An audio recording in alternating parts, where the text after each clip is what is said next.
Welcome to the Winter 2023 Rocket League State Championship event here in the Falcons Nest University Center in UW River Falls. Once again, I'm joined alongside Vinny, and we are going to commentate the Division 5 semifinal matchup between number 2 seed Williams Bay and number 1 seed Deerfield. Let me get right to the notes real quick here. Sorry again for those technical difficulties. Williams Bay, Division 5 second seed on the left bracket. Players consist of Gage, Baller King, their captain, TJ, not face plays, Blake, Coolman, Kalen, Comic. One thing to note about Williams Bay's roster is one of their players, one of their starters, is out with a mild concussion. He was a game time decision heading into today. Ultimately, he stayed back. So Williams Bay will have, one man down, and they'll have their sub in. So a little bit of pressure might be on them, but they're feeling confident nonetheless. Spring 2022 stats: 5-3 overall record, 15-9 game record. Playoffs for last year: defeated number 5 seed YUAGA Fremont in the first round. Lost to number 1 seed Bruce in the quarterfinal. Once again, Bruce last year in Division 4 was very, very dominant, made a dominant push, defeating BSMS in the grand finals. Winter 2023 season stats: 6-2 overall, 18-9 game record. Finished second seed in the Dominus Conference. Their track record for the regular season looks like this: Random Lake 3-2 in week 1, defeated Little Wolf 3-0 in week 2, lost to Pacelli 0-3 in week 3, defeated St. Lawrence Seminary 3-1 in week 4, defeated Phillips 3-0 in week 5, defeated Wisconsin Heights 3-0 in week 6, defeated Warrior 3-0 in week 7, and they lost to Deerfield 0-3 in week 8. So that's another part of the storyline here, besides the mild concussion, is that Deerfield has beaten Williams Bay already. So Deerfield's walking in with that regular season advantage, while Williams Bay is under a lot of pressure in this one. Playoff track record for them: defeated number 7 seed Edgar 3-0 in the first round, defeated number 3 seed Slinger 3-1 in the quarterfinal. Moving on to Deerfield, Division 5 first seed Jacob, my name is here, their captain Mesvin, Mr. Nice Guy, Carlton Rospitz. Spring 2022 stats for them: 6-2 overall record, 18-7 game record. Defeated number 6 seed Cambria Friesland in the first round of the playoffs in spring 2022. Defeated number 2 seed Pacelli in the quarterfinal. Lost to number 4 seed BSMS in the semifinal. Winter 2023 stats: 8-0 overall, 24-1 game record. Their only game drop was to Random Lake, who will be playing on the side stage for their semifinal matchup against Pacelli, which should be a good matchup. Nonetheless, though, Deerfield's track record: defeated Little Wolf 3-0 in week 1, defeated Edgar 3-0 in week 2, defeated Cambria Friesland 3-0 in week 3, defeated New School of Innovation 3-0 in week 4, defeated Hilbert 3-0 in week 5, defeated Bruce 3-0 in week 6, defeated Random Lake 3-1 in week 7, and defeated Williams Bay 3-0 in week 8. Now, I have highlighted the back half of Deerfield's season. Obviously, you guys can't see the note sheet, but I have highlighted it myself. The back half's really impressive. They've beaten Bruce, Random Lake, and Williams Bay, 3 top contending teams in Division 5. That's huge, Vinny. Yeah, no, for sure. I mean, obviously it doesn't need to be stated, but Deerfield has had an extremely dominant season. And it's going to be curious to see, like, if they have already 3-0'd Williams Bay, maybe the substitute will bring something different to the table that might, be just better against Deerfield. It's hard to say, obviously, because obviously it is a substitute. The communication's not going to be as great as, the starting lineup would have, and, like, the chemistry might not be quite to the same level. But it is a wild card, so, Yeah, it is a wild card, and that might put Williams Bay in favor here. It just depends on how Deerfield plays. It depends on how it plays out. They have to stay on their toes regardless if the sub is in or not. You can't just play like this. Oh, I'm going to sweep this team. No, you have to stay confident. You have to stay poised, and you have to just give it your all. Yeah, no, you cannot let the focus slip. The killer mindset you need to have if you want to take home the championship. You can't get nervous. Yep. Looks like we're going to get started with action very shortly here. Thank you, Mike. I do just want to say thank you to everybody for making the trip up here. Also being very patient with me this week and going through all these. As you can hear in the back, that is Mike Dolly, the president of WASIA. Seriously, thank you for understanding. And we will be live with gameplay shortly. This is a best of 5 semifinal matchup. Grand finals are going to be best of 7. And that will follow after this matchup. Against Shawano, Pacelli, Pacelli. Correct. Mike getting hit with the Pacelli. Yeah, I used to call him Pacelli, but that's the wrong pronunciation. We're going to go ahead and get started. I'm excited for today. Thank you for UW River Falls for doing everything and putting this on. So if you see Dylan, give him a round of applause. I gotta say, this setup is sick, Vinny. Yeah, Dylan has put in a lot of work since he got here last semester as the head of esports, and so I can tell he's put a lot of effort into this place. I mean, look at this backdrop back here. It's great. yeah. And good luck to everybody today.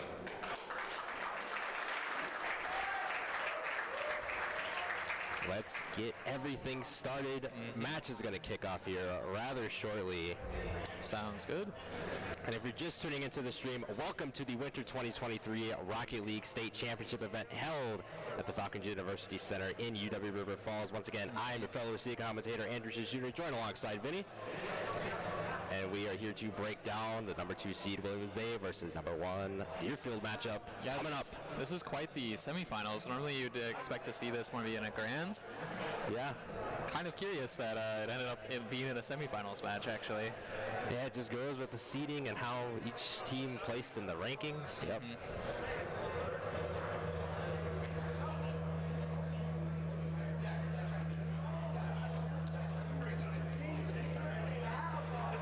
And yeah, some of the other matchups we're going to be seeing, we're going to see Barron versus Walden in Division 4 for the semifinal. That will be coming up right after the Division 5 championship, which will either be a combination of between the teams of Williams Bay, Deerfield, Pacelli, or Random Lake.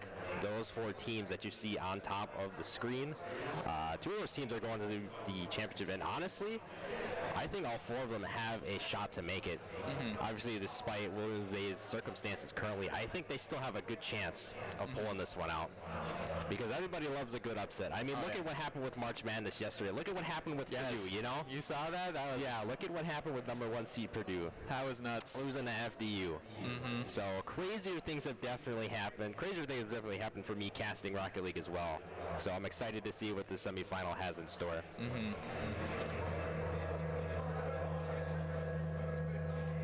Still waiting on the game feed to be shown. Yeah, I believe we have not kicked off yet. I don't think so. No. No. Yeah, just check. Yeah, first time I've been on camera since I went to Carthage to cast the Horlick versus Case quarterfinal matchup last spring. Yep. Normally just the voice behind. Yep. Yeah. Well, it's nice for them to face. Yeah, one of my USB ports in the back of my PC is just not working anymore. I had my webcam up there, but it's just not working. I'll have to try it again sometime. Yeah. But yeah, once I'm over at Carthage, you'll be seeing my face on the camera more often for sure. Oh, certainly, yeah. Yep. They got a great esports program over there at Carthage, and fully committed already. Yeah. Ready to broaden my horizons. How does that feel? It feels great, man. It feels amazing. I'll be able to broaden my horizons in both traditional sports and esports as well. Rainbow Six Siege, I'm looking at you. Oh, you're looking at that? Yeah, I'm looking at Rainbow Six Siege. That might be the next game I cast. Gotcha. Going to Carthage. Obviously Rocket League too. Yeah, well. Work that in. You're already doing that. Yeah. Work that into the rotation at Carthage as well. For sure.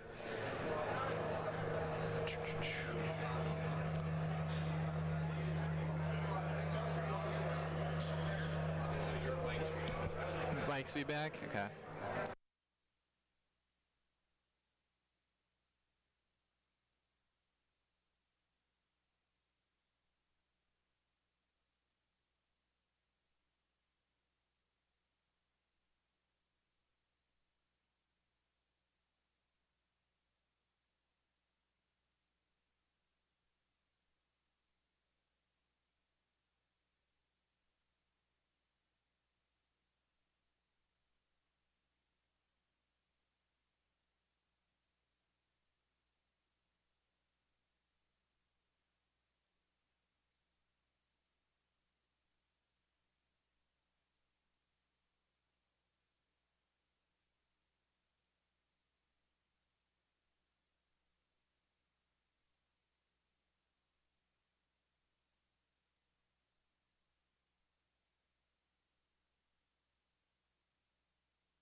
right, sorry about that. We were equipping some new mic so we could be heard better in the venue. Just to get better sound in the venue.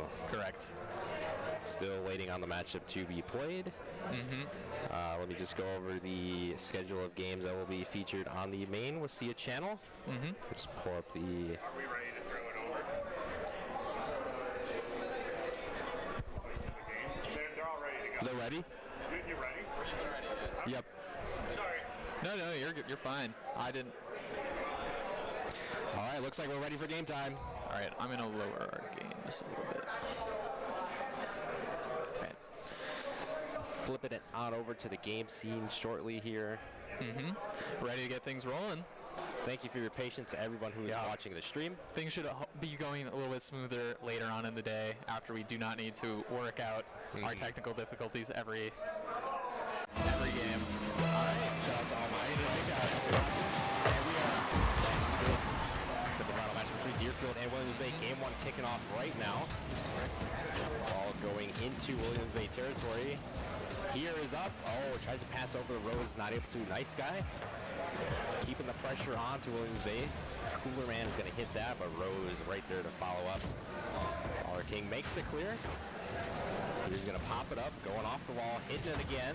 Trying to get it past WBSD. Cooler Man gets it past one. Rose shuffling back to Deerfield's side, gets it off, punts it towards midfield.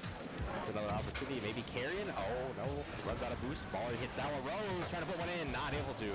That one nearly in off the right post. Let's see what Here's able to do here. Good clear by Cooler. Here's right there, they'll pass it right off the Rose. That one's gonna go off the wall. Gonna gingerly roll on down. Here centers it. Any of his teammates there? No. And that ball is going to roll into Deerfield's half. Rose rocking the G2 skin.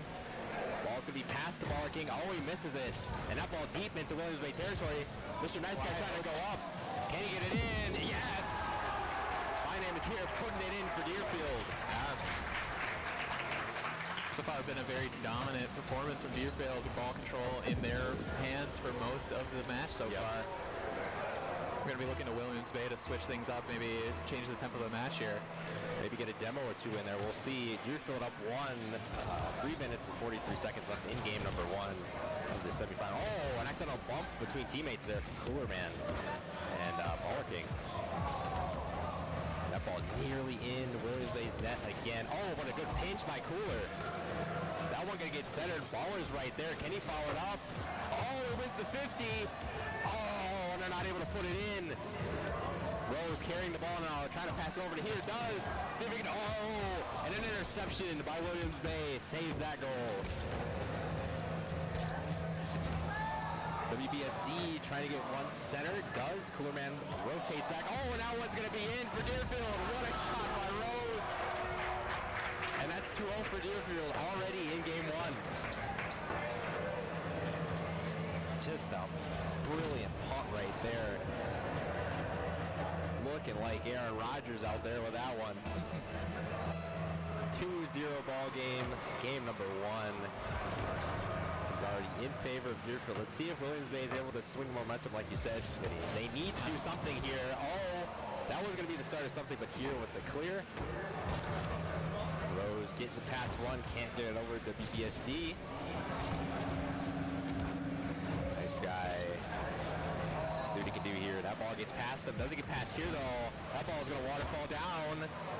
Rose wisely rotates back. Nice guy. Gets it over Cooler Man. Can't get it over WBSD though. You're trying to take ball possession. Oh, gets it past Baller. Takes him out. What a fake. Here. Oh, puts that one in. Oh my. That would have been a nasty. terrific play. WBSD had it over lane. Mr. Nice Guy cuts him off. A nice clear from Mr. Nice Guy there. See what Cooler Man's able to do here. Centering the ball. Not able to put it in. Mr. Nice Guy strengthening the defense for Deerfield. And they're just milking the clock here.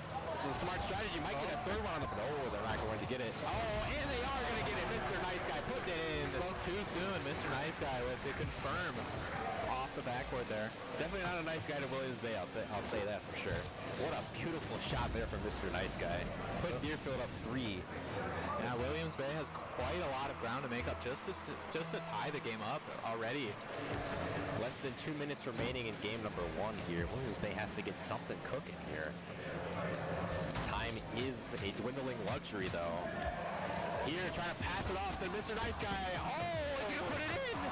No! He's not gonna put it in. That was an unfortunate bounce there at the very end there. Unfortunate bounce. Inches away from being the 4th goal for Deerfield. Here's going to make the clear again. Saving it off his half. Driving it straight into Williams Bay territory. That ball. Nice guy. Centered. Rose there. Puts it in for Deerfield. Mr. Nice Guy not able to make it in, but Rose was there for the follow-up. Unfortunately, it looks like the 2 defenders there were not able to stop the ball there. Yeah. Just barely short. Mr. Nice Guy channeling his inner Razor Ramon. Say hello to the bad guy as Deerfield 4 unanswered goals in game number 1. All Williams Bay tried to get one up on there. Not able to, though.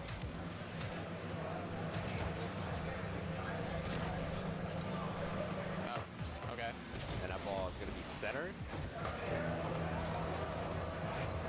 Deerfield playing like 4 goals is not enough.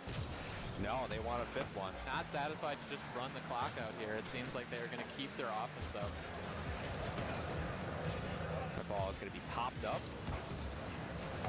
I'd be curious to see how much time the ball is spent on Williams Bay's. Oh, that one's in. Just another goal. Relentless here. 5-0 on 5 unanswered goals for Deerfield in game 1. 40 seconds remaining, and this one is just all but over. Yeah, this one looks like tied up here. I do not see any world where Williams Bay can come back. What? Okay. Oh, Deerfield's gonna put 6 in. Just an unfortunate occurrence for Williams Bay here. Just missed. The defender just missing that one. Deerfield just pouring it on right now. Yeah.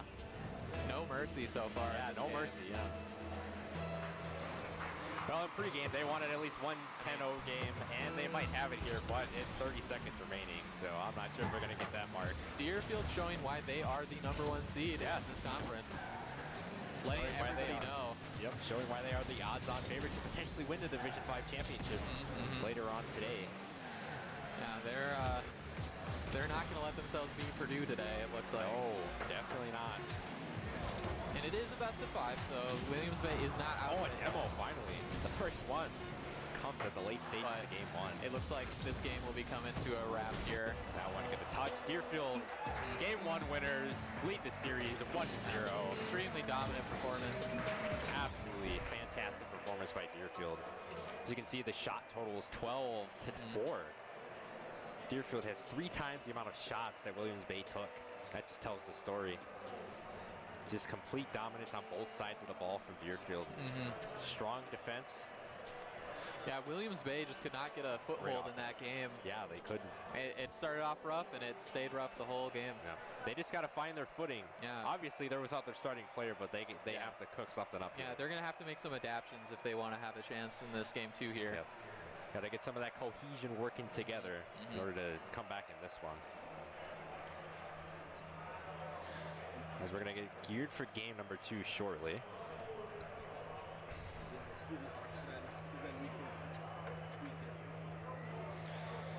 And while this stream is on, Pacelli and Random Lake are having their Division 5 semifinal matchup. So we'll know who wins that matchup probably shortly after this one ends as well. So we'll know what 2 teams are colliding in the Division 5 championship. But we are going to get set for game number 2. And we'll see if Williams Bay can turn the tides, Vinny. Yeah, I'm really hoping that we get more of a competition here in this game. You know, it's never fun to watch a blowout. Yeah, but that's why every time I picked it with See a Match of the Week streams, I try to pick the best one that I think is fit, and the one that I think is going to go all 5 games. Obviously, it's not going to happen every single time, but I try my best. Yeah. Well, starting back off, Deerfield already has possession of the ball over in Williams Bay's side of things. Going up. That ball going to roll on to Rose. Looks centering like, it. Yeah, we've already got it centered, but it's going to get attempted to clear. Not quite, though. Nice 50 by Williams Bay there. Oh, Baller, another good 50. And now Williams Bay getting it into Deerfield territory immediately.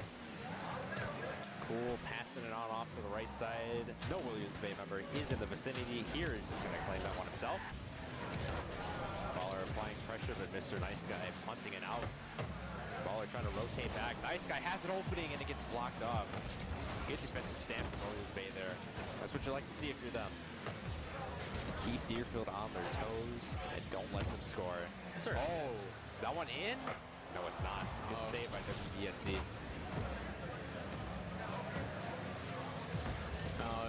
Deerfield's going to have to work harder than that if they want to score on Williams Bay here.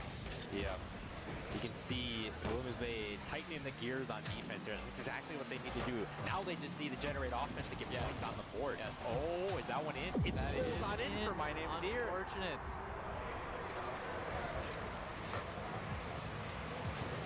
Man, tough break for Williams Bay there. Yes, he thought it was going one way, and it looks like it got bumped just right at the last second there, and he was in the wrong place at the wrong time. Yep, that's a common mistake in this game. Oh, yeah.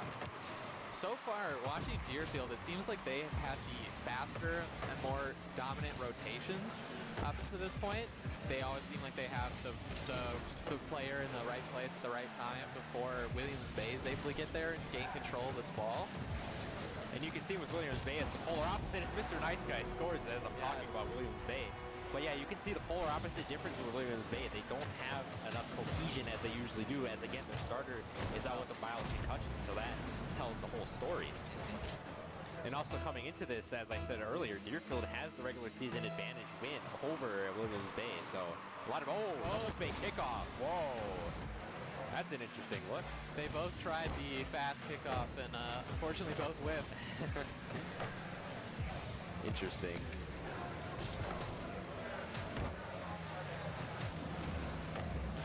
Deerfield keeping the ball in Williams Bay's court. But a demo, I couldn't see quite who that was against there. Yeah. I believe Deerfield got demoed there. I believe so as well. That ball going to roll on towards Williams Bay's half. The ball is going to say nope. Putting it right back to players back. That ball was centered. See what Baller King is able to do. Oh, Rose looking to go for a demo. Not able to get Baller though. My Name is Here though, clearing the ball. Looks like Williams Bay is. Oh, Rose has an open lane. Oh, and Here is not able to get there. Mr. Nice Guy again in the right place at the right time. WB pops it up. Oh, gets it past Nice Guy though. Demo. Here dropping it on off the Nice Guy. Not really in rotation, but still gets a pinch off the wall. Excuse me. Baller popping it up. Here in a foot race now, gets it past two. Let's see what Rose is able to do now. Centers the ball. Cooler's there to pinch it out. Nice Guy still applying pressure. That ball is going to drop down. Here was there, not able to get the connection with the ball. Nice Guy, open lane. Can he get it in? No! Just pins it on the top left. Nice Guy barely off there. Baller, not able to put one in for Williams Bay. Still, Williams Bay has not put a single goal on the board within this series. Let's see if they can change that. WB pops it up. Baller's going to rotate back. Cooler's going to come in now. Gets shot over, but gets a Nice demo. Great execution on that one. Williams Bay putting on a much better show this game than last already. Yeah, definitely. They're holding Deerfield to only 2 goals here. Almost a third one as soon as I was speaking there. Much solider defense, and also they've been in the last half here, last couple minutes, putting on a better offense as well. They just have to work towards that. Is they only have one more game to get things together, or else they're going to get swept. That ball going over one row. Deerfield does not. WB? Deerfield does not plan on giving them much time to adapt. So no, they're just focused on milking this clock, and that's the smart strategy to do here. Milk the clock, walk out with a 2-0 series lead, maybe a 3-0 now. Here centers that ball. Nice Guy trying to follow it up, not able to put it in.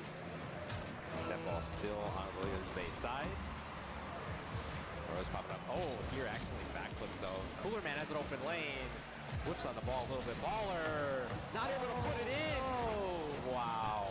tragic. Yikes. Oh no. Rose puts that one in. Williams Bay is not looking too good right Just now. a tragic series of events there for Yeah. Williams Bay. Just tragic. Almost as tragic as everybody's March Madness bracket being destroyed, as there is no perfect brackets left at all. 5 seconds remaining in game number 2. Deerfield going to walk out with a 2-0 series win. And only one more game for Williams Bay to get things together. Yeah, Deerfield been absolutely dominant in this series so far, not even allowing Williams Bay a single point. Yeah. And only one shot by Williams Bay. That's the thing to monitor. But also, Deerfield only had 4 shots on there. So while not scoring, Williams Bay did limit Deerfield's offense just a little bit, but they couldn't put any points on the board.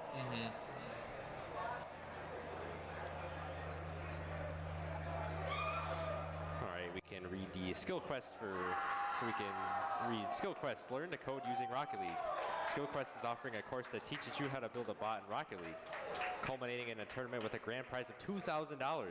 The bot building course is an on-demand video course proven to teach you Python from the ground up with no prior coding experience necessary. Over 50 video lessons will teach you everything about Python and Rocket League bots, ranging from simply driving forward to choosing which boost your car acquires, to picking up how it will approach and hit the ball. Scrims begin in June, and the tournament will be on Saturday, August 12th. Use the command !Skill Quest to get signed up today. All right, so we're going to be gearing up for game number 3 here. And again, Williams Bay has to get something going here. Yes, Williams Bay has been dead in the water for this series so far. They haven't been able to get really any offense there going. They did have that goal that nearly went in, and Yeah, then tragically it was just just bounced unfortunate. out. Yes, but And, you know, I feel that bounce when it just goes up into the goal. It just comes at the worst possible times. yeah, but even had they made it, that wouldn't have changed the outcome of that game most likely. Yeah. So It just boosted their confidence for Right. game number 3. Yeah, as game we're number in 3, game number speaking 3 of right it. now. we're already there. Yeah. Deerfield already showing aggression, almost scoring within the first 15 seconds, and they do it in the first 16. As Rose Spitz, puts that one in for Deerfield. 16 seconds into the matchup. Deerfield looking very, very, very strong here. Yeah. Becoming a juggernaut before our very eyes. And Deerfield showing why they are the #1 seed. Yes, once again, reiterating that point. As they could either face Pacelli or Random Lake in the state finals for Division 5. But still a lot of time for Williams Bay to get back into this one. That ball centered. That's going to be saved. Good stand from Williams Bay. And they have a fast break opportunity here. Can they capitalize on it? WB centering it. One of his teammates are there. Cooler can't follow up with the ball. Mr. Nice Always Guy did a good good shot job over. of clearing that. Cooler got bumped on the back end there. Baller's My up. name is here. Put it in. No. Here puts it over him. Another good demo. See what Here is able to do here. Clearing on out. Trying to get it past all 3 members of Williams Bay. Not able to, but the ball's still up. Nice guys there for the touch. Oh, another close one. Rosebud centers it. Baller King able to clear the ball though. It's just these constant clears from Deerfield. They just know when to hit the ball, Vinny. It's mind-boggling to see the cohesion that Deerfield has. Well, Deerfield has had, again, like I said earlier, just great rotations. They're always there. They always have a player at the ball when they need to. And Williams Bay just has not been able to necessarily keep up with that pressure. Yep. Accidental bump between teammates there. That might be costly. Baller is able to get back to the ball. Punted towards midfield. He was able to follow up on that one. WB hits it off the wall. Good 50 by WB. Ball's up, Cooler's up. Can he get it past Rose? Yes, he can. Oh, what a pitch. It's a nice guy. That thing went at like 100 miles an hour. Williams Bay has been looking better each game, but if they can't put a win on the board here, they're going to be out of luck. They're not going to get any more games to adapt to Deerfield here.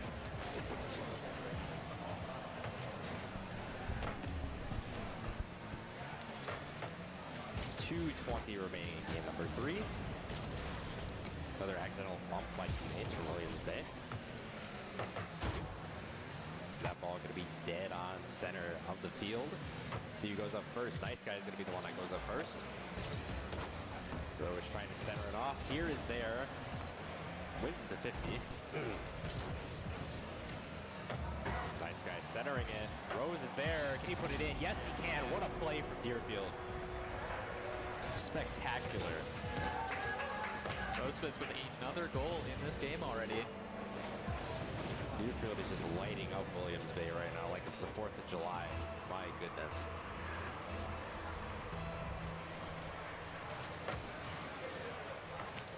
Less than 2 minutes remaining in game number 3.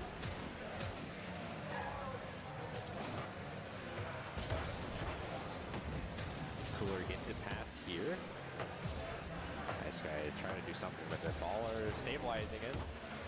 Rose there, punting it towards midfield. It's a pass here. Nice Guy pops up. He's going up. See what he can do here. Can he put that one in? No. That was going to be off backboard. But Here with the follow-up. Oh. Baller able to have a nice save there. That's a good save there. Nice Guy putting it right past one. Get Deerfield a 3-0 lead. Just great execution by Nice Guy. He has really turned into a bad guy in this series. He needs to change his name after this match. Yeah, unfortunately, Williams Bay just not able to get anything going, any sort of offense going in this game. And that's just kind of been the story of the series. And there's a 4th one. Hard to say if maybe Williams Bay is just, you know, mental is just crumbling a little bit now at this point. Yeah. That was just that was not quite the caliber shot that the other goals have been this game so far. You got to take into account again the circumstances that they're going with here. Their starter out with a mild concussion, and already losing to Deerfield in the regular season. So yeah, not a lot of pressures on them as Deerfield scores 5. Yeah, Gets a 5th one in. Rose with the 2nd straight goal, making it a 5-0 ball game. yeah, the cohesion has just not been there for Williams Bay this game. Their rotations just aren't there. They're often sending 2 players to the ball at once. You know, they just don't seem to know who needs to be where, when, and it's really showing. Deerfield is just dismantling them for it. Yep. Deerfield almost scoring a 6th one. Would be out of the question. Is that ball going to roll on towards Deerfield's half? Yeah, this game was close up until this final minute here where Deerfield has just put 3 in back to back to back. Yeah, Williams Bay has let Deerfield loose here. Can they get a 6th one in? No, they cannot. Nice Guy centering that one. That one going a little bit too fast and over the crossbar. Baller's, an accidental bump by teammates there. Cooler and Baller get to a little bit of friendly fire. Nice Guy going up. Trying to at least set something for his team. Baller gets it past Rose. Here is there, though. That one going to get passed off. Oh, Nice Guy's there to read that. Pops it up, time ticking, though, and it's looking like Deerfield's going to come out on top. 3-0 performance in this best-of-5 series. Deerfield moving on to the Division 5 championship. Yeah, extremely dominant performance here by Deerfield in this first game, showing why they are the #1 seed. They're looking like the team to beat in the finals here. Yep. And they either face Pacelli or Random Lake as that game is still in progress. Yes, yeah, Deerfield wrapped this one up quick. And, you know, they did not they did not give Williams Bay any time to adapt, any freebies, any free goals. They just were dominant from start to finish. It was all business for them. They came in here saying, we're going to the championship. We're going to make sure that happens. And we're going to give Williams Bay no mercy at all. Yeah. Good performance, though, from Williams Bay, given the circumstances. Yep. It's obviously not easy to be down a starting player that you've been playing with all season. It's obviously a rough time to make a roster swap in the semifinals of your, it's not easy to really fit that into the game plan. So that was definitely affected heading into today. Yeah.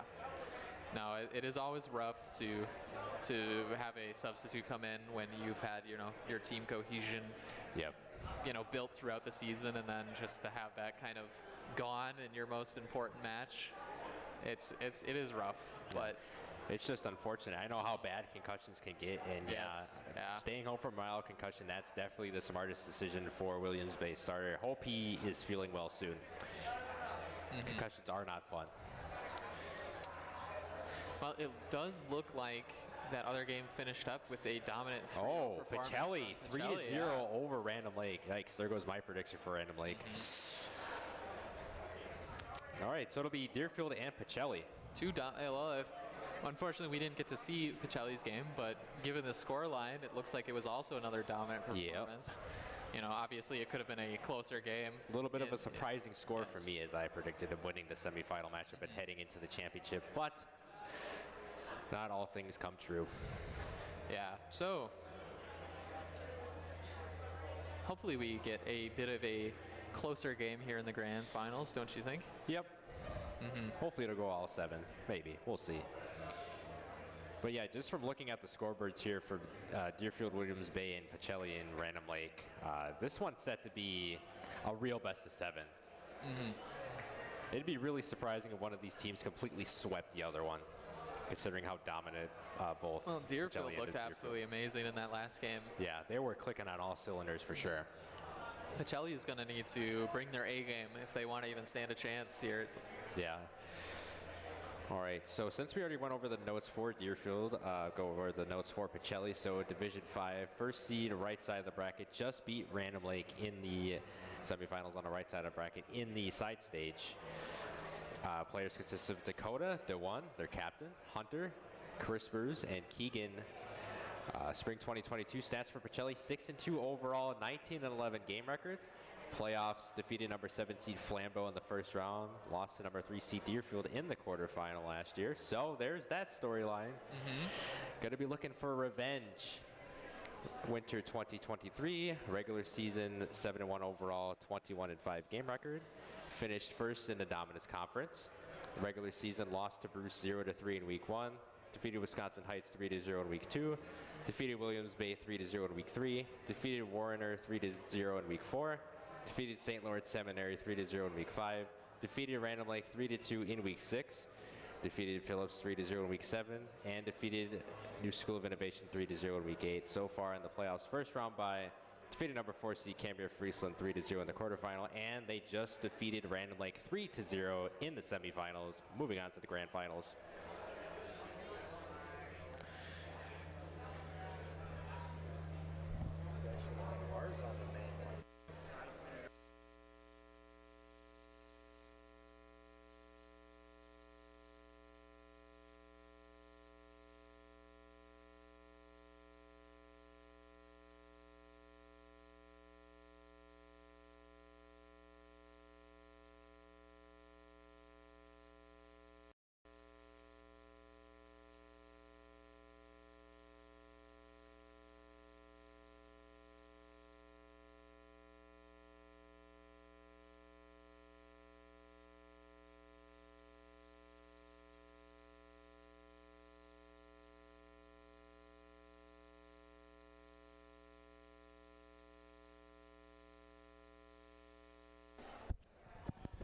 All right, I was speaking with the Random Lake coach, Coach Idson.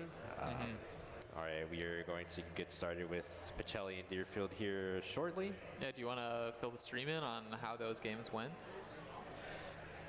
Yes, so if you're just tuning into the stream now, the semifinal matchups for Division 5 have concluded. So Deerfield walked out on top with a 3-0 win against Williams Bay, a dominant performance as Williams Bay couldn't get any cohesion together as their starter player had a mild concussion, so they had to throw in a sub. The team chemistry just wasn't there, and Deerfield just ran roughshod all over the place and took the 3-0 win. And to the semifinals, semifinal 2, Pacelli and Random Lake. Pacelli won 3-0. Now the scoreboard doesn't tell the entire story, as the first game wasn't really that close, but the second game it was really close. There was a 5-minute overtime, I was told by Coach Itzen of Random Lake, and then game 3 kind of just fell out of their hands. And also 3 of their goals in game 2, I believe, did not go in, just bounced off, like how we saw with the 1 goal with Williams Bay. So yeah, that is the short little recap for the semifinals of Division 5. We are waiting to start the Division 5 Grand Finals, the first Grand Finals match of the day. Yes. Yep. Yeah, you just hate to see it when the ball just bounces like that. Yeah. No, it's just. I mean, as a player, it's frustrating for me, but like. Unless you're on the defending team. Yeah, well, yeah. If you're on the defending team, you're jumping up and down like crazy. If you're on the defending team, all skill, baby. You know what I'm saying? Just all skill. All skill. Just be like the corners in the NFL when they don't even throw it at them. Just be like, no. Just be like, no, sir. While we have a little bit more time to kill, let me fill you in on the rest of the schedule for today's stream. This is the main stream, so all of the first semis highlighted in the Wasilla website will be featured on stream today. So we have already passed Deerfield versus Williams Bay. Deerfield obviously walking out with a 3-0 win.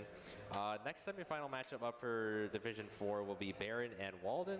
Division 3 will be Fox Valley RVA. Division 2 will be Fort Atkinson, Port Washington, and Division 1, the big one, in my opinion, Waukesha South versus Horlick. That's going to be one to watch. And in case you're wondering for the side stream, second semi, obviously the Pacelli and Random Lake game has already gone final, 3-0 in favor of Pacelli. WCA and Valders will be the Division 4 game. Jefferson and East Troy, an interesting one, will be the Division 3 game. That one can go to either team, in my opinion. Division 2, Shawano versus Waukesha West. That one might be closer than most people expect. I saw Waukesha West play in the quarterfinals this past Tuesday, and they were great against the Forest. So Shawano is the favorite to win, but they might not win by a sweep, maybe by like 3-1 score, maybe even 3-2 score. We'll see. And then finishing off the semis for the side stream, Oak Creek versus De Pere. That one should be interesting as well. Oak Creek trying to make a second push in a row to the grand finals, as last year it was Oak Creek versus Waukesha South in the Division 1 finals in spring 2022. It still is my favorite game I've ever casted for Rocket League, but that might change today. Let's hope it does, actually. Yeah, let's hope it does. Yeah. I'm hoping as well. I need to like make top 5s, like all the varsity games, the JV games, playoff games. I have them all saved on my computer. I just got to go back and watch and, just remember, because there's, especially for this regular season, I came up with a good script for what I wanted to do with match selections, and I think I did pretty well in that department. So. So if you had to pick a team that's going to take it today, what would your predictions be? What would your March Madness bracket be for this tournament if you had to choose? Man, if I had to choose which team is walking out, like with the gauntlet 2 in mind, I think it's Horlick that walks out on top. I think they have the confidence, they have the morale, they have it all to walk out on top. But again, you got to look out for Waukesha South too, because they are the odds-on favorite, in my opinion, to walk out with everything today. As they walked out with everything last year, and they still have the same team, same coach, same everything, same cohesion. So if it ain't broke, don't fix it. It'll be interesting to see what happens. If anyone can rise to the challenge this year, who would you think it would be? If anybody would rise to the challenge, let me see. Honestly, I think Oak Creek. They have a good chance of making another run. They could win Division 1, but it's going to be very hard for them, as they're going to have to get through De Pere and possibly Waukesha South or Horlick, and Horlick is going to be very tenacious in trying to get this state championship.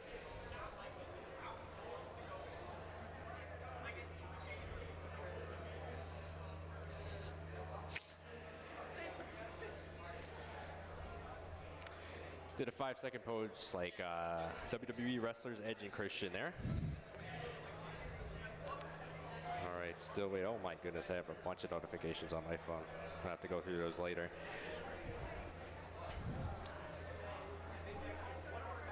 Looks like everybody's still getting set up, it looks like. Yeah, just waiting for the confirmation for the game to start here. Waiting on word.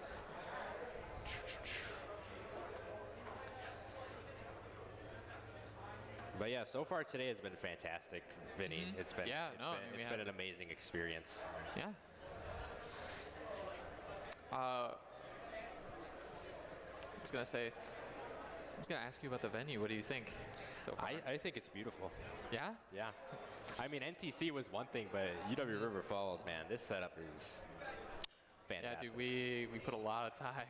Yeah. Dylan, our head of esports, put a lot of time in setting this whole thing up over the spring break here, and he's done obviously a fantastic job. It being his first time and all, so and obviously there were many other people to help set up everything here, and so a lot of work has gone into this. So I'm glad you like it. Yeah. Yeah. I appreciate all the effort that was put into Yeah. it. I got to say, my favorite part is this top deck right here. Oh, the mezzanine. Yeah, the mezzanine, and then the background too with all the players. I mean, you can't really see the players, but you can see the monitors. Yeah, It's you can see great. the You can see monitors. some of the It's a little dark. spectators below as well. It's great. Yeah. Just blessed to be here. Blessed to still be casting for Wasilla, and making a great career out of it. Yeah, during you're high lucky. school. Esports is really starting to take off at the collegiate level, these past couple of years. And so, when I started college, I did not actually have the opportunity to do any of this stuff my freshman year. But now I'm in my senior year, and I'm on my way out, and they're on their esports is on its way in. So, I'm just glad to have the opportunity to be here and cast alongside you. Yeah, I think it really started to pick up once I became a freshman at Horlick High School. It really started to pick up. Yeah. Because I feel that I'm in a defined era in esports for Wisconsin. I mean, you have me, you have Blaze, you have Wasilla, you have WCRL, you have all of these esports organizations coming up on the rise, and it's just really great to see across the state of Wisconsin and across the United States as well, Yeah, no, and it's- and all over the world as well. Yeah, no, it's an exciting time if esports is your thing. Yeah. You might be able to get a scholarship, like you were saying earlier. You got a scholarship for casting. Maybe you get a scholarship for playing. Yeah. Got the Who full ride knows, to you know, Carthage. there's a lot of- everything, yeah. a lot of opportunities out there now. And it all started from casting Horlick's varsity games during my sophomore year in spring 2021. Yeah. Nice. I was given the opportunity to cast 4 games, 2 regular season games and 2 playoff games. And from there, I applied to Wasilla via internship and got in. Took the opportunity and ran with it. Hey, look, now you're here, man. Yeah.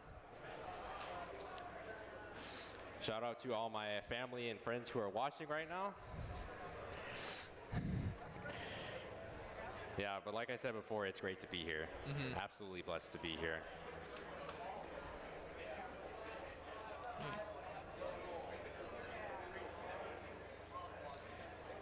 Still waiting on updates when Yeah, I'm just trying to see championship will be played. where we're at in the progress of starting this next match.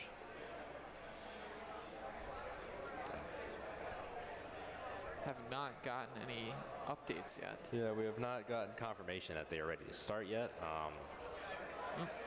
Trying to think of something else I can say to fill in Okay. this airtime. Seems like we're sorting out a few things still.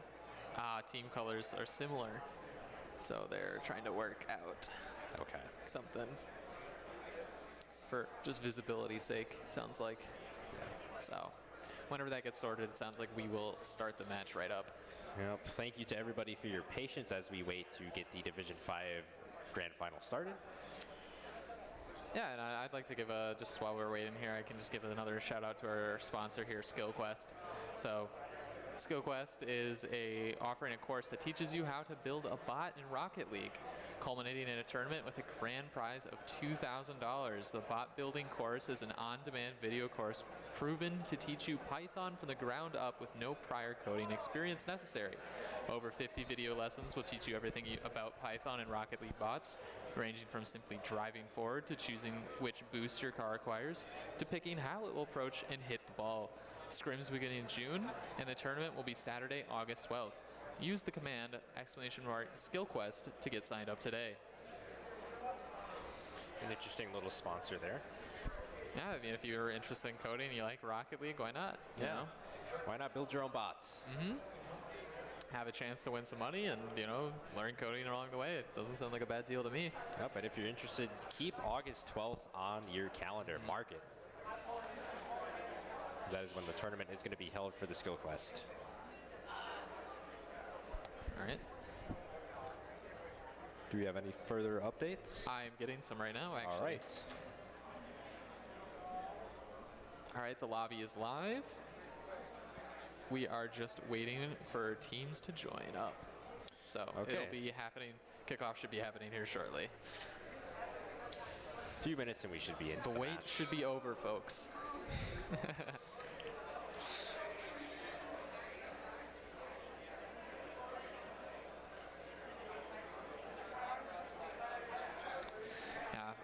Yeah, it's just gonna be a little rough this first tournament. Division 5, Division 4 should be a lot smoother after we Yeah. kind of have Just working out the kinks. yeah, get the workflow going, make sure everything's, just I could tell you because I've worked in production here at campus before. I used to stream the live, like all of our live sporting events. And as a person who's worked in tech and behind the scenes, I can tell you that something always goes wrong. There is never a production where everything goes exactly how you want it to go. There's always something that wants to break for no reason last minute, and then it's like, Yep. then it's just a headache and a scramble to fix it so you can get your show on the road. And Yeah. I can tell you that this is just kind of the normal, man. Like, we got better over time, but first times are always rocky. So Yeah. thank you guys for bearing with us. Obviously, it's Yeah, technical difficulties are the Yes. norm for sure. no, dude. Something always breaks. Technology is great, but when you have so many moving parts to a setup like this, obviously you guys just see our face and our mic, and it looks so simple, but I can assure you, it is anything but simple. Yeah. It is very, very complicated. Yes. I think one time I was gonna cast a game during the spring 2022 regular season, and I had Windows updates, and that prevented me from casting that day.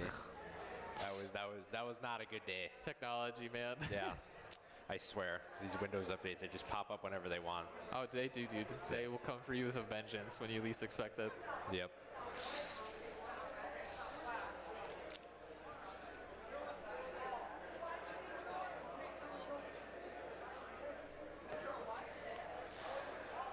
Just continuing to check the updates here, but it looks like everything technical is sorted, so we're just waiting. Yeah, we're just waiting on the players to on join the players the to lobby. join up, and we'll get this Yep. best of 7 underway.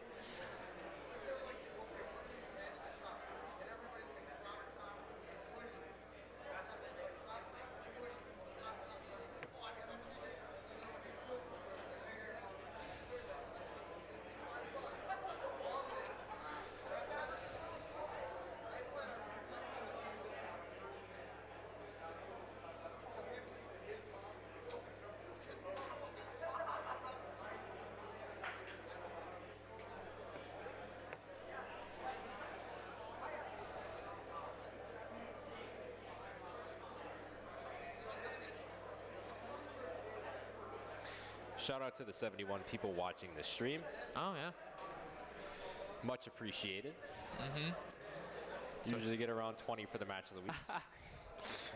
Well, that it is okay. It is state finals, You would Yeah. hope that you would see a little bit of an increase, so. Yep. Word has gone around Horlick High School, so Okay. This is a bit funny. I guess the reason why we were having even more of a hang-up was one of the teams had to go through the tutorial because it was a new PC. So oh man, that might be happening Oh, a few boy. more times today, which obviously, well, Yeah, you nothing can't we just can skip do the about tutorial. it. You gotta Nothing play we through can do it, about yeah. it. But yeah, no, that is what the holdup has been, I guess. So Deerfield was fine, but Pacelli that we're waiting Pacelli. on. I was Yep. like, man, how do you pronounce that? Yeah, Pacelli. Yeah, is, the thing is, it looks like Pacelli, but it's actually Pacelli. I learned that kind of the hard way. So I casted Pacelli last year when they played Rock University B. The coach was like, "It's not Pacelli, it's Pacelli." I'm like, Yeah. "Okay, thank you for letting me know that." You casted? Mike is still getting the hang of that. You casted Pacelli last year, is what you mean to say? And this year you casted Pacelli. Yep. Yeah. Yeah. Yeah, casted their JV again this year. Got the pronunciation right. That's all that matters. Dude, That's the one thing about casting is you see all these names, and especially in esports with like the gamer tags, you know, like obviously in traditional sports you have the crazy last names every now and then. Yeah. But in like esports, it's like it's a bunch of just like nonsensical words sometimes, and it's like Yeah. I don't know how this guy wants me to pronounce this. Right. Do my best sometimes. you know. Sometimes I just lean on first names, but that's not always common. I mean, for Smash, I did mostly first names because some of the Really? other names were just wild, man. Oh. They were just. Well, Smash is weird too because there's the in-game tag, Yeah. and then there's the obviously the tag they sign up for the tournament with. So it's like sometimes those aren't the same thing. Right. You can't. A lot of really- times they're not You the can't same really thing. rely on that tag Yeah. because Smash it could is be a weird in that way. one-person switch. It could be like the entire school switch, and all 5 of the players are playing on that one switch. Yeah, no, Smash That's is a where weird Discord one. communication comes in. That's what I use for Smash. Yeah. I would create a group chat with me, my broadcast partner Henry, and then the coaches for each team and their captains as well. Well, it's also easier because you only have 2 players per match, so you Yeah. can kind of just go up and ask them like, "Hey, how do you pronounce your gamer tag?" You know, Mm-hmm. it's a little bit easier. Whereas like Rocket League, it's 6 players, and if you go to something like Valorant, now you got 10. yeah, It you just got that gets 5v5 action. exponentially more hard. Overwatch used to be 12. Yeah, Not anymore though. Now now we're down to a nice even 10. nice. Not that 12 wasn't even, but Yeah. Yeah, speaking of Valorant, I look forward to casting it in the spring 2023 season for Wissia. I did a test stream a couple days ago at NYPB. It went pretty well. I was we casting. actually have a Valorant tournament here today. Did you know that? Oh, I did not know that. Yeah, we got 4 teams up today. They're actually playing over in the library. Oh, that's the other tournament. Yeah, that's yeah, going yeah. on. Okay, Yep. yep. And that's going to Yeah, be I going saw on. that on the website. I just wasn't sure what That's it going was. to be going on later today. Oh, I don't okay. believe it's Yep. started yet. Don't call me. All out. right, here we go. There we go. Division 5 championship underway. Game number 1. Keegan immediately centering that ball. See if the one is going to miss it. And only one guy back there for Pacelli. Crisp is going to be able to clear that one. That ball still in Pacelli territory. Keegan going off the wall here. Getting it past one. Can he get it past here? Here's going to rotate back. Rose is going to clear. Chris popping it up. Here was there to read that, punts it deep into Pacelli territory. Nice guy misses the ball. Rose does not. That ball is still up. Here's up. Can he put it in? Yes, he can. Deerfield gets one. Yeah, Deerfield off with a quick goal. It's already starting off here. Just like we've seen in the Williams Bay Yeah. matchup. They have made a quick work already of the Pacelli defense here. All right, let's see Pacelli get one on the board now. Yeah. 40 seconds into the match, Deerfield already getting one up. Common theme we've been seeing so far. Good 50 there. Nice guy able to read that, though. It's just like as soon as the opposing team hits the ball, they're all in position. Pacelli has done a better job though keeping getting the ball control though. You know, last game it was just all Deerfield, but it's looking like it's going to be a little bit more even this time around. Ooh, that one nearly in. That was nearly it. If it wasn't for that crossbar, you probably would have got that one in.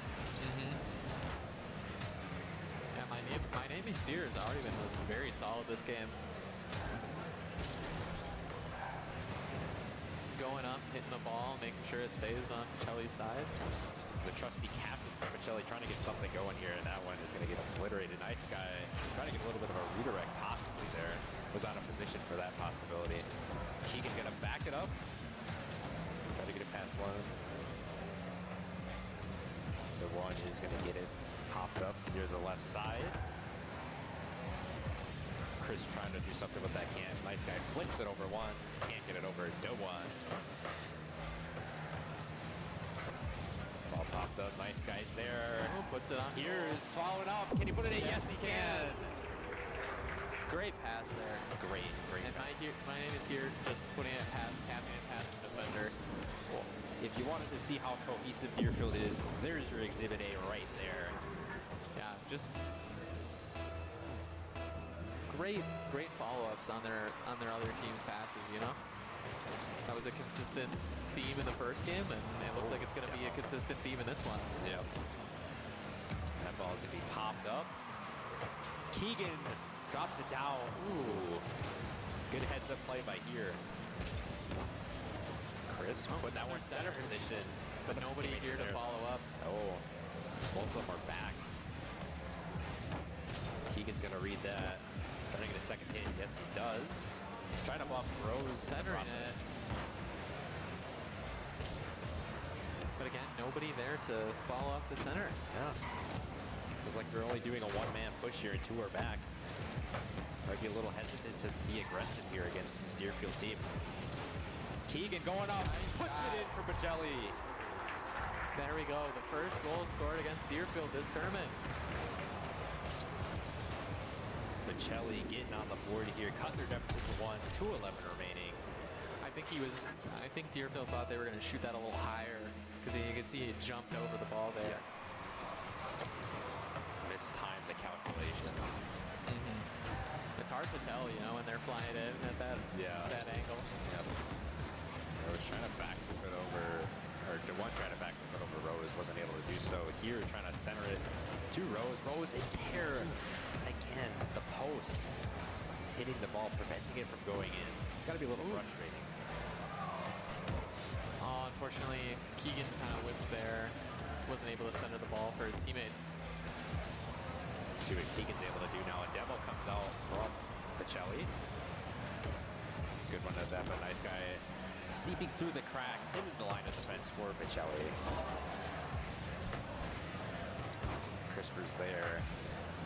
Keegan with a good clear there. Nice guy backing on Rose, trying to center. Ooh, what a pinch. That one swinging on by the goalposts. That ball is immediately Pacelli territory. Nice guy trying to set something up for here. Crisp able to disorient them. See what Rose is able to do. That one's going to fall off. Rose not able to get the second touch. Nice guy. Resurfacing the ball here, trying to put up a shot. Not going to go in. Good defense for Pacelli there. Able to keep that one out of the goal. Less than a minute remaining here. Can Pacelli tie this thing up at 2?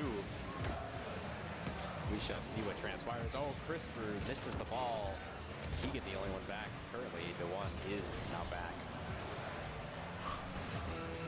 Almost a rule 1 between teammates. Oh my. Pacelli looking a bit sloppy on defense here. Nice guy trying to put a third one in. Not able to. Still 20 seconds though. It's still alive for Pacelli. Oh, it's still alive. It just hits the crossbar there, or the goalpost, I should say. About 10 seconds left. Pacelli is in business, trying to get a center off.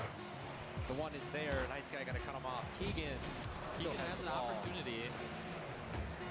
Need to hit it off the wall or something here. Oh, here But it with the looks like that's just rejection. gonna land. Good 50 there. Deerfield takes game 1.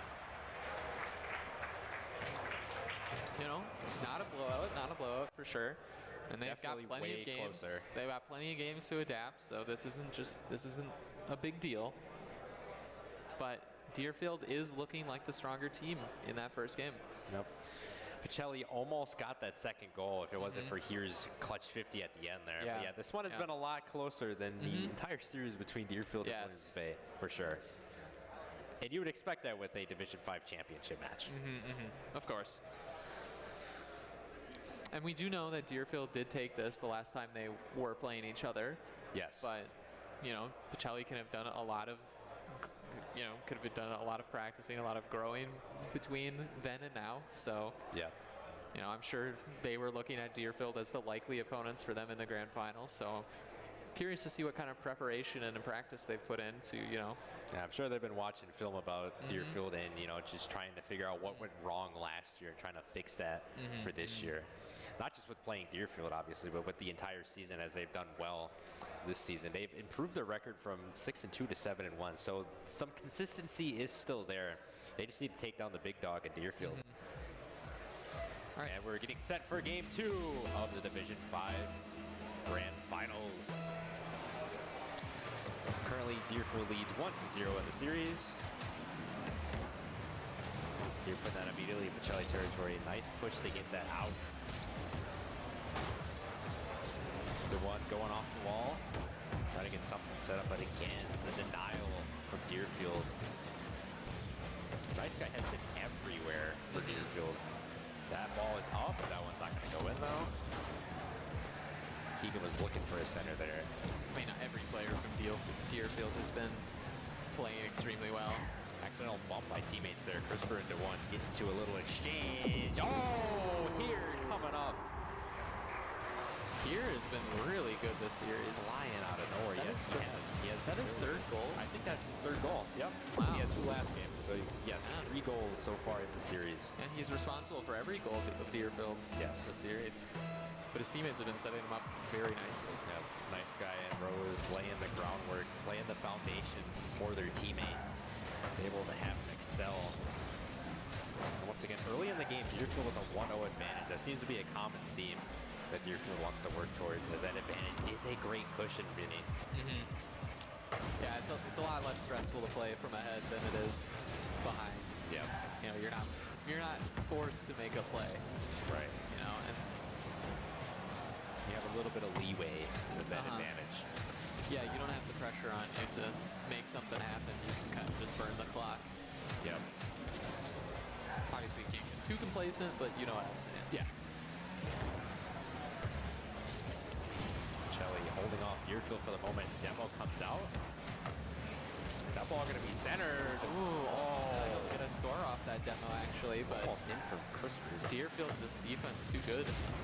Maybe that's the strategy Pacelli has to go with going Pacelli forward. performs another demo actually. Actually that was Pacelli getting demo. My bad. And that ball is going to roll into Pacelli territory. Crisper going to be there to knock it on out, but Deerfield resurfacing, and ears up again. Just knocking on the door. Hinges are about to come off. Rose, a beautiful punt there. Can he follow it up? Can, and that ball is going to be up. Nice guy back towards midfield. Gets a nice 50 on Crisper. Rose follows up, puts it in for Deerfield. What a play. Rose was waiting to pounce on that one. He saw his opportunity and he was there. Again, they just know their positioning. It's just so fascinating to watch. Just like a movie, man. Yeah. They're just smooth with it. Pacelli just fell behind on the rotations there and just didn't have someone guarding the goal there. All their players were playing up, and Deerfield took advantage of that. Deerfield is just keeping everybody on their toes. A demo from Rose onto Crispers. The one trying to score just barely misses. Keegan trying to center that nobody's there. Nice guy says, I'll take that. Nice bump. Oh, a demo on the side of Pacelli. That ball is not in. The one with the save. Keegan passing it right off to Crispers. Oh, a beautiful 50. The one trying to follow it up, trying to get a center there. Keegan was there. Oh, a double commit. Oh no. And that might, Is that just gonna roll in? that is going to roll on in for Deerfield. A crucial double commit for Pacelli cost them big time. Just lost the 50-50 there and cost them a goal, unfortunately. Yeah. Not sure what Keegan was doing there. It looked like Crispers was dead on set going for the ball. I'm not sure why Keegan followed up there. Maybe he was expecting his teammate to hit the 50. Pacelli might be feeling the pressure of just needing to get that goal, you know, being down 2-0, and it ended up costing them another one. Yeah. Oh, a fourth one. Nice guy. When Deerfield gets rolling, they get rolling, man. Yeah. It feels like every time they get one of those, like, kind of just like unfortunate, unlucky goals, they follow it up with just a really quick one. I think they might be taking advantage of that mental hit that, you know, the teams take when you're just like, oh, that shouldn't have happened, you know? Yeah, Rocket League is a mental game, so if your mentality is off, your play is going to be off. But if it's on, then your play is going to excel. And that's what we're seeing out of Deerfield. Yeah, if you're feeling yourself, you know, it's just way easier to make good plays than if if all you can think about is, man, I shouldn't have messed up. Yeah. And yeah, that's what Pacelli has right now. They're in a panic mindset here, just trying to get one goal on the board, but they're just forcing it, leading to double commits like we saw on that third goal. I mean, they are feeling the pressure of the clock here, especially now with only 1 minute 30 left with four goals down. I think what they need to do at this point is just get one goal for morale boost into Rose, the, it's just the third game. Rose bit just 1 second too late there to make that goal. That ball rolling on down to Deerfield's half. Mr. Nice Guy says no, it will not. But they want and follows that. Oh, gets it past them. On this, can Pacelli make anything out of this? See what they can do here. Keegan's up. Tries to hit it again. Not able to. Keegan gonna back out. Crisper, is that in? It is! Keegan puts Pacelli on the board. There you go.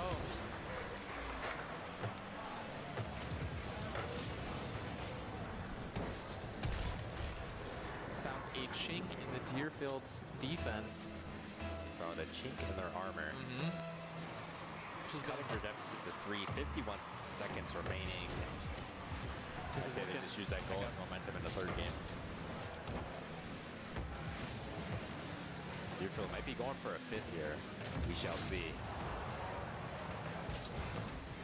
Good demo. DeJuan is going to get bumped. That ball's up. Oh, Keegan denying Rose. Yeah, I think that would have gone in. Rosevitz has had great shot accuracy this series so far. And that's what Pacelli needs to do. They need to win these 50s against Deerfield because Deerfield is really, really good at 50s. You've seen Nice Guy, you've seen Rose, you've seen My Name Is Here. All 3 players doing really well in the 50-50 department. And that's what's leading to this Usher dominance that we're seeing. Yeah, they're making 50-50s not look like 50-50s. Yeah, they're making them look like regular shots.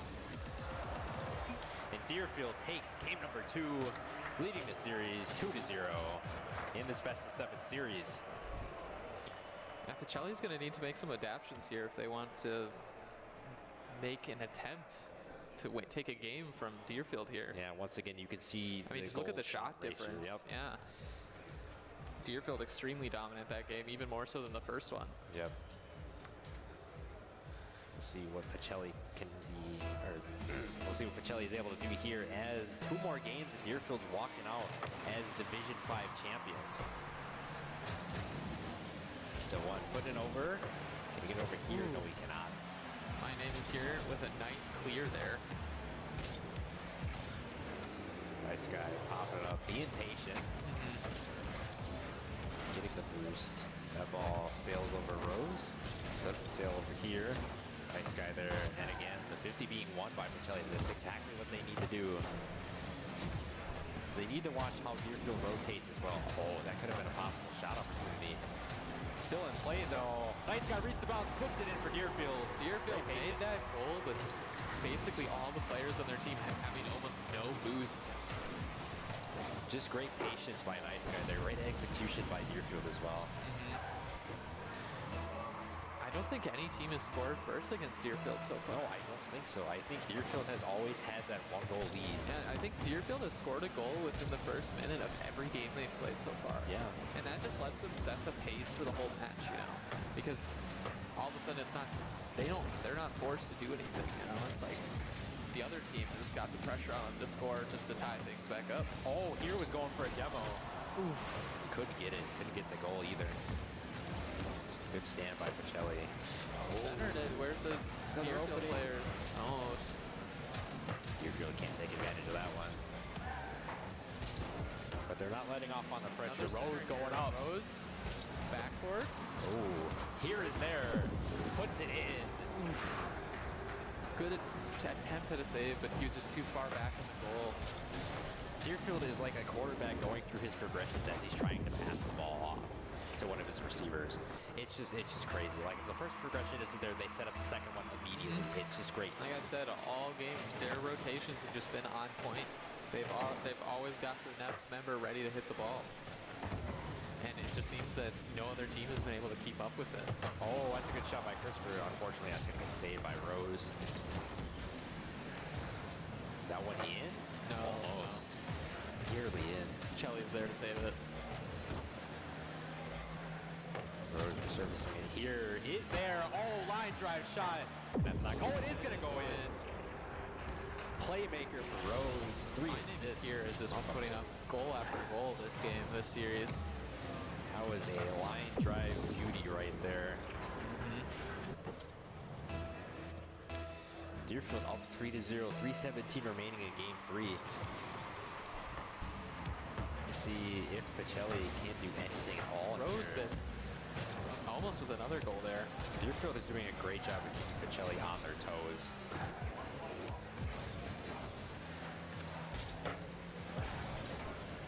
Crisper getting that one out. Can he get a second touch? Yes, he can.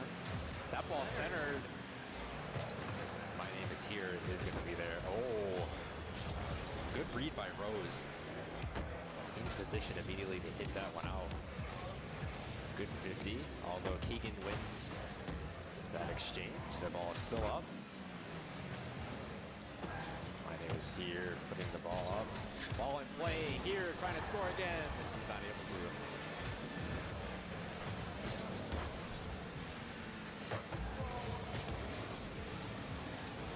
Nice contest by Keegan there. Yeah, it's just like Deerfield. Deerfield is like, he's in a swarm right now, just swarming around the ball, preventing Pacelli from doing anything right now. Chris was trying to pass it back. Oh, that pass back did not work out at all. Nice guy, flicking it up. Not gonna be able to put that one in. Keegan with a nice save. Clear there again.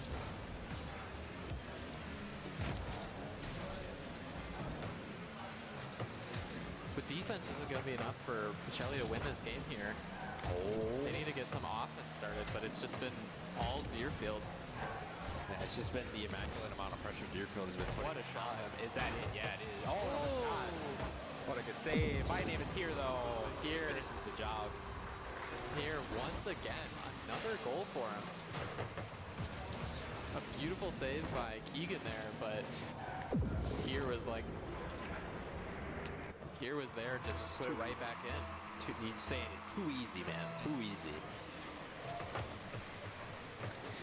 Deerfield is looking 4-0. absolutely dominant these past two games here. And even going back to that semifinal matchup as well against Williams Bay. Deerfield virtually shut out Williams Bay. Another center.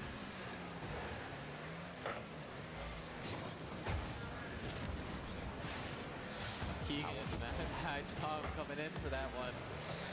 That one was very, very close. Crispers, Nice shot. that shot's up, But- nice guy there for the clear. That is an easy save for Nice Guy.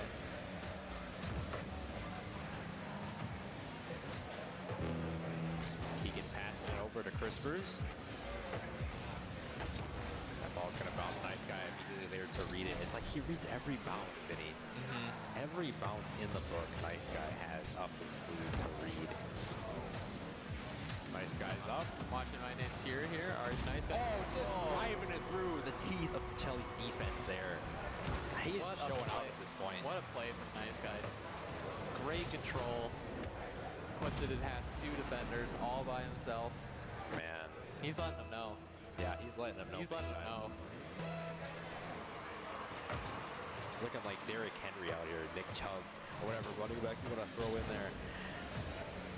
He is the embodiment of one of those. 30 seconds remaining here in Game 3. Deerfield up 5-0. I'm very curious to see, Vinny, if they can put up a 10-0 showing in one of these games, because that was their main goal in the Williams Bay match, but they weren't able to. Obviously, well, They're on their way for that was it kind of right the now, difference. But their Andrew. main goal obviously was to win, but from me and Blaze were talking before. Well, that just shows their confidence, you know? They're like, oh, we want to get one 10-0 game. They're not like, their goal isn't, oh, let's just win. Their goal is, let's crush them. As Deerfield takes game number 3, extending their series lead to 3-0. Look at the shots from My Name Is Here. Just Yeah, it's 3 13 goals, 6 shots. Yeah, Just an absolute offensive menace that game. 16 shots to 4 shots. 4 Uh-huh. times the amount of shots Deerfield has hit. Yeah. Yeah. Pacelli has not. I believe that is 14 shots to And if you look at the shooting percentages, you can see that Deerfield is aggressive. I mean, they're not that accurate, but it doesn't really matter at this point, as they're able to put more aggression onto their opponents, which leads them to more goals. Game number 4 here, Pacelli's last breath to come back in the Division 5 final. And immediately a kickoff goal to start. Oh, Who else but Mr. Nice Guy? This is tragic. That cannot be good for Pacelli's Telling you, mental. college recruiters are going to be looking out for this guy and the entire team of Deerfield. That cannot. Pacelli just needs to be careful and not get tilted off of that one. Yeah. It's just an unfortunate occurrence. That can't be anything but frustrating. Oh my God! Just feed the rock right to Nice Guy. Oh no, I don't think he was aware that Nice Guy was on his way in, and he dribbled it in front of the goal. And Yeah, he just jumped the route like he was a yeah, cornerback Nice Guy said picking off thanks for the ball. pass and Yeah, put that one in. thanks for the pass. See you later. Yeah. Gives Deerfield a 2-0 lead. Not even 30 seconds into this match. Yeah, Deerfield looking even more dominant this game than the last. They might just be warming up for the gauntlet at this point. Oh, Pacelli off the top of the crossbar there.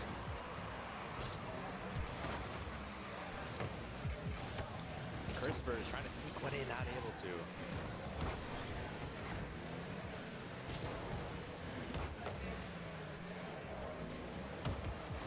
Crisper's accidentally bumps into Keegan. As you can see, the team chemistry might be off for Pacelli, as the score obviously says that story, but other factors may be lying into it. You know, it could be that mental diff, you know? It's Yeah. hard to stay positive when you're down 3-0. Oh, the one gets it past. The goal goes in One of them. instantly. Not able to get a goal, though. Keegan gets it past here. Can't get it past the other two members of Deerfield. Pacelli's just knocking on the door. Deerfield is just not letting it open. Yeah. They have like 50 safe blocks on that door. Yeah, well, like, their rotations are just so quick, you know? One person hits the ball, and by the time Pacelli's making their next shot, somebody's already back at the goal. It's just really hard for them to find an opening in Deerfield's defense. And they don't get a lot of time on offense because Deerfield is just so good at controlling the ball. Yeah. They've just really controlled the pace of not just this game, but this whole series. You know, Deerfield has been in the driver's seat the whole time, and they have not let up. Yeah, they've remained confident throughout the semifinals matchup and the grand finals matchup that is currently ongoing. One almost in.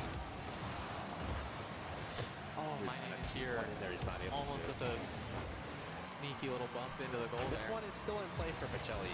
2 minutes, 40 seconds, still plenty of time, but they have to get it off their side. That's step number one, is getting it off their side. Good bump there from Keegan. They needed that one. Oh, gets a 50 off Nice Guy. The one is there. But Rose Spitz there to clear the ball. Rose, great positioning. That ball's up. Nice Guy. Oh, what a save by Keegan. Another good save. Keegan's been playing really well for Pacelli this series. Yeah, Keegan is definitely the lead dog for Pacelli. The one trying to go He's for a the demo. only, I think he's responsible for all of Pacelli's goals so far. Yeah. As well as a lot of the pretty good saves as well. Keegan again, taking the ball. He's going to try to center it here. Tries to center. None of his teammates are there. It's like they try to set up a play and then Deerfield just shuts it down immediately. Yeah. Like within They're the New York getting the defense, first half. They're getting the first half there, but they're just not able to follow through. Whereas Deerfield has just been the opposite story, where it seems like every time they get it centered, you know, 50% of the time they're making a goal. Yeah, every time they touch the ball, they feel confident in themselves. And that's one thing you like to see about a team like Deerfield is that they're confident every time they possess the ball. And they still have not let up. It's been a minute and a half that's just passed since the 2-minute 40-second mark, and Pacelli has still not been able to score. Nice Guy trying to put a third one in for Deerfield, not able to. Keegan launches it. That one's going to get cleared, but But none of still the in center teammates- position. None of his teammates have boosts. None of his teammates have boosts. They couldn't be there to follow up. That's just unfortunate for Pacelli. Nice Guy trying to dribble it, not able to do that. See what Keegan can do here.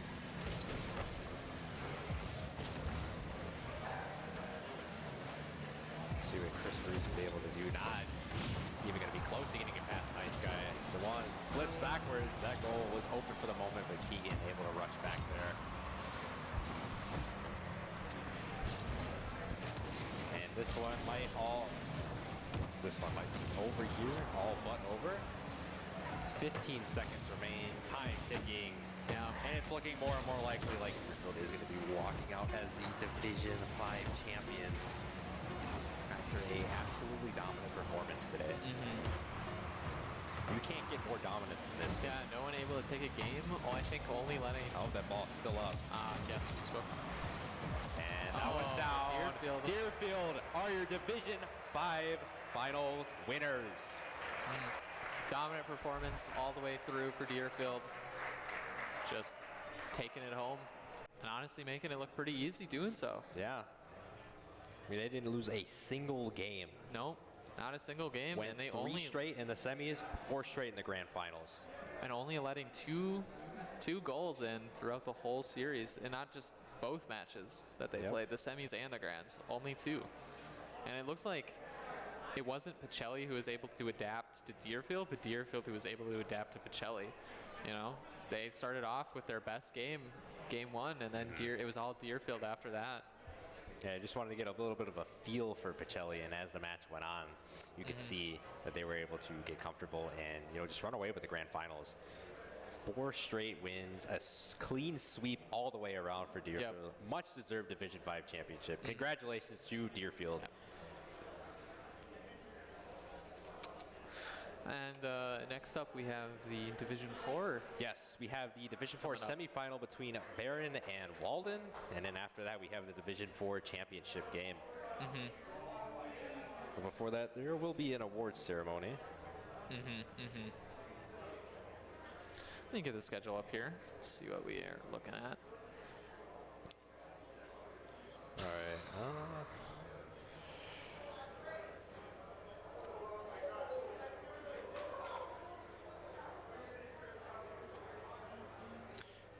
All right, looks like we will be taking a quick sign-off break. But before that, shout out to SkillQuest yet again. SkillQuest is offering a course that teaches you how to build a bot in Rocket League, culminating in a tournament with a grand prize of $2,000.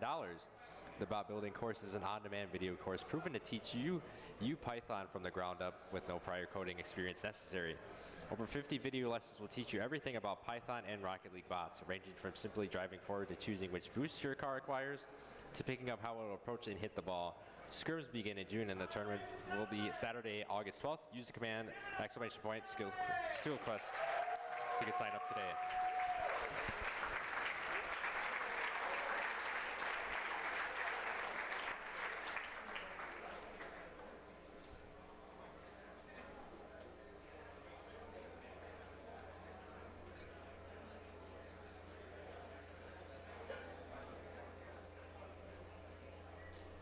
The awards are being presented behind us. Yep. Looks like Deerfield will be up next to take their first place.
the side of Baron, still on the side of Baron. Walden putting immaculate pressure early here. Lobo going up, gets the 50. X-Ray's up. Can he put it in? No.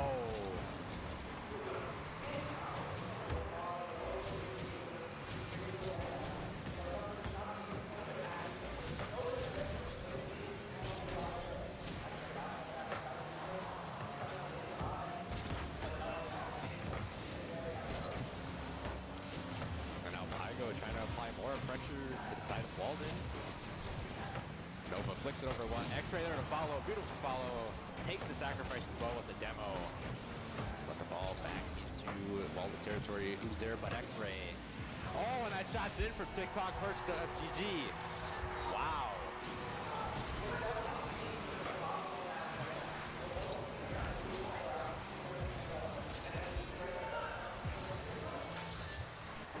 Great play there from Baron as they take a 1-goal lead. 3 minutes, 59 seconds remaining in game number 1.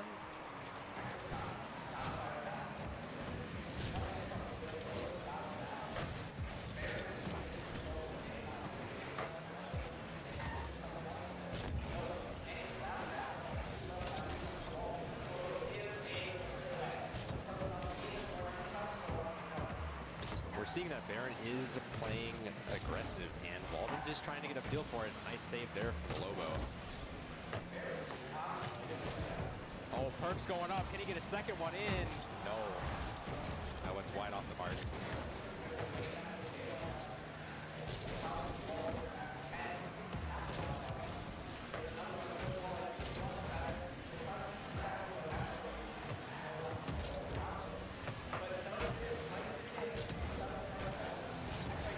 Oh, is he gonna get? Oh no! Oh, tough break there for X-Ray. Tries to put up another shot. That one's gonna get saved by Pygo. He's gonna whip on the ball now. Lobo not gonna win the 50 on Perks.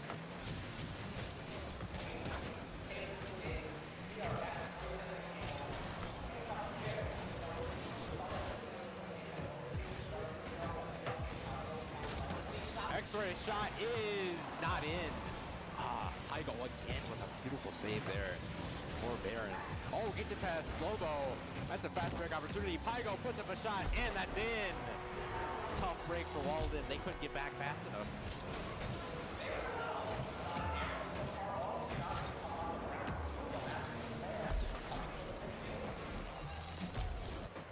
That's their favorite spot on the field so far in this matchup. Baron up 2-0, 2:29 remaining in game number 1.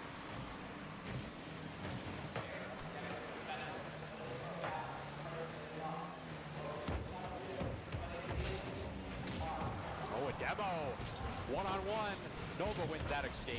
Short white kid is able to put it back into Walden territory. Oh, a nice demo by Lobo. Nice rotation. Oh, no, and an own goal by Nova.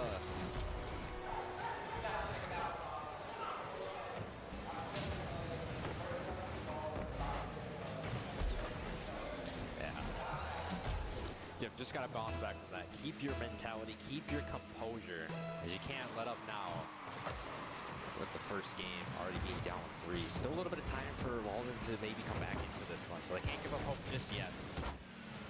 Short white kid puts it mid. X-Ray now.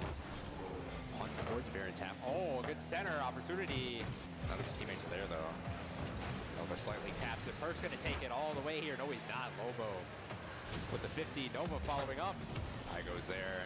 And Lobo punting it back towards his half. Nova is going to be there. No, he's not going to be there. X-Ray is going to be there. Nova going to follow up. Can he put that in? No, he cannot. X-Ray's there, though. Puts it in for Walden.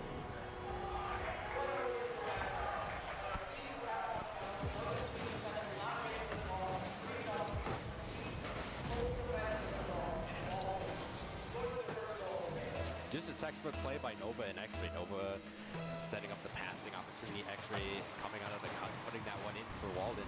Cutting their deficit to 2 here. Still a little bit of time to score and possibly tie this one up in game 1.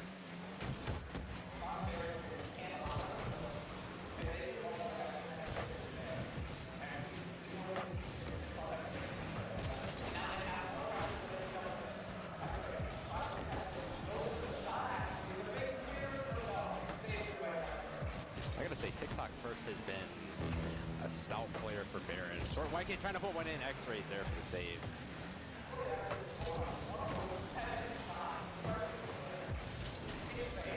He's usually just an aggressive Rocket League player, and it shows every match that he plays. That's just his style of game.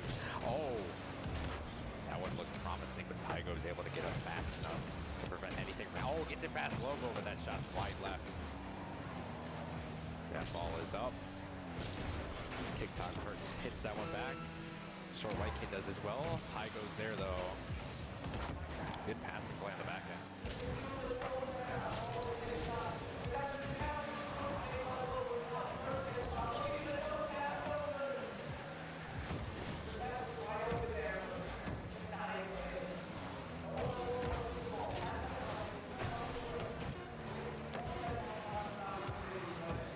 Trying to pass it off to Pygo there. He reads it.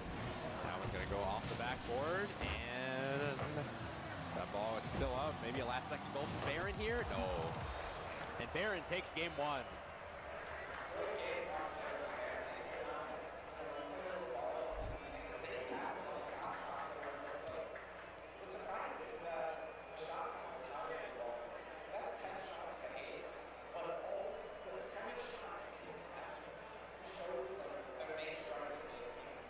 It just goes to show how more precise Baron was with shooting the ball than Walden was.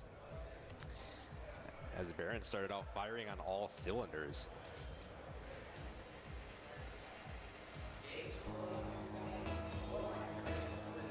I think Walden is going to come back in this one. They might be down 1-0 at the start, but I think they're gonna find their footing as this match progresses. Oh, and there's the one goal from Baron. Maybe a little bit of a casting curse. It's always happening.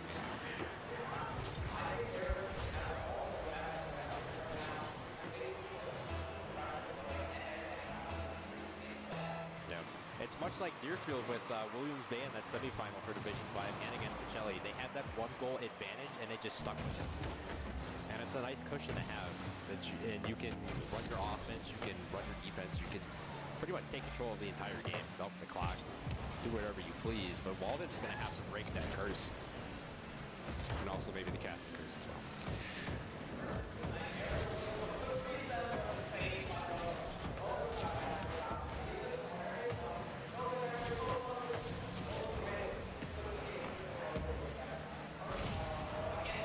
Good demo there. Oh, that's a shot.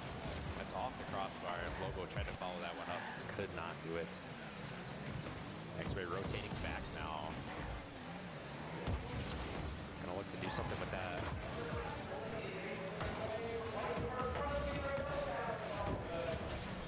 Gets bumped.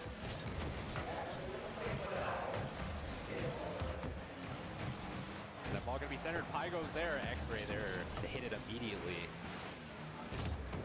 See X-Rays, jittery, aggressive, all that, but they need to get it off their side. Need to establish some offense here as Baron is just taking control of the second game. Milking the clock in the process.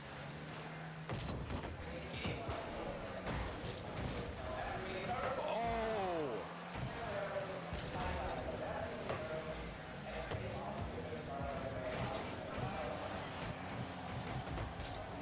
That ball's still in Baron's half. X-Ray taking a shot. That one almost snuck in. What a save by Pygo. X-Ray, or sorry, Nova wins the 50 there. X-Ray centers it. First with the interception.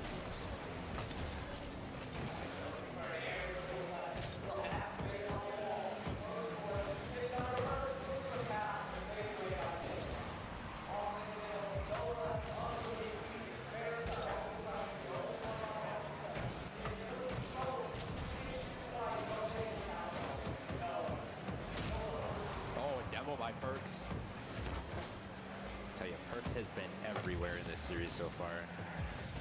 The main highlight of this Baron team. Nova trying to do something there. Perks setting up a pass from Pygo. He misses. X-Ray advancing it upfield. See what X-Ray can do. Puts it in. Right past Perks. But in the corner, Lobo with the great bump on Kid was the only reason Kid didn't get there in time, and that's the good time. And that's set up the lane for X-Ray to score there to tie it up at 1.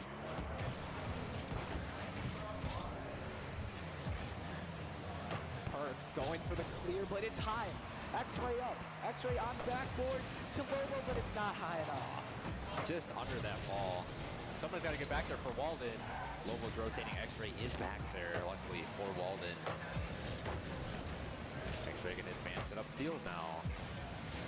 Again, Baron just applying more aggressive tendencies here. Kid's gonna hit that one up, trying to read it. Oh! Crazy exchange right there. Dude, Walden is on the offensive right now. Whether they have to go back on defense, but they are playing super far up. It's kind of getting into Baron. They have not been able to get as much offensive pressure as they have been. As X-Ray gets a good save there. Kid in front, it's a shot, but no, it's missed.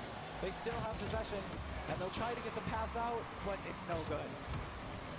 Perks had a little bit of an opening there for a shot. Did not execute that well, though. This one's in middle. It's put in the corner now. It's over Nova. X-Ray gets a good clear. But Perks is there. Perks is there to clear it out. Sniff it out. Oh, a demo by Perks as well. Kid's gonna center. Oh, is that a shot? Oh, and it almost is in. Lucky bounce for Walden. They need to capitalize on that. They're not going to be given many of those opportunities. It's right in front of net. The It's shot right is there. Puts it in. Too easy for him. Baron is hyped up after that goal as they get a 2-1 lead with under a minute remaining in game 2. 1 minute left. So much can happen in a minute. So much that can happen on this kickoff as that one's pretty even. Lobo calls off X-Ray. The shot's on target, but it's saved away. Nova now puts it up. It's in front of net. This could be dangerous again. It is. Oh, it just drops right on in, right in front of the Walden defender. Karen regains a 2-goal lead. Perks, just a good touch there. Unlucky 50 again for Nova.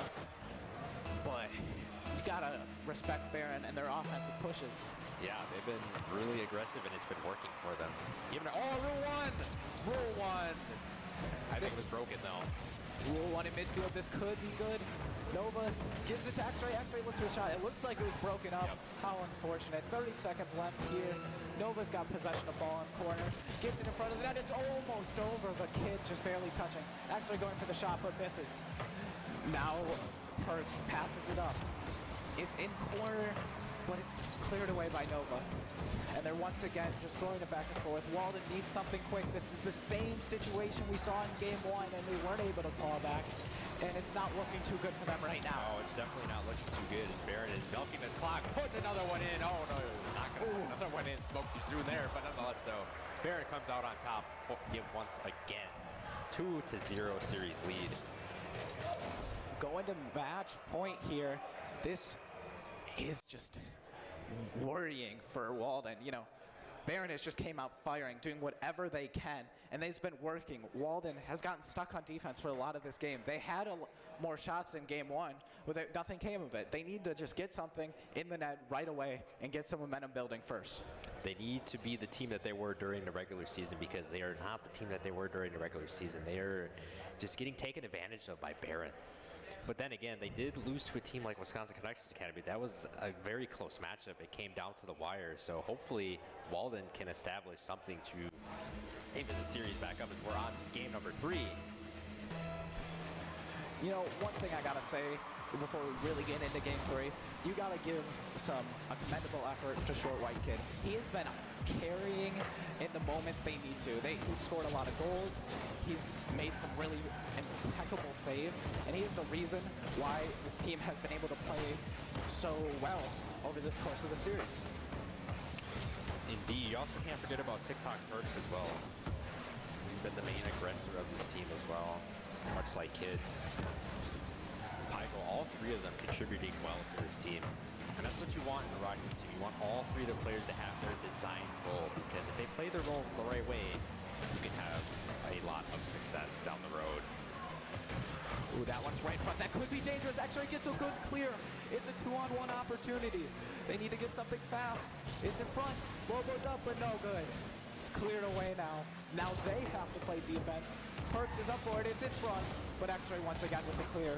Short white kid is on it. He's there. He puts it in front. X-Ray once again getting a clear. The vigilance of X-Ray on defense is what's helping Walden prevent even more goals from going in. But they just the pressure is there. Barrett with another goal. Look at this solo play here. Gets it off the corner. Nova doesn't get a touch. Gets it over X-Ray, and Barrett scores first again. Just that just amazing solo play by Pygo. That's one of those satisfying goals. Going off to the side, getting it past one guy, getting it past another guy, just dropping it in. It's a great feeling. We say confidence is key. Oh, and another one goes in. TikTok Perks getting on the board. Perks just with an incredible shot there. Gets it under the defender. Net was open, and they are just on a roll now. We say confidence is key in this game, and if you can hear them, they are loud and they are proud. They are indeed proud. And not to mention, this is their first year ever in Rocket League competition for Wasilla, so you know that excitement level is jumped up just a bit more. They get some more pressure again. They've just been getting so many offensive opportunities. Walden's bumping each other. It's almost in the net, but a good save by Nova there. Miraculous play by Nova, despite all the chaos in the back end for Walden. This one, but they have just been on defense this whole time. They need to clear the ball. They need to pick up some boost. They need to do whatever they can to just get some pressure. That's a good start right there, but Perk's going to shut that down. Nova, though, centers the ball. None of his team is there, though. This is exactly what they need. They are taking the advantage of when they can. We see that one go there. Lobo's up. Will he beat him? No, neither touches, as that will get cleared out once again by Baron. Pygo gets it past one. Oh, he's not going to be able to finish to get the goal. This is dangerous, but no, X-Ray is there. Gets it over two. There's one left. They're playing a goalkeeper now. They have the lead. They do not want to worry about getting scored on. Indeed, 2 minutes, 30 seconds remaining here. Time is a dwindling luxury for Walden here. Almost a third one on the board for Baron. Not the greatest touch. It will allow X-Ray to go through the air. And we really haven't seen too many air plays still throughout this series. It's all been a lot of ground plays and ground clears like that one. But the goalkeeper back for Baron. And none other than Short White Kid putting in the work for his team. Just like you said, Blaze. He has been the carrying machine for Baron. Walden trying to set something up here, and they're not able to. Perks gets to pass one. Nova's there. That shot is not online at all. Wide to the right. This one's going to go into the Walden corner. Baron's going for bumps. They have the pressure now. They're taking a shot. They know they have a chance, but no. Nova able to clear it away. It's in corner. Minute 30 left here. Nova gets a good 50, but it's cleared away by Perks. Someone's got to get up to that fast. Perks going for a shot, but no good. Lobo got a one-on-one now, but he's going to get beat to the ball. That ball goes past Lobo. Nova's there. Again, Short White Kid is there. Again, Baron is just pouncing on the ball. Every opportunity that they get, making Walden look slow to the ball. Perks, trying to get a bit shifty there. Short White Kid looking for a center. He might get it. No, he's not. Lobo with the clear. Good 50 from Lobo. X-Ray up immediately. Oh, he misses the ball. Nova's there, luckily. X-Ray out of boost. They'll take back to get boost. X-Ray. Nice driving punt. See what he can do here. Oh, no. Oh, no. It's going to be wide, but that was almost an opportunity for Walden to score a goal, and then immediately turned into a For Baron. Coming out of nowhere like he's Randy Orton, putting that one in. Baron up top big. Wow.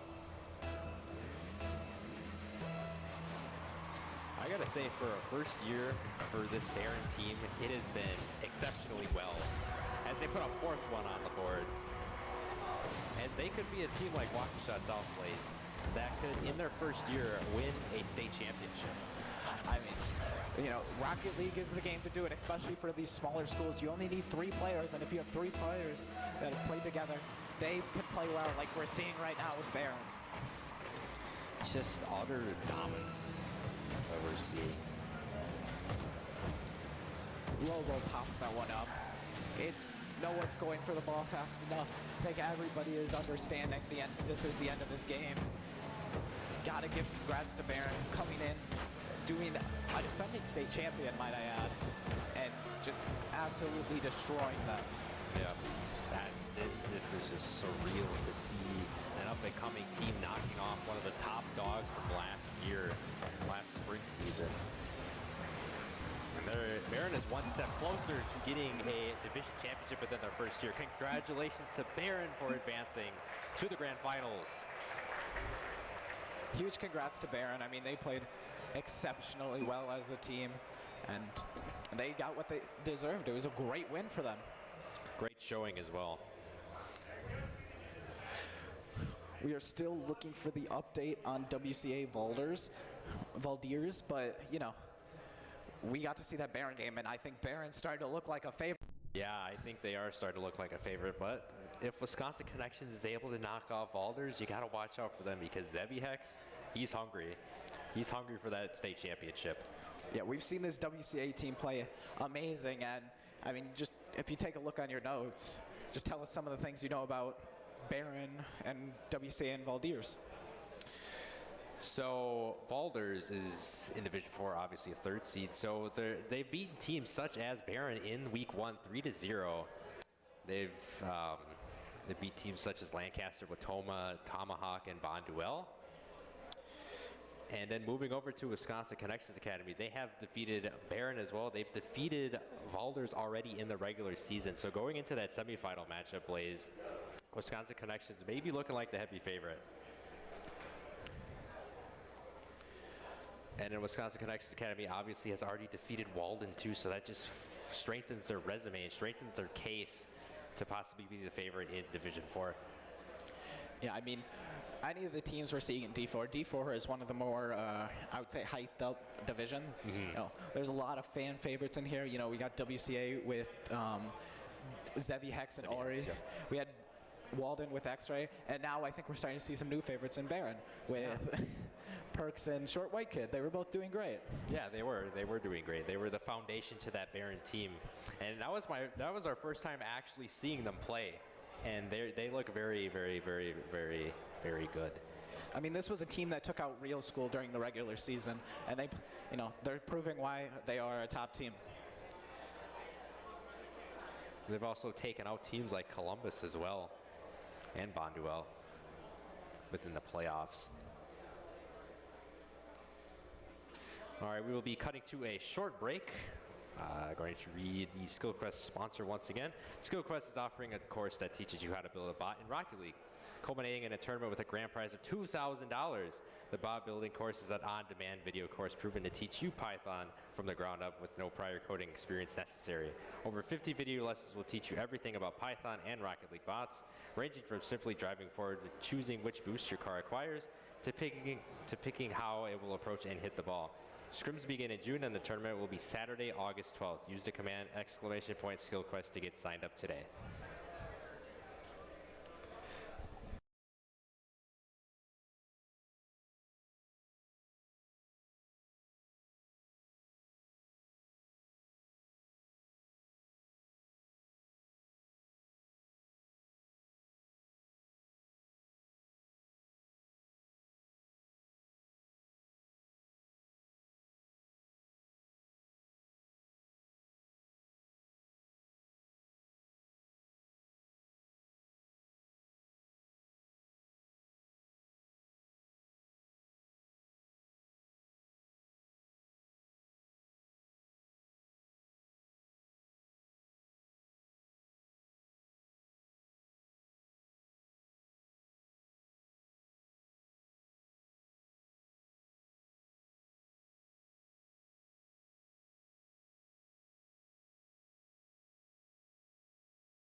Arts showing his aerial skills, but can't capitalize as Valdez is there to defend it. Oriarts misses that. There's a backboard shot. WCA trying another advance. And there's another backboard hit and a clear by Valdez.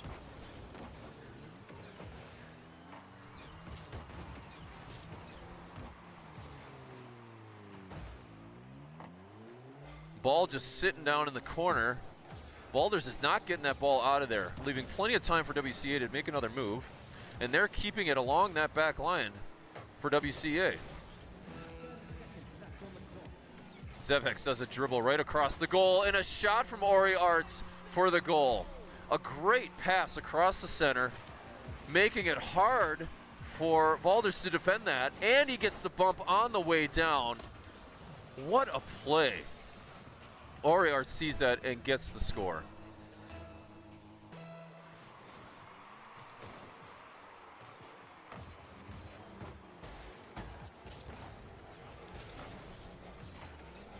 Valdez trying to make something happen, push it down around the corner, but that's cleared out, but it's kept back in. A volley in front of the net. 10 seconds left. It's going to be hard for Valdez to do anything at this point. Valdez, my apologies. I told you I'd screw that up. And there is game one in favor of WCA. A strong performance, keeping possession of the match in their court, and some great plays giving them a one-game lead.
Disable it.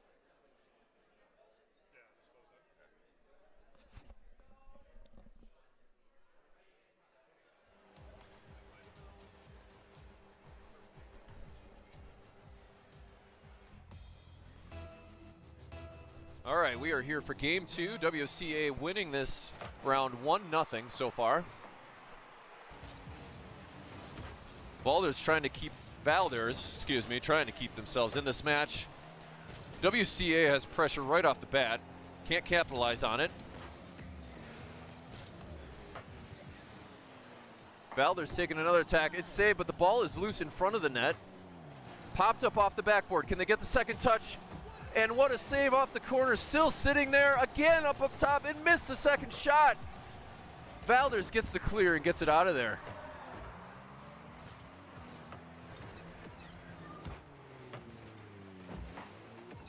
Series of volleys at midcourt. Now sitting in the corner for Valdez, letting WCA take possession, pops it across the goal again, making a tricky save, but he does get in front of it. WCA keeping the pressure on the backboard, but Valdez is trying to just keep holding on.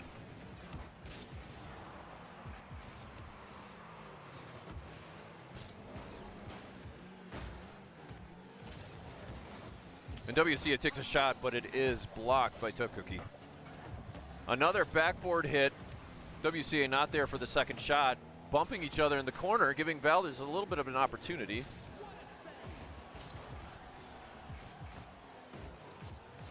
WCA takes possession, tries to set up the play. Oriarts with the air dribble. It is defended. But Zev comes back and tries to take a corner on the possession. Flips it up and throws WCA into a disarray there, but they still take possession back and keep the offensive pressure. There's a shot from Oriarts and a goal A backboard touch is missed by two of the Valdez defenders, opening up the goal.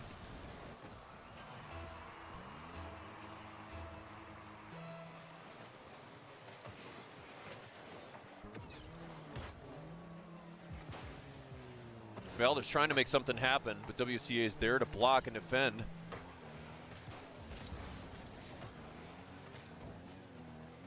Oriar's trying to do something in the center, doing a flipper set. No, it's blocked and sent out. And there's a nice pinch by Valdez downfield to try and get something moving. Going across the backboard, WCA does take it away and keep it out in front of their net. Pushed right back by Valdez across the net and blocked. Almost a goal. WCA does the, almost sends it right in front of the goal, but stays in front of it to block almost what is a free goal.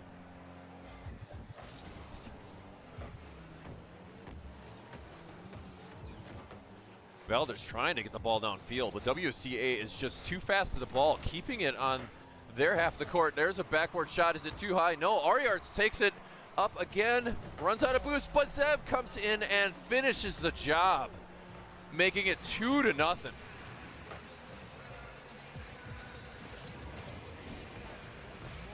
WCA just keeping a strong offensive domination of the field, not allowing Valdez to get much offense going.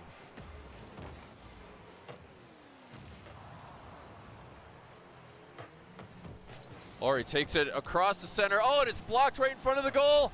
And Abel Equation takes advantage of it and scores what ends up being a free goal. An accidental touch right above the goal. Very hard to defend. WCA sees that and knocks it in. 2 minutes left. WCA 3-0, and there's a kickoff that's bouncing right in front of the goal again, but Valdez is able to get it out. Trying to set up some kind of offensive play, but just sends the ball to midfield, and WCA takes possession back, bouncing it up in front of the goal. WCA bounces it up a second time, almost sets up a goal, but Valdez is able to block it and get it out.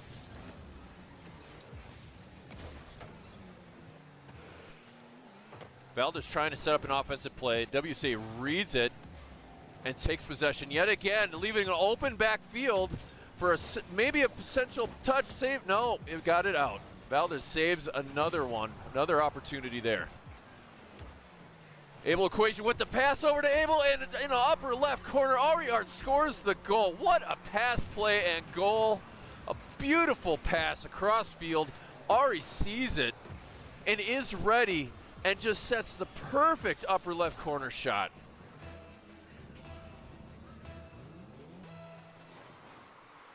WCA taking a dominating lead here in game 2. Just taking possession of the field and again across field, but wasn't able to get another goal. Top backboard again over Valdez, and they're able to pinch and get it out.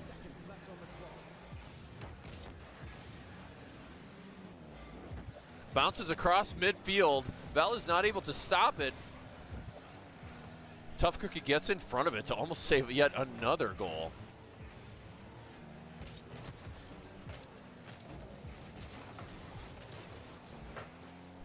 Ariart's trying to push it again through the defense. Valdez clears it out, but WCA is there and take possession yet again, gets a second touch, saved by the third defender. And a flick, but Tough Cookie is able to block the flick, but Abel Equation's here to bounce it across the goal yet again. Great save by Valdez. I am so sorry. Ariarts with the pass to Zev, gets to bounce it across goal yet again. And WCA keeps just bouncing it across the Valdez goal for half of this match. And there is game 2. WCA with another strong performance, wins it 4-0.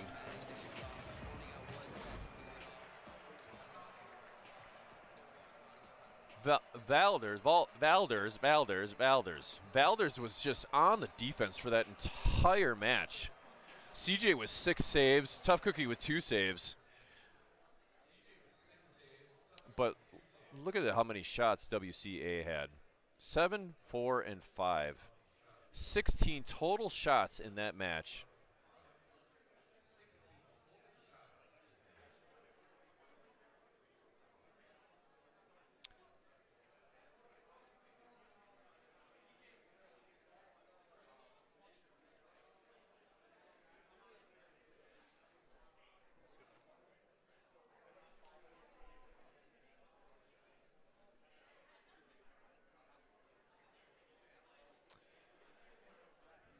All right, we are going to start match number 3.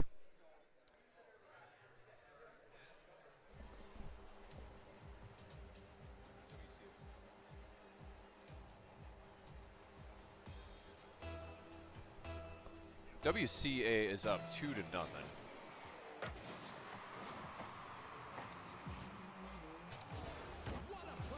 Change the colors of the match to more accurately represent the teams. WCA starts off on the offensive again right away. And there is a solid shot across, but what a save by Valders. Wow. Gets a corner pinch for a save. Keeps it in. Well, WCA is not able to capitalize on the initial first goal. Another corner hit, but missed. Bounced up in front of the goal, and there, WCA is finally able to capitalize, keeping the ball above the net for Valders for the first 30 seconds of this match. Able Equation just sitting there waiting for the ball to come down, capitalizing, and slams it in the upper left corner.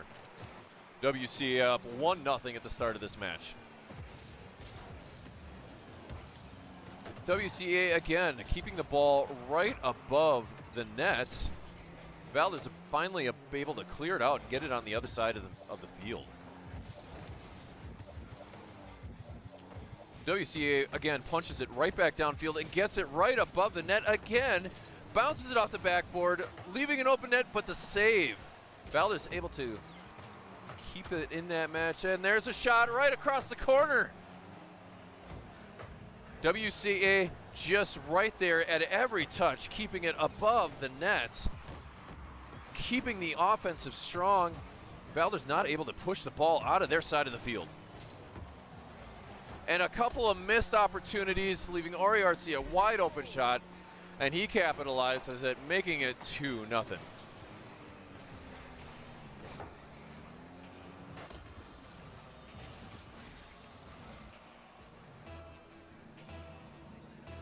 WCA once again dominating the possession in this match, keeping Valders on the defensive. Valders trying to push it across and get something started here, but it's cleared out by Zevex.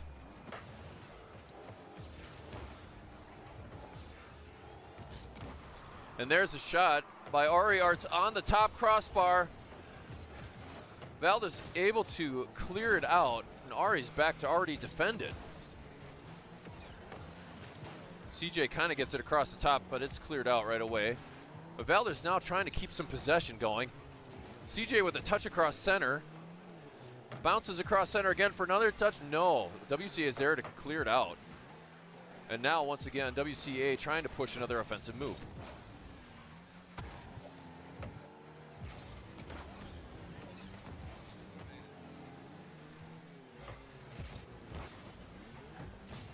WCA pushing on the corner again, but Valders comes in and a couple of demos, but WCA keeps the ball on Valders' half.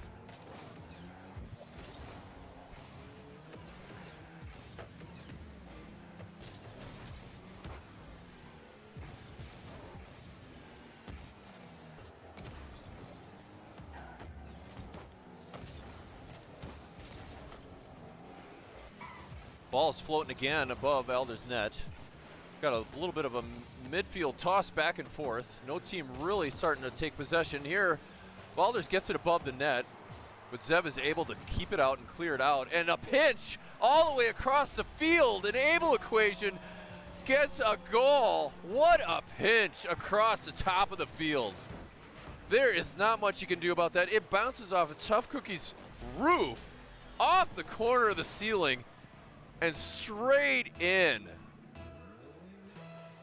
Gotta be honest, that's a little bit of a lucky pinch on that one. Wow.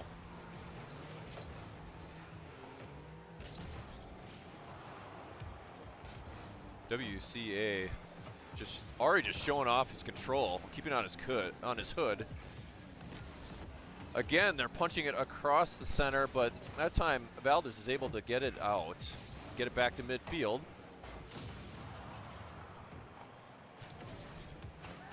Setting up, trying to set something up on offense, but not able to. Zeb has got the clear and pushed right back by Mac Attack. And a shot wide by Tough Cookie.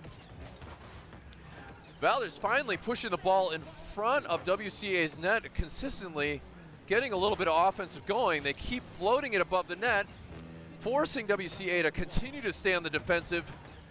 But now they're trying, a flip by Zev. He had an opportunity there, and there's a shot by Ari. He gets another goal, just getting to the ball quicker. And he gets it over the top of the two defenders. With 50 seconds left, WCA up 4-0. Valdez just not able to come back against and another kickoff lucky pinch to make it 5-0. That is just unfortunate for Valdez.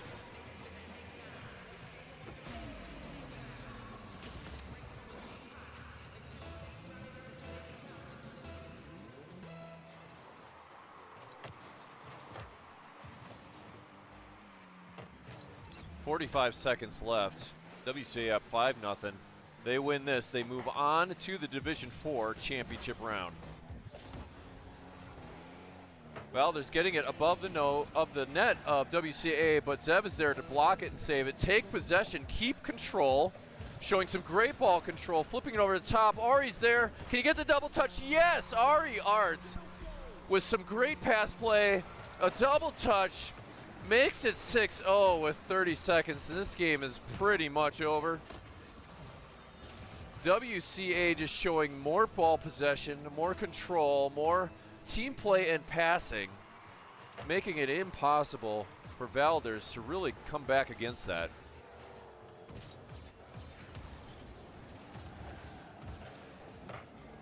Zeb tries to pinch it off the corner, but it goes the wrong way, but Valdez just pops it up to the center, missing an opportunity. Some confusion on the defense. Ari pops to center. A free ball to end this game. And that should almost do it, but Ari keeps it up. Can Valdez at least get it in the net? No.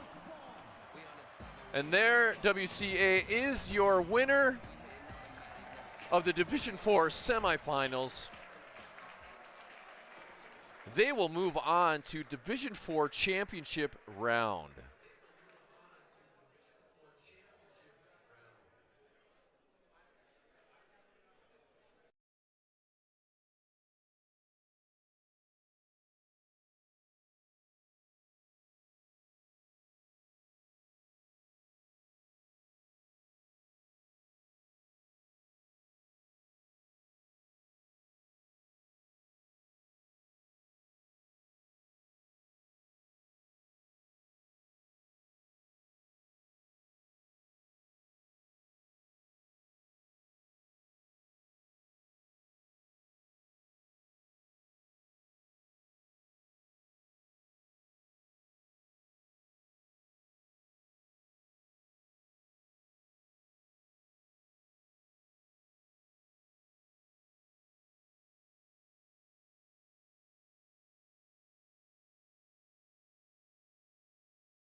All right. Despite the technical difficulties, Division 4 championship between Barron and WCA will be kicking off shortly.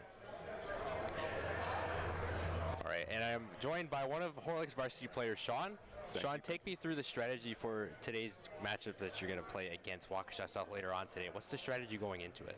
I mean, I feel like we just got to be quick, you know. Not only that, but we not to be giving away possession. We've played them before, right? You know, and we've had our own issues, but you know, we've been talking about it. We've been doing a bunch of training packs. I think we're ready to go, though. You know, our team's confident. We're happy. We're ready to play. Mm-hmm. I can see that you guys are confident. You guys are going to need that to beat a team like Waukesha South, probably the most dominant team in Division 1 for sure, as they won the Spring 2022 title last year without dropping a single game in the regular season. The only 3 games they dropped during the playoffs were against Oak Creek in that grand final. Yeah. This year it's pretty much the same story, but that is not the match we're casting right now. The match we are going to be casting right now is Barron versus WCA, 2 teams who have great team chemistry, as I just watched that WCA versus Valders semifinal, and man, WCA looks as good as ever. Ari Arts, Zevi Hex doing the work for the team. I mean, they have it all, but the up-and-comer Barron, they might be a favorite to win this, Sean. I think so too, because they beat a team, right, that WCA has faced where the game was close and they swept Walden. So I feel like people are looking at that and they're saying, oh yeah, this is a team that's a solid team. Mm-hmm. So, Sean, what are your predictions for the matchup, though? I'm going to say Barron. You know, they looked very promising when they were playing against Walden. It looked very nice. You know, they had it on. They were confident. They were ready, shooting the ball, doing what they needed to do. And they had that pressure, and they got the win. You know, although Barron is a stout team coming into their first year, I think WCA has this in the bag. You know why? Because they lost to WCA Barron in the regular season. So WCA has that confidence going into them. They know the structure of Barron's team. They know their team chemistry. They know how they play. So this one will be very interesting to see, as it should honestly go all 7 games, but you never really know at the end of the day. Yeah, this is going to be one of the games of the night, something you need to see, you know? Yep. And let me go over some notes for both teams real quick in case new viewers are watching the stream. So Barron, Division 4, first seed on the left side of the bracket. Their players consist of Jason Pygoat, their captain, Preston, TikTokPerks.gg, and Treyway. Spring 2022 season stats, they did not have a team last year, as they are an up-and-coming team. And in their first year, they've made it all the way to the grand finals, much like Waukesha South has. Regular season stats for them: 6-2 overall, 18-8 game record. Finished first in the Paladin Conference. They lost to Valders. Once again, the big highlight is that they lost to Wisconsin Connections in the regular season. This came week 2, and it was a sweep as well. They did not win a single game against Wisconsin Connections. They defeated Rildo 3-2 in week 3. Defeated Belleville 3-0 in week 4. Defeated Columbus 3-0 in week 5. Defeated Marshall 3-0 in week 6. Defeated Lancaster 3-0 in week 7, and defeated Wayuega Fremont 3-0 in week 8. The playoff track record, they had a first-round bye. They defeated number 4 seed Bonduel 3-1 in the quarterfinal, and they just swept Walden in the semifinal. So Barron's looking red hot, but also WCA is looking red hot as well. Yeah, that's how I was talking about it. You know, this is going to be a close game.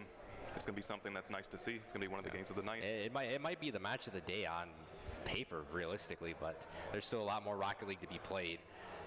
Yeah, and moving on to Wisconsin Connections Academy, they've beaten teams like Barron, Valders in the regular season. They just beat Valders a little while ago in that semifinal, and they also defeated Walden in the regular season. So yeah, both teams looking red hot. Both teams are going to clash, and it'll be interesting to see who is going to win this one. Very exciting match coming. It could literally go to either team. It's literally a coin flip at this point. So if those of you at home have a coin nearby, if you want to coin flip this matchup, do that for yourself. But I think Wisconsin Connections Academy is going to have it because they have more experience than Barron in playoff positioning. But Barron might not need that experience at this point, as they made it this far. Yeah, I got Barron. They're going in red hot into this game. I'm really excited to see this. We should be getting things underway shortly. Both teams still getting set up down there in the main stage. But yeah, what do you think of the setup, Sean? Like for casting, or Yeah, the whole venue. This is very nice, actually. I was like, coming into this, I was like, oh, okay. TJ showed me some pictures, but then actually seeing it in person, it's very nice. Yeah. Like first glance at that picture, I didn't think it would be like this good, but like being in here, it's amazing. Yeah, it's a very cool experience. Something that's only going to happen once. Yep. While we're waiting for this match to kick off, they are joining the lobby right now. All right. All right, we'll just get the sponsor out of the way quick. SkillQuest is offering a course that teaches you how to build a bot in Rocket League, culminating in a tournament with a grand prize of $2,000. The bot building course is an on-demand video course proven to teach you Python from the ground up with no prior coding experience necessary. Over 50 video lessons will teach you everything about Python and Rocket League bots, ranging from simply driving forward to choosing which boost your car acquires, to picking up how it will approach and hit the ball. Scrims begin in June, and the tournament will be Saturday, August 12th. Use the command !SkillQuest to get signed up today. All right, teams are joining the lobby, so we will be In action shortly here. And we are in action. Game 1 of the best of 7 series between Baron and WCA to decide a Division 4 champion starts now. Immediately a nice punt by Short White Kid trying to get it past Able Equation, not able to. Xavier gonna get a nice touch on that ball. Gonna center it, Abel's going up. Can he put it over Pygo? No, he cannot. TikTok trying to do something there. Nice clear by Kid. Let's see what TikTok Perk's able to do here. Nice driving punt. Zevi Hex, though, with a nice response. Touched a TikTok hit. He put it up. Oh, and they got back in control. WCA controlling it now, putting one on the net. Can't finish it. They still have control. They're putting on the pressure, staying in the corner right now. Oh, it gets cleared by TikTok. TikTok putting it towards their net. They have one defender back. He's bringing it to the mid. Good 50 going out to Baron. Baron with another 50. It's like a 50 marathon. Now it's up their net, but they have possession. Let's see what TikTok Perk is able to do. See if he can get it off. Oh, he gets boost start, but he still has 65 boosts in the tank. Plenty of boosts. Zevi Hex going for the center. None of his teammates were there to follow up. Zevi Hex's shot. Oh, and that one's going to get saved by Short White Kid. We're seeing that WCA is applying more pressure than Baron is to WCA. This could be a telltale sign of how this game could go. During the later stages, Zevi Hex trying to do a solo play here. Gets a center, actually. Ari's there, puts it in. Good goal from him, He's putting it out there, put it perfectly for his teammates. Teammate got a good touch, followed it up. Nice angle. Great angle there, and that's the team chemistry between Ari Arts and Zevi Hex. I saw that in the Week 7 matchup I casted for them against Walden. And yeah, that team cohesion goes a long way. Don't count on Able Equation, though, as he'll be getting on the board here pretty soon, or doing some work in the backfield for WCA. Is now Baron in position to try and score. Short Right Kid, nice 50, getting it over. Oh, and Baron puts it in! TikTok Perk swallowing it up. TikTok is mechanically on point right now. That is such a good angle. You like to see it, It's something you love to see in these matches. Already tied at higher rank. Already tied at 1-3-17 remaining in Game 1. This is shaping up to be quite the series to decide a division champion. The ball centered immediately. Ari was there, but TikTok Perks got it past Able as well. Closing up the gap with Zevi Hex on that one. He wasn't there. Pygo would have. Oh, what a bump! What a bump by TikTok. On to Able. Now the ball in Baron territory yet again. Ari Arts going for a shot, and that's not in. Saved by TikTok. Pygo going to drive that one upfield. It's going to get met by Able Equation. Able Equation centers that. Ari's up. Can he put it in? No. Zevi there follows up, puts it in for WCA. Very close game so far. They're putting on that pressure, but they get these situations where the net's just open, everyone's awkward, no one's able to get the clear out. So this is a very close game. They're both putting on that pressure, both getting to it. Yeah. WCA up 1. Could be maybe up 2. No. I go there for the save. Zevi trying to do a solo play of his own. Almost gets that one in. Gets it in, though, on the second chance. Rebound. unfortunate situation. Everyone's backwards on this play. One up to the net. Very unfortunate. Just awkward positioning on a Baron on that play, and that's what really ultimately cost him there. 2-goal lead from WCA in game 1, 2:24 remaining. Still a lot of time for Baron to come back into this shot. That ball's up. Oh, and as soon as I say that, Baron scores their second. I like this right here. TikTok setting it up for his teammates right here, and he goes for the bump to throw him off, and it gives them the open net. Very good play design from Baron. Cut their deficit to 1. Kickoff being won by WCA. Short goes over the ball.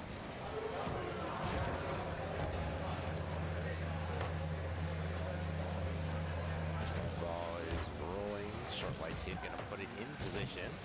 Gets a second chance. Gets the center. Oh, it's almost a goal. Not sure what happened to the name tag of the players. So a little bit of an error. TikTok puck's going up. He's not able to get that in.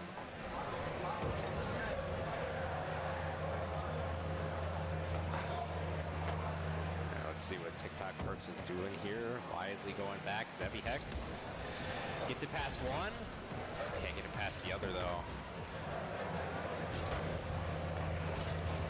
See what Zevi's able to do. Trying to resurface the ball, maybe get a demo. He does get an exit demo. His team cannot capitalize on it though. Another good demo. Zevi Hex is going to try to do something. Oh! Looking to do something. Good clear by Baron. That one advancing towards midfield, favoring the side of WCA. Now Baron. Nice driving punt by Perks. Baron putting on that pressure right now, get a shot from the net. Ooh, an unfortunate miss. WCA is now bringing it back to their net, going to keep on that pressure. One touch to the corner, able to centers will he clear this? He does. All the way back to WCA right now, they're putting it up the field, keeping on that pressure. He's putting one on the net, is that? Oh, that's in! Zevi Hex, what a play. Playing out of his mind in this game 1. 3 goals, a hat trick. See his ability to just take what they put up there and make something with it. That's crazy. I love the chemistry. Always make something out of nothing, as they always say. 2-goal lead regained by WCA, less than 40 seconds remaining. I think WCA just has to play for clock at this point and keep Baron from scoring. Because if there's any team in Division 4 that's willing to come back within 2 goals with less than 30 seconds, you gotta believe it's Baron. You gotta keep them on lock. WCA with a nice clear, keeping it close to them. Right now, they gotta make something. They got 10 seconds left. Oh, time's ticking. Not sure if we're gonna. I'm not sure if we're gonna be able to do anything here. Countdown going off. Zevi puts one in before the game ends. 4 for Zevi.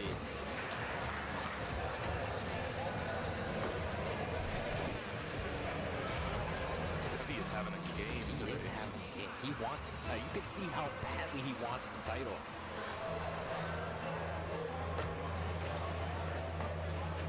After that disappointing season from WCA last year, getting eliminated after having a first-round bye, they made it farther this year, and they want the chip as they win game number 1.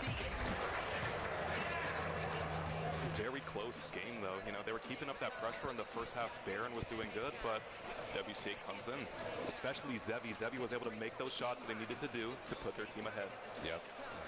And that's what you want in a great captain. You want a captain that's going to lead your team to victory. You want a captain that's going to fit to the other teammates' needs and all that other jazz. But yeah, we'll get set for game number 2 here. And Sean, what does Baron need to do to come back into this? They honestly just got to keep up that pressure, the same pressure they had in the first half of the game. They were doing well. They were keeping it in their corner, keeping it close to them when they needed to. And in that second half, WCA was just putting it back at them. And when they throw it up to the backboard, Zevi was there. Now we're going into game 2. Game number 2 starting out. Able Equation wins that kickoff. See what Zevi's able to do here. Ball's popped up. Perks is up. Ari's up as well. Ari beats him to the ball. Good 50 by both Pygo and Abel. Short white kid driving down on the ball. Zebihex reads it, tries to pass it off to one of his teammates. They are not there, which allows short white kid to put it into WCA territory. Perks pops it up. Pygo's there, gets met by a brick wall and Zebihex.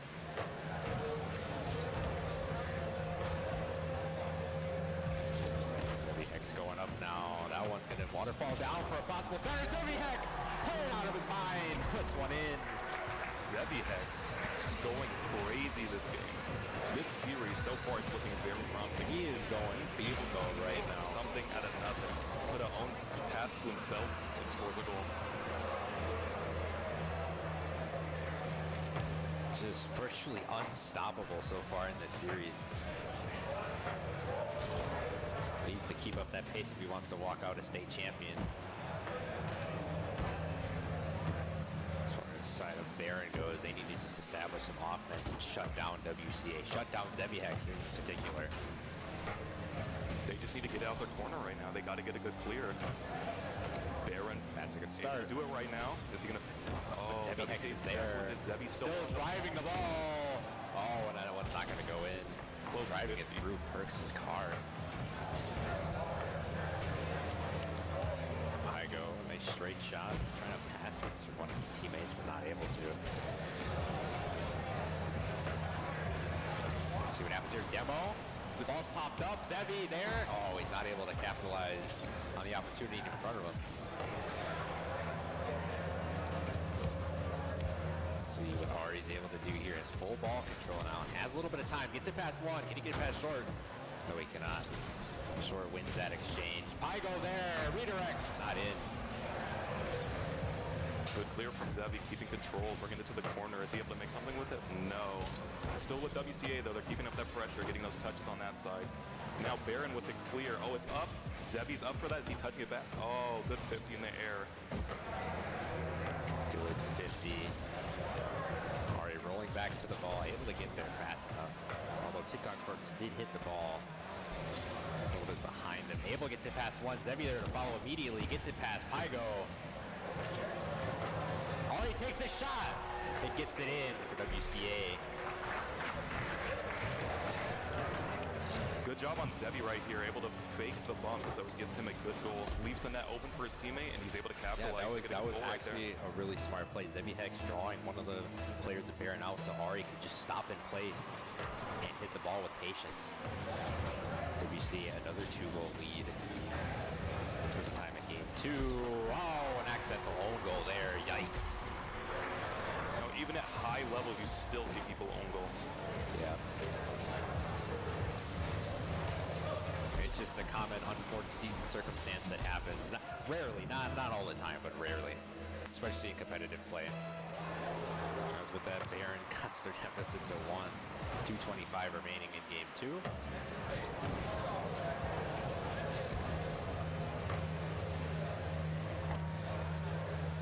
TikTok got it past 1. Nice driving punt by Ari. Good save by Short.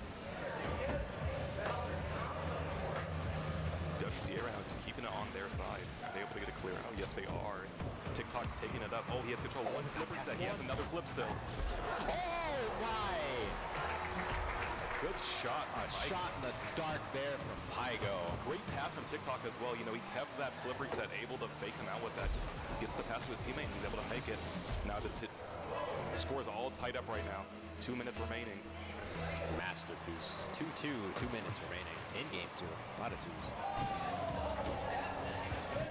Pygo, nice driving punt. Oh, that almost went in on the top right corner.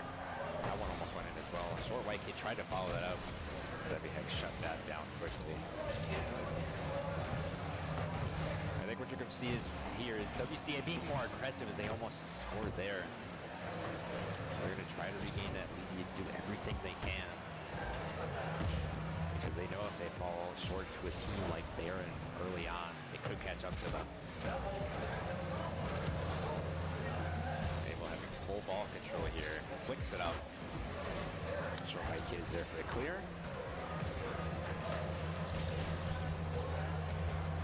That one's still in the back of Baron's half. Xavier Erickson have full ball control here. Nice pinch. Short white kid trying to set up something for his team. Was able to for the moment, but Ari got there for the clear. Able to equation pass it right to Zevi, and he's not going to be able to put it in. Oh, and the rebound attempt goes south. Open net from TikTok. He gets a free goal. Wow. The double commit that leads to a goal. That's just unfortunate. That's got to be like the 10th goal today across all the streams where the ball just did not go in. It just bounced up and down. I don't know if anybody saw, but that was a good bump. He was able to stop WCA from getting back, left the net open for his teammate. He was able to capitalize. Very good. 3-2 with 47 seconds remaining. Will Barron be able to keep their lead?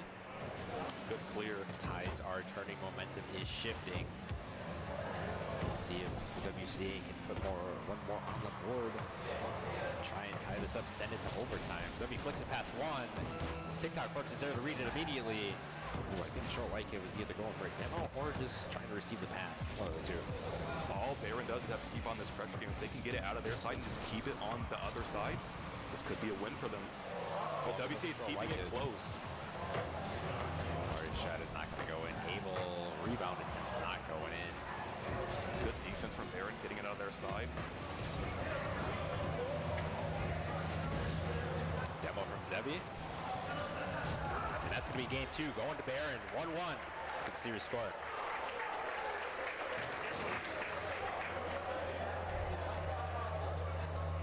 See, very promising series one.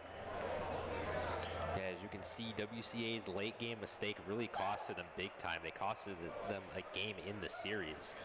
And that's how Barron was able to come back into this one. After letting WCA score 2 unanswered goals.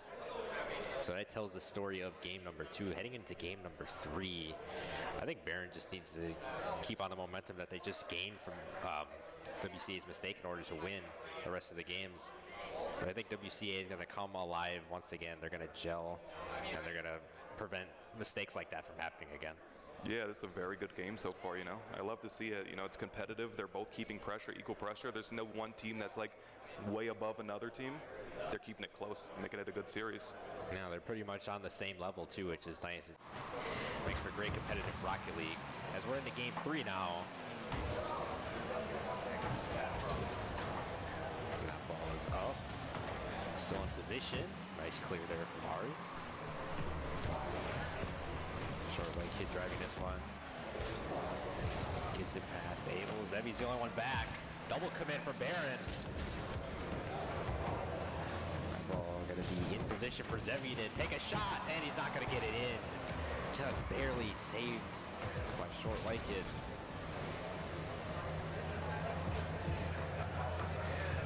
Zevi going to catch the ball, roll it on in. Trying to get it past one, was not able to. Ari trying to resurface something here.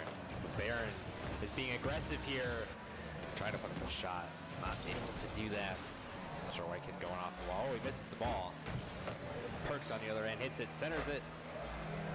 Short white kid is back deep, so is Pygo. Played a bit conservative in that attempt of a goal.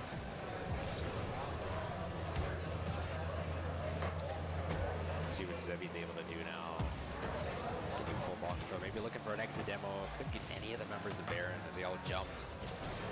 That's one thing too, a competitive play. If you're trying to go for an exit demo and you're going against a team with, you know, high-level players, they're always going to jump before you demo them in the goal.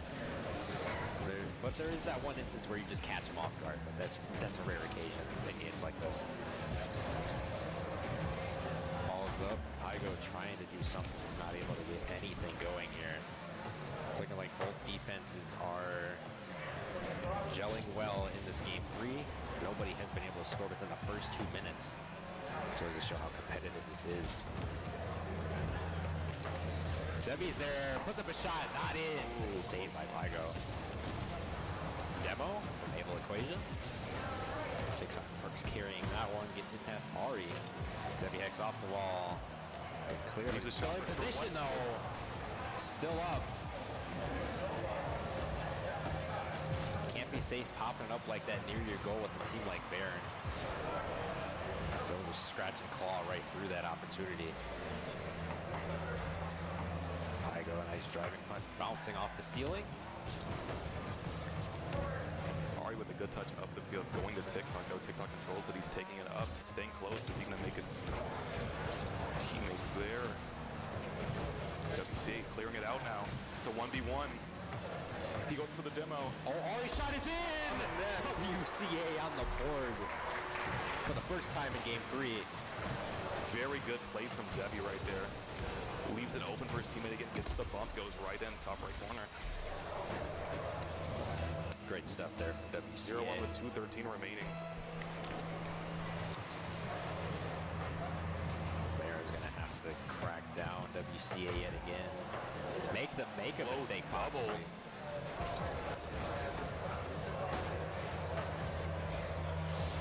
WCA kind of crossing over each other right now, getting some missed touches. Oh, no! Open. Ari misfires on that one. And it leads to a Baron goal for TikTok Merch GG. Able to tie it up 1-1 with 1:55 remaining. Yikes. Another crucial mistake from WCA.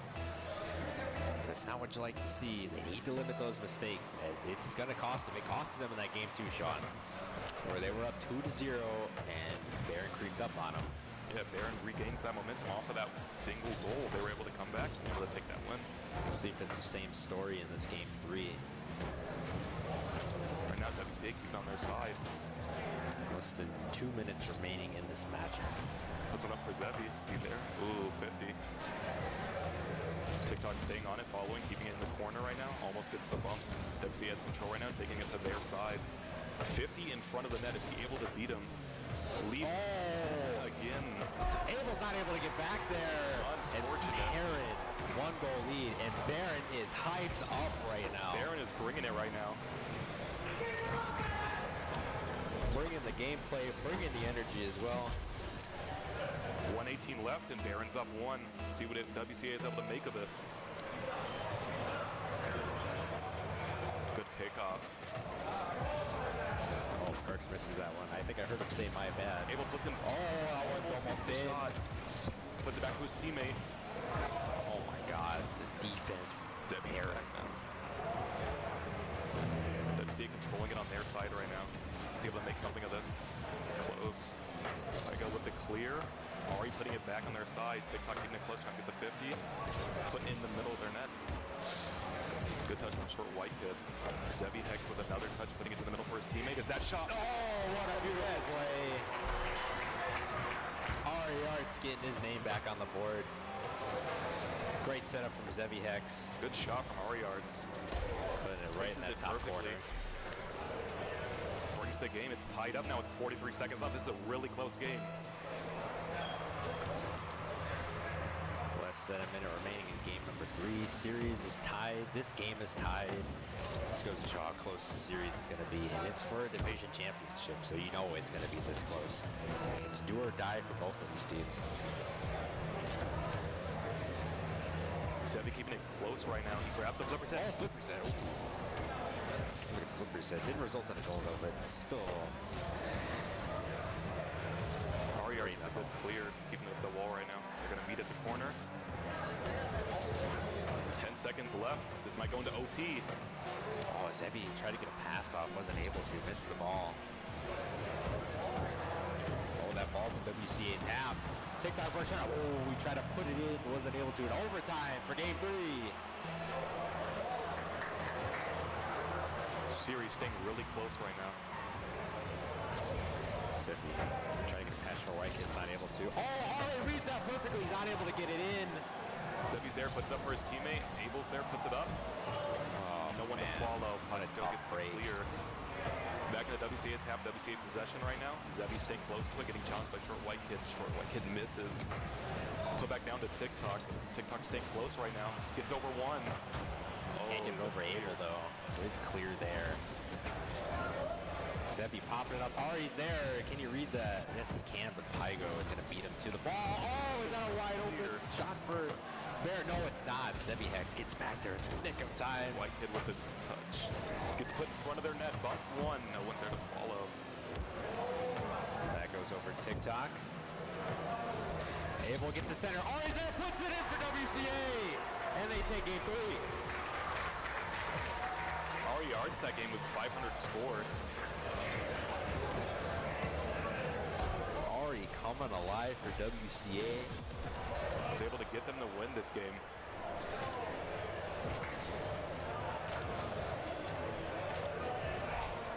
Great performance by all members of WCA and all members of Barron as well. Both teams played a great Game 3. It's looking like the momentum is swinging again in the favor of WCA, as it was with Barron heading into game number 3 after that accidental play by WCA. Barron's still keeping it close, though. You know, they're able to put on the pressure they need, been able to make goals, capitalize on the mistakes that WCA makes. The WCA finishes it up in OT, puts the series at 2-1, going into game 4. All right, let's see what happens here. WCA currently in the lead, 2-1 in the series. Zebi keeping it close, puts it up for his teammate. Whitekid gets the clear out. Ari's following it, puts it to the backboard. Teammate mid puts one in front of the net. It's above. Good touch by TikTok, clearing it out right there. Pygo staying close right now, putting it to their corner. Is he able to get a shot off of it? Ari and the demo. Oh! Zebi was almost able to save that. Just by a few frames, almost saved that. But a great play design by Barron, and they get that 1-goal lead. Barron gets that early start, 1 goal. What Barron has to do is they have to be like Deerfield. They have to keep the 1-goal lead and just chew clock. And just prevent WCA for running their offense. Shut down Zebi, shut down Ari, shut down Abel. As I say that, they almost score there. Almost a caster's curse there. Zebi Hex driving it back to his half. Trying to get the ball resurfaced in a position that is favoring WCA. Oh, a demo! Oh, and TikTok Works puts that in. And they get a 2-0 lead. Barron is not going down without a fight, I can tell you that. Barron making it known that they're not out of this right now. Keeping up that pressure.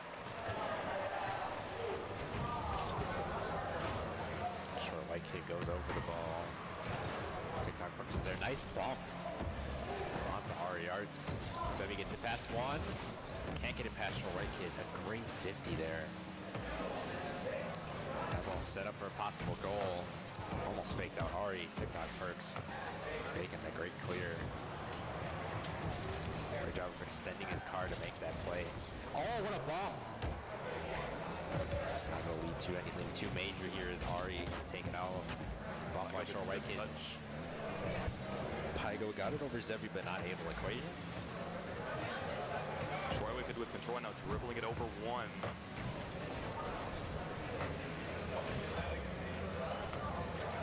Barron with the pressure right now, keeping it on WCA's side. They're doing a good job of it. Almost the 3rd one in there as it's saved by Zebi. Good touch by Abel, able to get it out of their side. Zebi Hex with a good 50, puts it for his teammates. He able to get another. Pygo getting the clear. Getting it away from their net, staying close right now. Nice bump onto Zebi Hex, but able equation comes raining down, trying to clear that off of WCA's half. Ari keeping it close, fakes him with the catch. He's staying close right now. Gets almost. Tried to flick it past Whitekid. Whitekid not letting it happen. Puts it to his teammate in the middle. Zebi with a good clear. That one advancing towards Barron's half. Zebi trying to set over that one. That one is a bit too high. Ari was still able to hit it nonetheless. Zebi, oh, that shot just wide to the right. Zebi trying to pass to one of his teammates. Ari makes the save. Avoids the demo. TikTok Works centering it. Oh. Close shot from Pygo, able to keep it in the middle.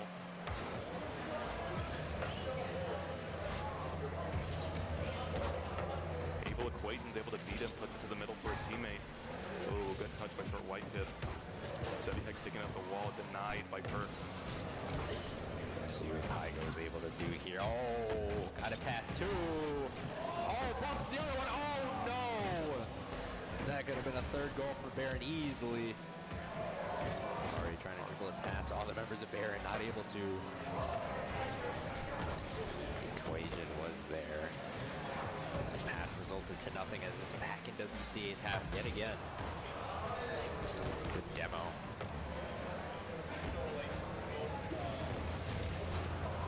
Nice demo that time by Able Equation. Zevi Hex going to get back, and it's just Baron controlling this game, much like we saw Deerfield earlier today against Williams Bay and Pacelli. Just holding on to the lead, establishing dominance, chewing the clock as much as possible, just really controlling the dynamic of the game. So Duckwork's doing some crazy stuff here. Just eating up that clock. Short white kid. Oh, just off the crossbar. Gives to Pygo. Pygo gets a touch up. TikTok's able to follow. Good touch. WCA keeping it in their corner right now. They have possession. Pygo denies it. Staying on the ball right now. Gonna run on up.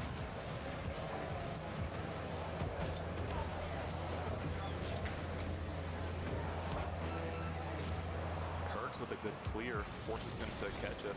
30 seconds remaining here in time. TikTok just not letting them have anything right now. He's taking everything away from them. Anything on the wall, he's there.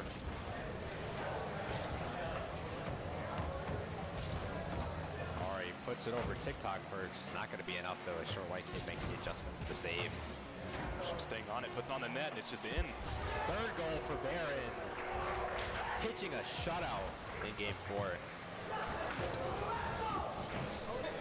Good shot from Short White. He saw people were out of position, put on their net, gives them an easy goal. 6 seconds left. Looks like the series is going to be tied at 2 after the conclusion of game 4.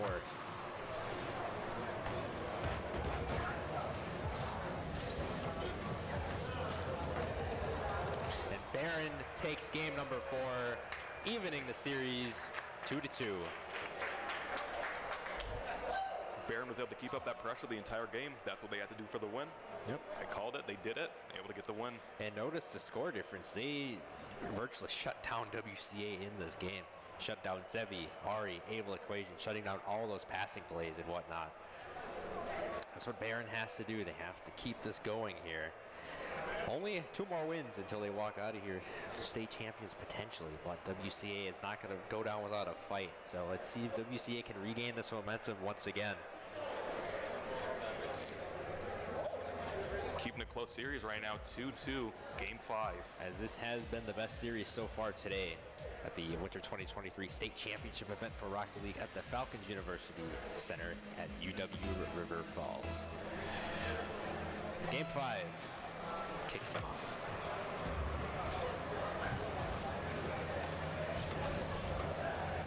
Good 50 from Pygo. He stays with it on the wall, taking it to the corner. Good pass out to his teammate. Wow! Good pass. He kept it close to him. Wait till he approached him. Got it to his teammate. His teammate's able to finish. Really good play right there. TikTok Perks finds the needle in the haystack there, putting it in for his team. And Baron already with that 1-goal lead. See if they're able to replicate their strategy from game number 4. TikTok keeping it close. Got the front says passing it to his teammate. Pygo gets it. Has to be 1. Ari gets it out. Shoei gets last back. Gets the good 50, getting in front of their net. It's going to water. Oh, an own goal. Unfortunate. Happens sometimes even at this level of play. WCA is making a lot of mistakes here. They look a bit lost back there. They have to regain their footing here. In crucial games like this is where these are series-deciding games. You know, they can't let that get to them, though. They've got to keep a strong mental right now. Got to stay in this game. TikTok Perks centering it. Pygo, oh my! Just pouring it on. Finds Pater, puts it in. Baron is putting on that pressure right now. Teammates are where they need to be. Gets the pass off, gets the shot. They're doing what they need to do. Great score there from Pygo. Already 3 goals up, 4-26. Barely 30 seconds into game 5. Baron is running roughshod all over the place. Oh, Ari gets that one in. Crazy. And that's a confidence booster. Read right there. That was a good play by Ari and Zevi Hex. Ari with a backflip double tap. Those are hard. May look a bit unorthodox to the common eye, but it still works. Baron only have 2 goals now. A little over 4 minutes remaining. Pygo gets it out of Baron's half. TikTok Perks there, not able to follow up with the ball though. WCA with a good clear, able to get it out. Abel stays close to it. Does he get another? 50 down to his teammate. Puts it to the corner. Ooh, Pygo gets a good clear right there. Zebi's back at it though. Puts it to their corner, not letting them get it out of their side right now. Abel Equations trying to center it. Another clear, but he's back at it. They're keeping it in that corner. That ball centered. Oh, He's up for Whitehead with a good clear.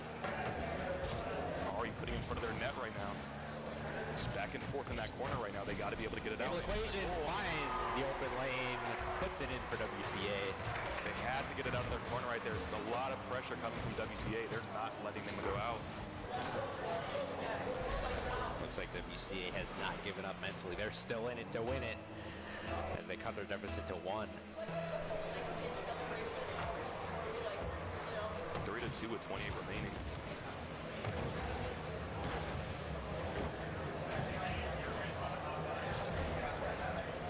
Staying close, putting up the corner, looking for a pass right now. Gets the 50. Sure, Whitehead able to get to it quick, putting it to the middle of their net again. Keep it in that corner, just like we saw, but on the other side now. Good clear by Zebi. Zebi staying close right now. Gets it over 1. Teammates are there. He's staying close right now. Oh. Pygo with a good clear, keeping control, getting it over 1. Does he have another touch? Oh, good clear from Ari Arts. Way to be up there and hit that ball away. Swat it like a fly. Swat it like you swat a fly. That ball center for WCA. Oh, good touch from Pygo, able to get it out.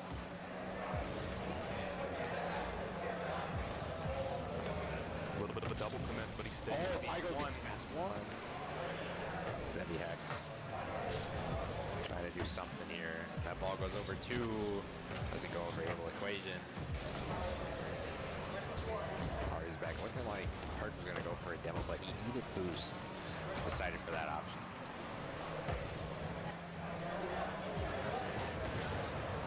Nice demo by Short. That ball going to sail over the crossbar. Pygo going to try his best to stabilize it, but is not able to do that. Short Whitehead though hits it over Ari's car. Abel Equation pops it up. So he also pops it up. The shot's going to rain down near Baron's half. Abel Equation there in the middle. It gets saved by Pygo. WCA keeping it on Baron's side right now. They're putting on that pressure. He puts it out to his teammate. No one there to follow. Gives it to TikTok Perks. WCA with control right now in their own corner. Staying close to it right now. Good touch from Zebi. Almost again gets a good 50 staying on Baron's side right now. Good touch from Ari. That ball in center position. Let's see what Zebi Hex is able to do. Is he going to put it in? Yes, he is! Zebi tying up the game 3-3 with 120 left. Good goal. They are not out of this. Call him John Cena. He's a bad, bad man. Putting that in. Getting his team back in it. Tied at 3, 120 remaining in game 5.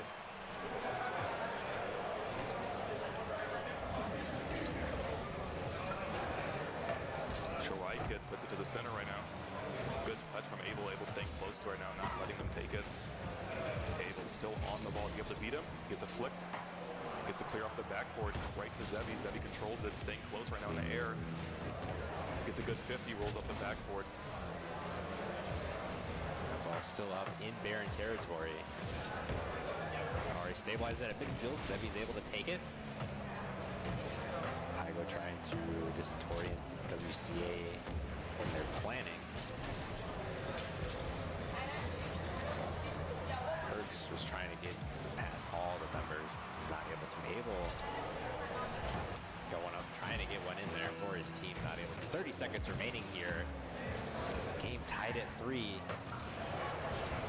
Another crucial late game goal is going to decide this one. Oh, it's almost in. Ooh, good. That was line drive. Line drive pinch.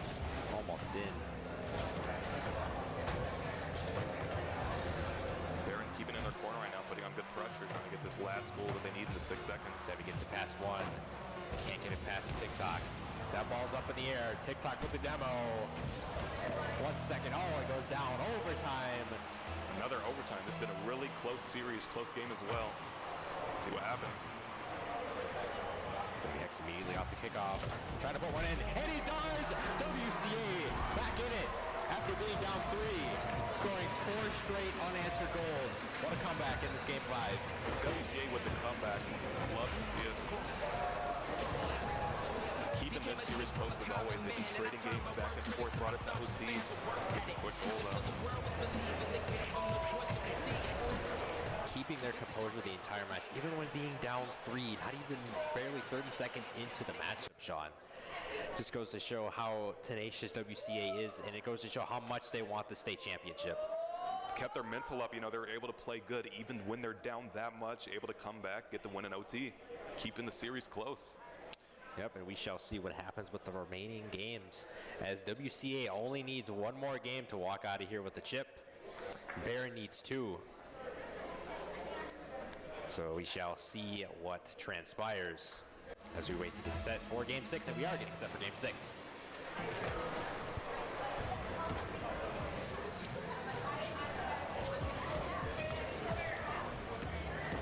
Already putting on their net. Goes to Abel right now, Abel keeping it close to himself. Fakes him out, Zevi goes for the 50, keeping it close now. Faking him out, just keeping it close to himself. Gets it, almost gets it over 1, but TikTok gets a good clear. Abel controlling it again. Gets it past 1. Pygo's able to get that though. He stays close to it now. 1 more touch, puts it to their corner. It's in front of their net. Zevi's there though. Zevi gets demoed. But Moriarty was able to follow it up. TikTok Works going for a double tap. He's denied by Able Equation.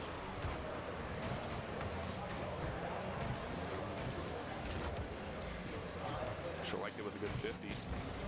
Moriarty's taking up the wall right now. Denied by TikTok Perks. Keeps it on their side now. Abel with a good clear. TikTok Perks needs to get this out right now on this touch. It's nice.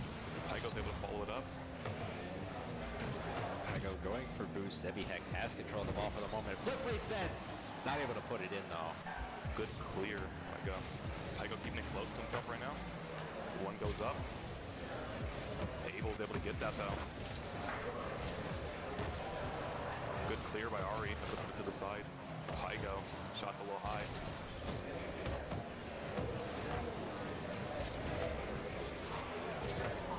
Short white kid putting it back to their side again. Not letting them get it out.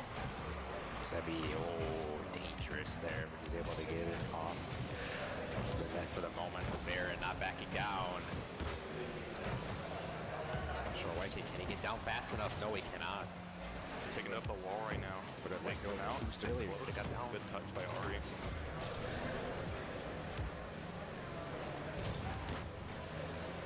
Short white kid beats him to it, puts it to their net. Good demo. Control with Barron right now. Good demo by Short White Kid. Good control, gets over 1. Does he beat? Ooh, very close. Zevi trying to get it past TikTok first, instead feeds him the ball. What a flipper set. Ari is going to read that like a book. Trying to put it in position for his team. That's exactly what he does. Popped up, Zevi's up. TikTok Perks gets the best of that exchange though.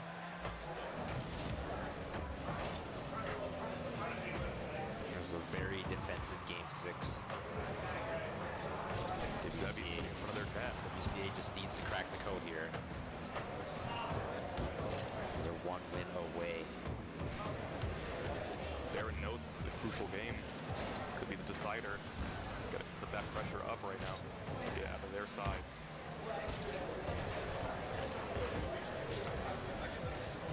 Goes in. Oh, Abel's out.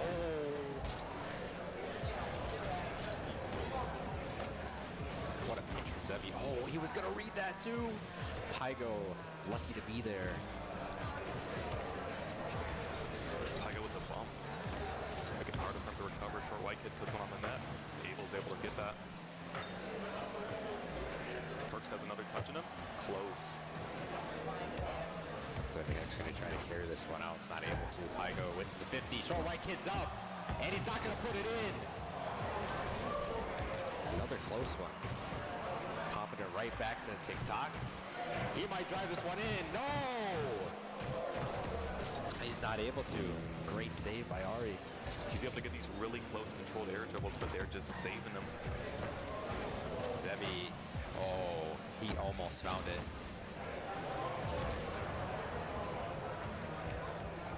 Ariar's waiting to flick over one. Zebby's able to follow it. Good 50 down. Ari's able to clear it though. Staying close to it in the air right now. Gets it over. Oh, got it past TikTok. Gonna put it in. No. Oh. Pygo shuts down Zebby. That would have been one of the clips of the night if he was able to get off that double tap. Oh, demo by Pygo. Zebby keeping it close right now, trying to control it. Couldn't beat him. Ari with the touch up, gets it over short white kid. Abel with a touch to mid, one demo. TikTok's the last back right now. Spawns in on the perfect side. Ball in position for Baron to possibly score here. And we're going to a 0-0 overtime. Fascinating. This series has been fascinating.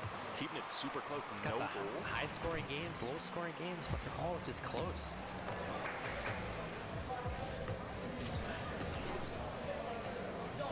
They're trying to play quicker, putting on that pressure right now. Zebby's up with it.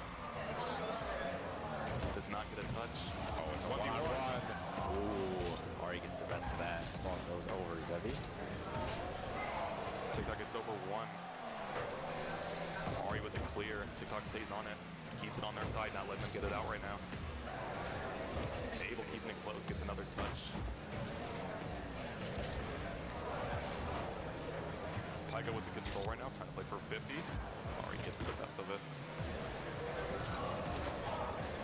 A little bit of a double commit, but they're able to get it out. Driving it into WCA territory. Oh, Zebby's gonna have to make a play, and he does. TikTok Perks centering this one again. Ari beats him.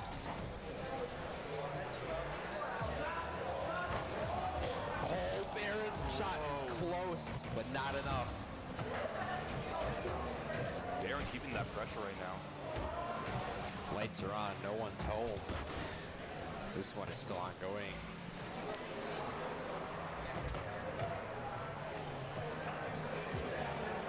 Zebby trying to feed the rock to one of his teammates, not able to. Abel gets the best of that 50. Let's see what he's able to do. Limited boost. Ari has full boost now. Oh, TikTok got it past one. Oh, no, it's in. Short white kid putting it in for Baron.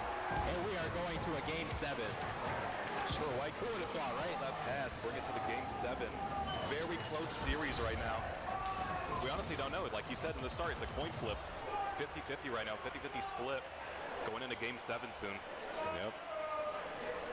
This will be the deciding game. Baron with that momentum, getting that one, only one goal to decide this one. Very, very low scoring game. It just came down to what offense was going to click in order to get that game 6 win, and ultimately it was Baron.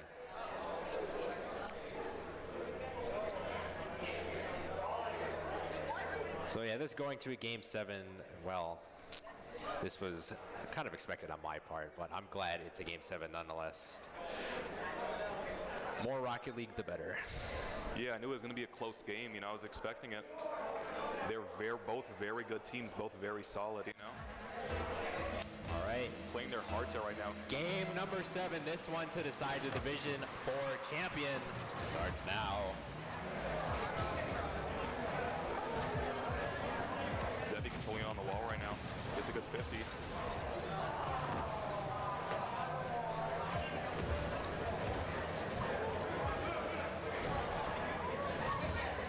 Ari able to get it off the wall. Just keeping in front of their net right now. Good 50 out, going to his teammate, putting it to the middle of the goal. Able to try to go up for that one. Not able to do much. Pygo there. Awake and alert for the save. Zebby gets over one. Demos one. Leaves the net open. Oh, Zebby's there, puts it in for WCA. What a good play from Zebby right there. Look at this. Gets it over one. Gets the demo. Leads it. Perfect.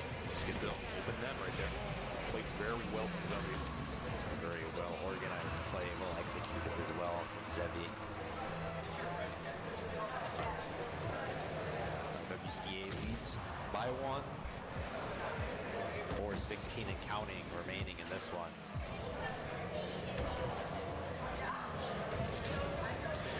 Good demo. Able to fall into the corner, puts it in front of their net. Short white kid clears it out. Ari following it up, not letting them get it out of their half right now. Staying close with it. Ari!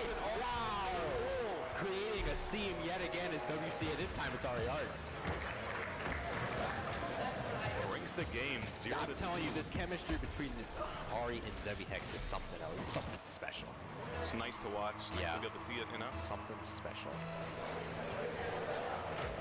It's almost like Kobe and Shaq, I tell you. 2-goal lead for WCA. Less than 4 minutes remaining.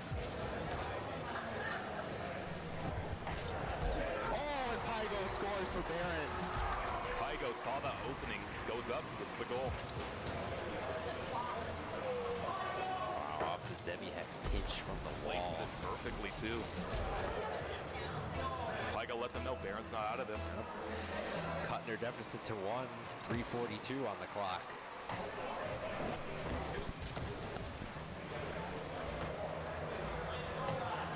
Oh my goodness! Wow, Ari Arts. what a shot. And again, the connection between Ari Arts and, oh my God, what a beautiful double touch. Man, The freestyle. that's probably gonna be the clip of the night. We still have more Rocket League to play, so I can't speak too soon.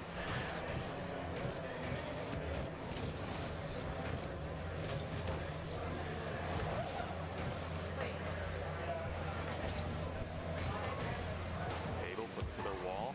TikTok gets a touch back. Passing it back to Pygo. Pygo has control right now, puts it up to the corner. He follows it for a second. Could be a shot. Oh, so close. The follow-up was there. And there's only one man back for Barron right now, and Ari knows that. Oh, try to pass it off to Zevi, but Short White Kid intercepts that. TikTok getting close to him. Flips up. Good touch. Barron is not able to put it in yet. Oh, Close one. Abel puts one to their backboard right now.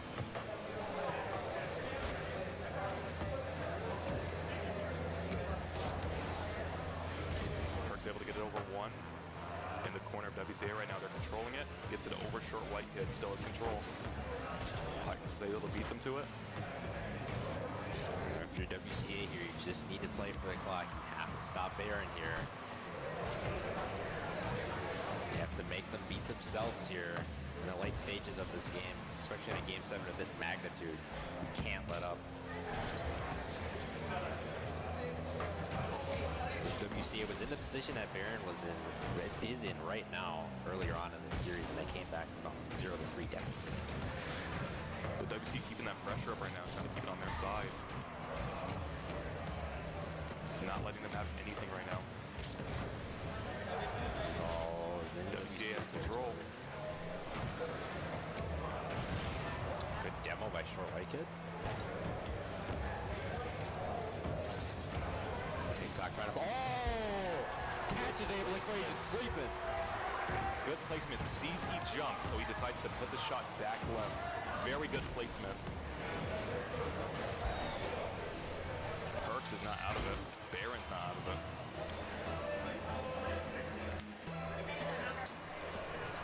Barron cuts their deficit to 1:35 remaining. They still have plenty of time. That was almost the third one to tie it up. TikTok getting close to himself. Is he able to beat him off? Oh, almost gets it in. By a hair, he misses that one.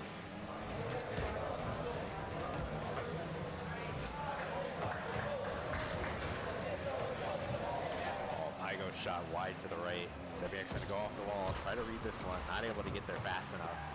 Perks beat him to it. Short White Kid going for a center.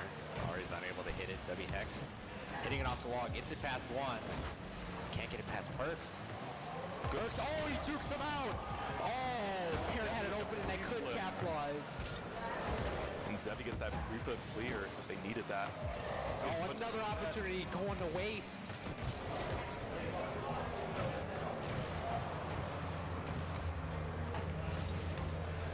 able to put it up to the corner. WCA just needs to keep it on Barron's side for this remaining 30 seconds. They need to do that. Parks has other plans though, trying to score there. Ball goes off the backboard, still in play. Able Equation just trying to drive it up. Pygo tried to go for a demo there, instead he bumped Able Equation into the ball. Time's ticking here. Save. And the countdown going out in the background. And the ball's still up. Still in play. Still in the air right now. And it's not down. WCA Division 4 champions. Man, that was a close series. Props to Zevi, Ari, and Able Equation for their amazing performance today. Props to Barron as well. Pygo TikTok perks. Putting in the work for Barron. It was a masterful run by Barron in their first Rocket League season, going all the way to the grand finals. But ultimately, WCA comes out on top. Man, it was a close game. Everyone's on the edge of their seat right now, you know? Phenomenal series. All right, well, with that being said, we're going to be taking a break shortly here to do the Division 4 ceremony. I will be stepping away to take an extended break just so I don't lose my voice before the rest of the matches come up. So Division 3 will probably be casted by other people. Has to keep his beautiful voice. Yep, especially for that Waukesha South and Horlick matchup. I wish you the best of luck, Sean. Thank you, thank you.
Hello.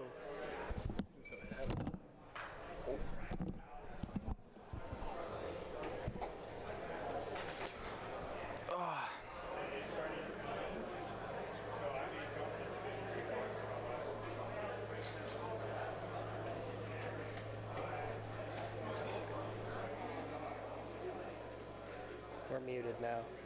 Yeah. Huh? Nah, that's weird. Oh, there we go. I don't know.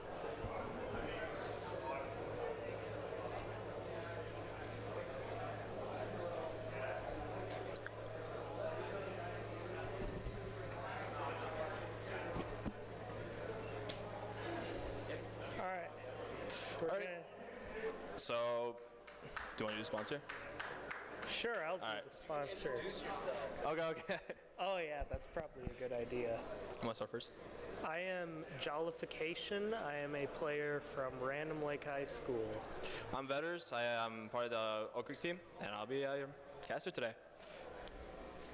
All right, before we start, we have a message from our sponsor, SkillQuest. Learn to code using Rocket League.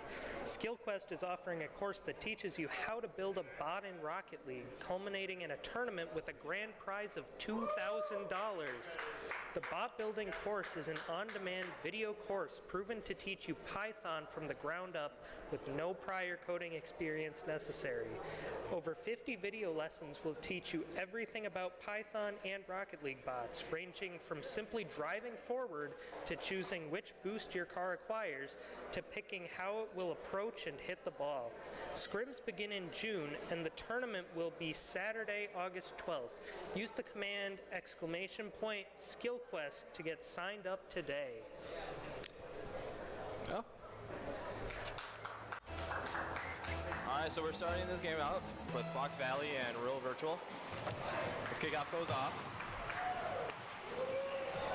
Rural Virtual taking on the ceiling. Ooh, and a nice demo. Wolf kicks it off to the enemy team. Gets a rebound off the backboard. Gabe's going to try and intercept this one, keep the pressure going. Alright. Three-liner with the advance. He misses, and he gets a score! Freeliger 102 with the open net goal. Looks like it came off an unfortunate whiff from Freelancer with a nice shot. Coming up on the second kickoff here. Ooh. Goes in the favor of Rural Virtual Academy. It's over like that. It's going again. Oh, what a goal. 2-0 for Rural Virtual Academy. Freeliger 102 with another score. RBA looking to keep the pressure going in this game. There's still 4.5 minutes left. Fox Valley got a lot of catching up to this game. Could this be another kickoff goal for RBA? Oh. It's the shot by No Freeliger. shot. He is all up this game. He is dominating this game all the way through. RBA off to a really quick start now. It's 3-0, only 35 seconds in. Come on, RBA with another kickoff on their win. Redirected their backboard. Freeliger taking, oh, he got a nice 50. Unfortunate whiff. Fox Valley looking to get some pressure for the first time this game. Ooh. Alright, Fox Valley has possession of the ball. They kick it to the side. Wolf all the way up on the... Oh, nice backboard. Curls with the shot. Not in. Wolf has possession. He tries to get over him. He hits the 50. Curls with another backboard shot. And oh, big whip in the Fox Valley. Wolf gonna take this one into the air. Could he get it? Ooh. No. Curls now gonna take it up the wall. RVA has some impeccable defense going on right here. And with the shot, oh! Barely saved by Freeliger. And now they're gonna look to get a counterattack going. Wolf takes possession again. He's gonna get 50. Oh! Winning in his favor. Goes with the demo with another shot and he misses. Takes the rebound. Fox Valley has the shot! Woo! Not Gabe scores off of the pass from Curls. And now Fox Valley is on the board. 3-1 with just over 3 minutes left to go.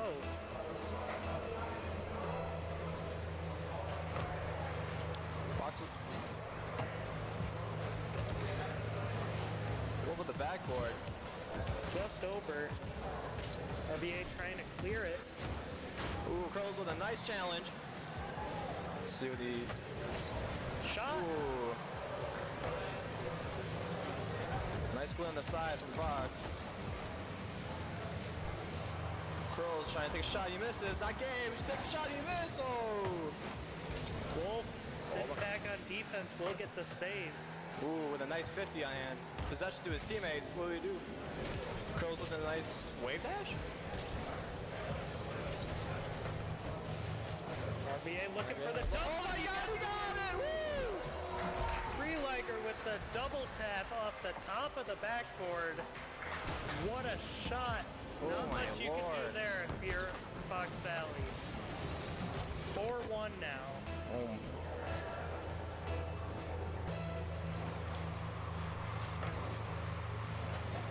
RBA winning the kickoff. Wolf is on the backboard. What do you say that he does?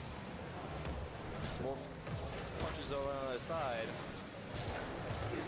RBA up for the double again, and he's gonna get it. Freeliger is all around this Fox Valley's team. Take advantage on the backboard and take these shots into the goal. Just dominating this lobby. Fox Valley has a lot of catching up to do this game. Kickoff. In favor of RBA. But Fox Valley gonna take it into the air, not Gabe. Close one. Hits with a pass to his teammate. Curls with a shot. Oh, he got blocked. Curls centering Pass it to it. his teammate. Oh, Shot near is miss. wide.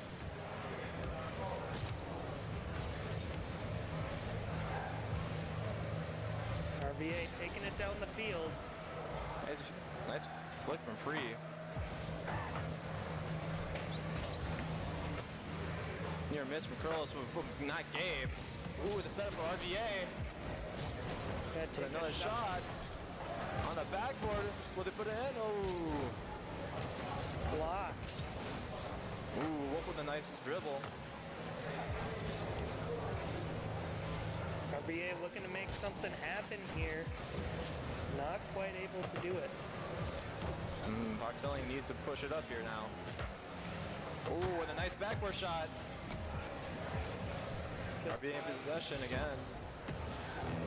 Fox Valley shooting it on net. Ooh, almost in. Post. And it This team is not there. hits the post. Oh my gosh. Can't seem to find the net. Goes with a shot and it goes in. Oh! Near miss from RBA. Fox Valley really looking to make something happen in this first game. They've got 43 seconds. A 3-goal comeback isn't unheard of. And it is not.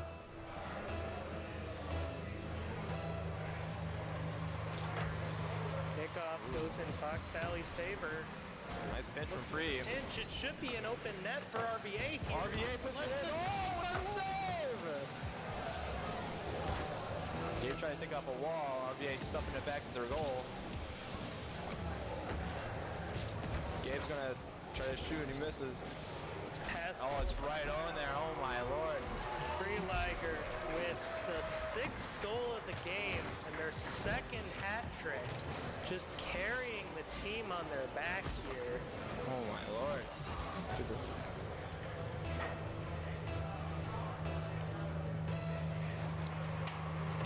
Kickoff stars. RBA's favor and they push it back into the wall.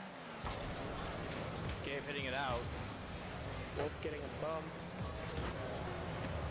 Sending it back over to Fox Valley. Nice backboard. Will he put it in? He put it in! Woo! Shot by Curls is in.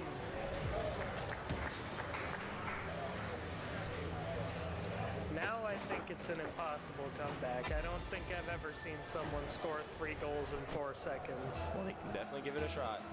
Absolutely. Just try and get this next goal to see if you can get any form of momentum going into this next game. But Fox Valley's really going to have to find a way to stop Freelager. They're just taking over the game.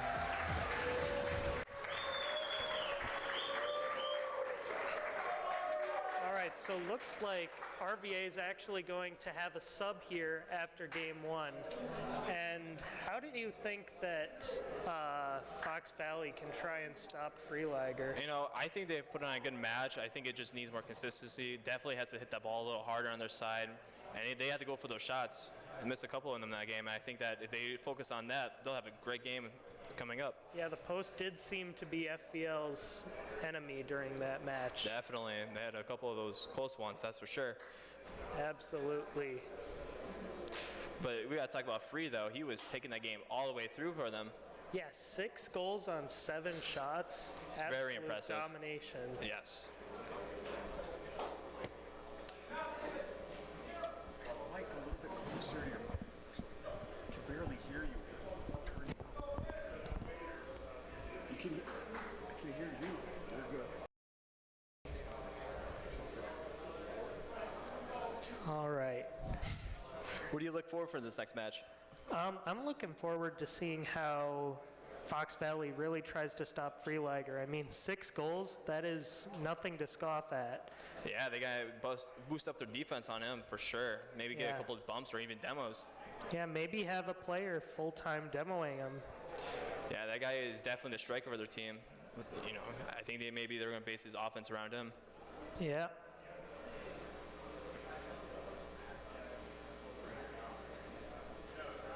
Hopefully that the sub coming in will take it all the way through for them. Yep.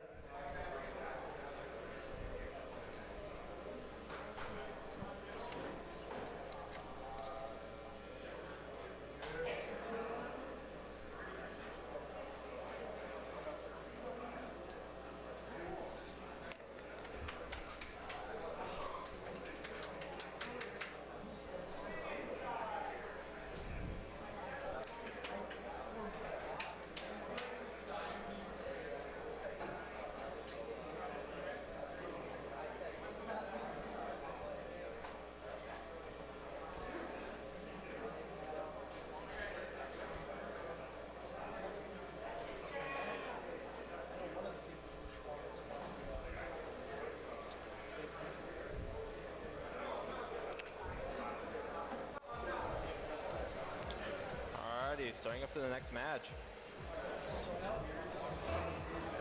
Here comes kickoff. Looks like the switch was Christopher in for, I believe, David? I believe so. Ooh. Fox Valley pitching their side.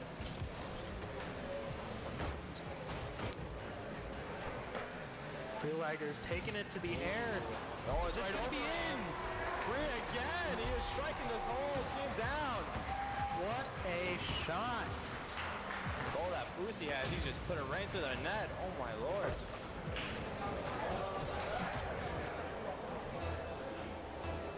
Quick start for RVA, just like last game. They're looking to put the pressure right to them. They're looking to shut all of Fox Valley this game. Ooh. Fox Valley with Phil's on the bench on the wall. Tries to take a shot. Oh, he saves it. Shot by Not Gabe is blocked. Oh, with the demo. Wolf trying to shoot it in. What a save! Gabe was. Oh! Curls with another chance. Oh, he misses. And this could be a fast break opportunity, but looks like Fox Valley stopped that. Wolf tries to take a shot.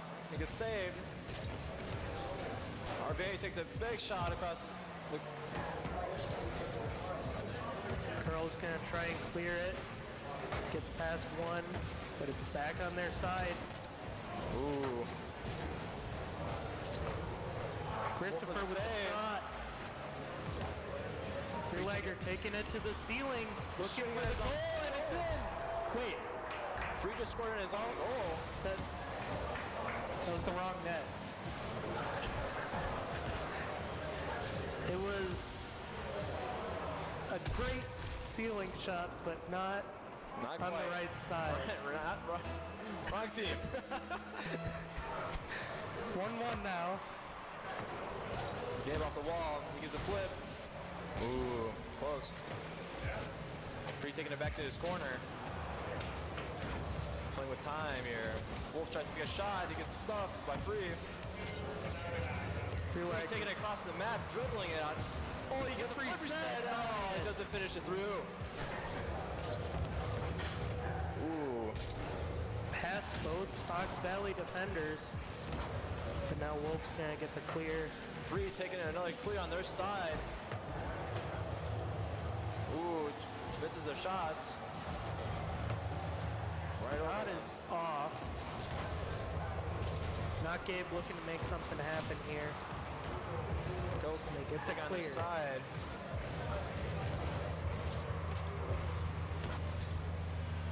Wolf with the backboard center. Good. Oh, Taking him shot. He scores it. Wolf is up. Fox Valley taking their first lead of the series. It's going to be 2-1 with over 2.5 minutes left.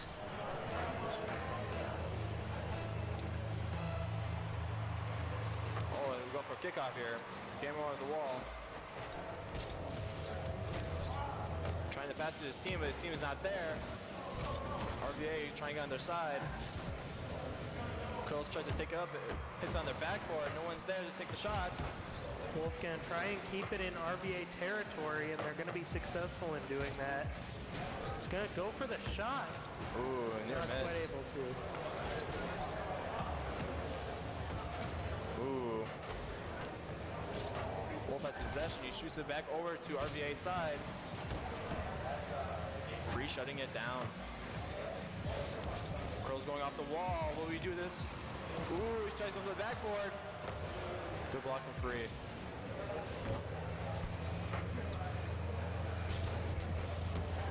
Ooh, on the back.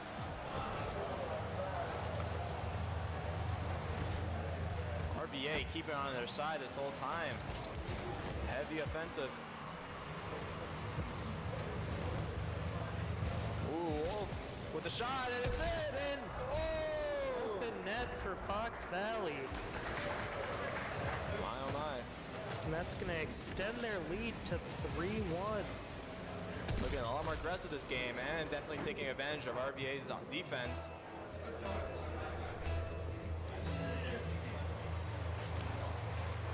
Pickoff.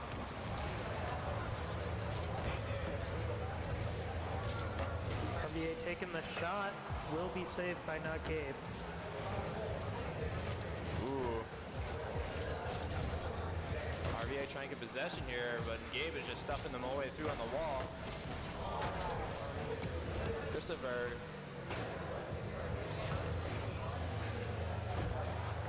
Ooh, it will be in. Oh, Wolf with the score!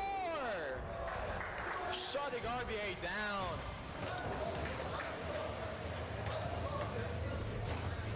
Oh my, that's a great shot. 4-1 with a minute left. RVA is going to need to make something happen if they want to go up 2-0 in the series. Ooh. RVA's win on the kickoff here. Curls redirecting it on RVA's side. Now Gabe going for the freestyle, but gets demoed in the process. Wolf tries to shoot it.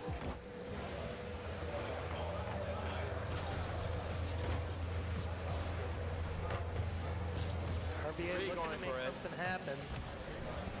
And it's just not happening. Oh, what a shot from Wolf. Curls going for a double. Will he put it in? He does! What a great shot.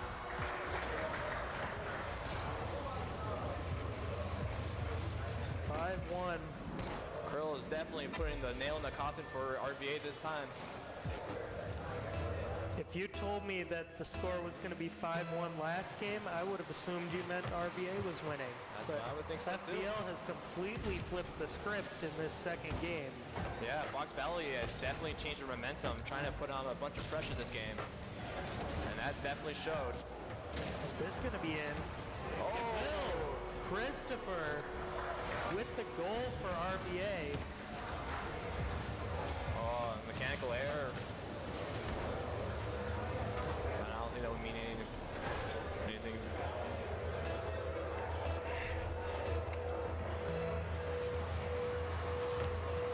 Kickoff.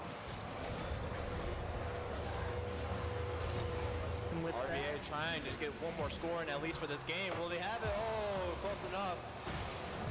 Fox Valley will take this second game 5-2. Definitely an improvement from last game, that is for sure. They definitely brought it in this time. You almost gotta wonder if making a substitution maybe changed the chemistry in the team. Definitely. Wolf was definitely their top striker that game, putting away 4 whole goals with 6 shots. And you didn't really see Freelager doing too much that game. No. Fox Valley doing a good job of preventing Freelager from getting too much space and taking open shots. Definitely. And looks like RVA may be doing another substitution.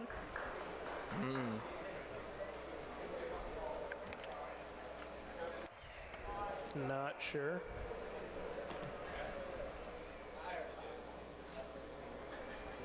Do you think Fox Valley is going to make the comeback? I'm not sure.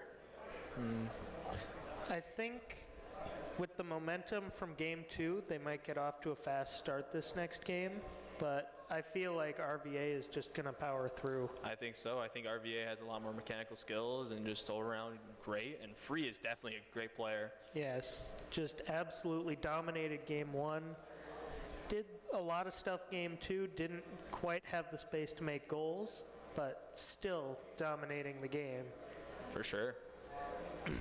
Hopefully that in this next game coming up, we'll see more of Free doing more of his stuff he was doing the first game. Yeah. Who knows, maybe even Fox Valley would shut him out the whole time for this series. Yeah, that could be a possibility.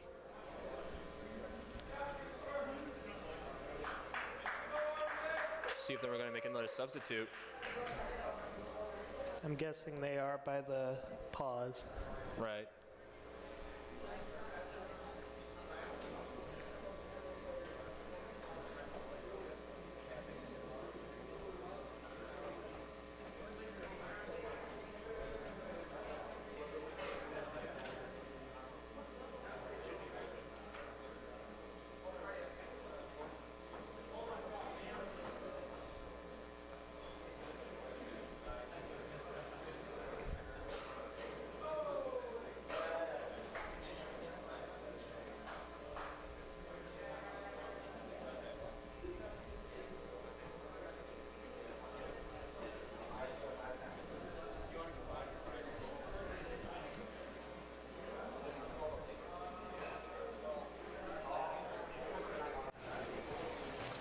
Off to kickoff here.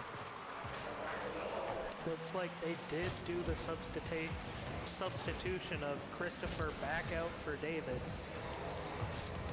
Oh. On Fox's side, see if they can get clear. Did gonna try and do a double off the wall, not gonna be able to. Oh, double contested. Fox looking really slow off the gate here. Let's see what they can do. Ooh, near miss for a redirect. Free, taking the ball in his hands again. Off the wall from Gabe.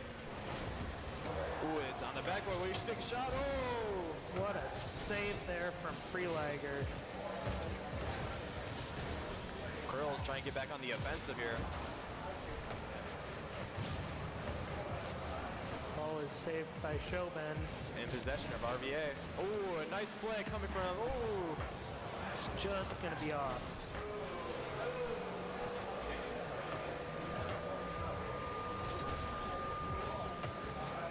RVA looking controlling this ball. Ooh, with a demo. Ball is cleared by David. Fox Valley rushing back to get this ball back off their half. Curls trying to take possession, trying to get into RVA's hands. Near miss from Gabe. Wolf on the backboard, trying to clear it. Free just stuffing him. Oh, and we're wide open goal. We make it. Oh! And with the goal. Nice shot from RVA. And that is the first goal of the series for Shobin. 1-0 with 3:20 left in the match. RVA going strong this game. With a demo from Gabe. Clearing it. Near miss from Wolf. Freelager with the shot is going to be blocked. Ooh, another shot.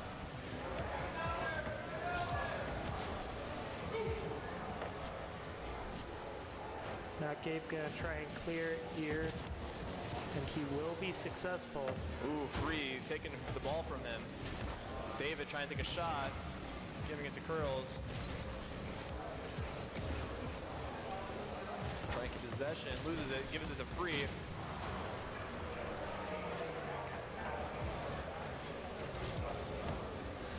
Ooh, good block from Gabe.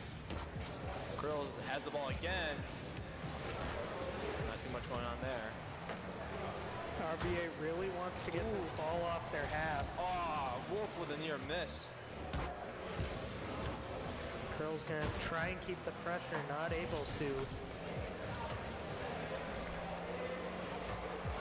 RVA with a very aggressive offense this time around.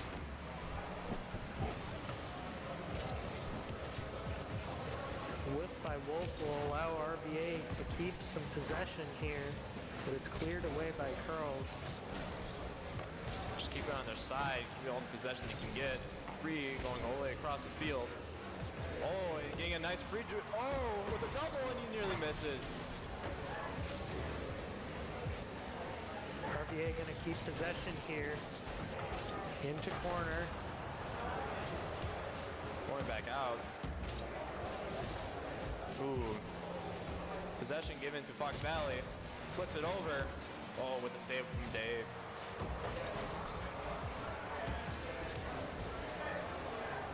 Free just tossing the ball around on his side. Waiting for the boost. Gets it over his head. Saved by Freelager.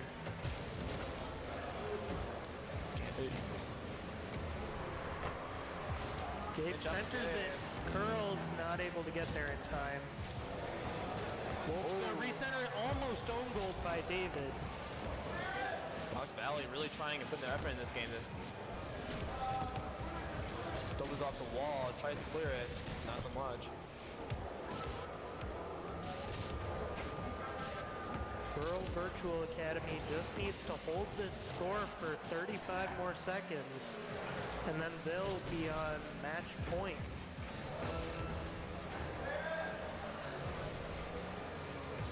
Ooh, near miss. This is an opportunity for Rural Virtual Academy to put the nail in the coffin. Not quite able to. Fox Valley just trying to keep it up. Goes for the backboard. And he gets, very close. Curls with the almost score. Will he do it again from Wolf with the pass? Will they get it? Curls out with the shot. Oh! Close game. Fox Valley really trying to put it in that last right there. Rural Virtual Academy will take that game 1-0, putting them up 2-1 in this series. This was a very close game. Both teams did very well that game.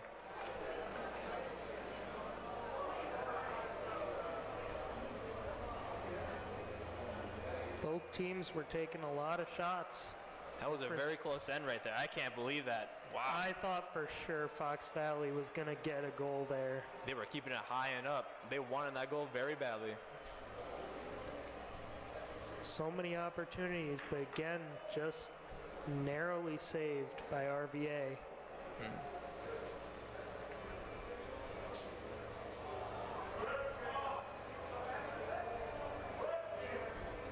Very intense game right there in the last couple of minutes, that's for sure. That game was much lower scoring than the other two as well. That was. Hopefully Fox Valley this game can definitely bring back and get that another point for their team.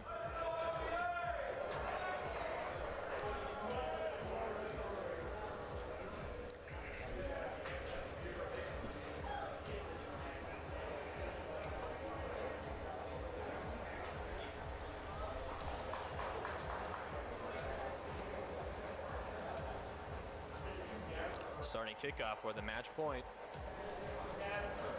Fox Valley needs to win this game if they want to have any chance of making it to the finals. It's very crucial for them. Kickoff on.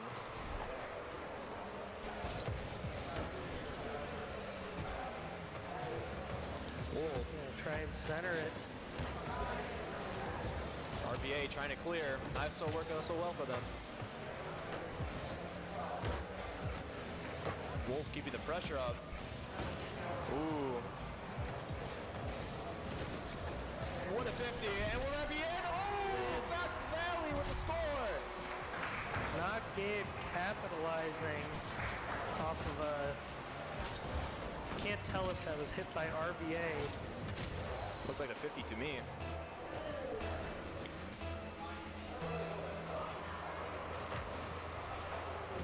Fox Valley is not going down without a fight in this game. They're gonna look for another shot there, not able to get it. Let's see what Fox Valley's gonna do for their defense this time around. Try to clear it. Gabe has possession. David just going over. Goes for a flip reset. Tries to send it for his team.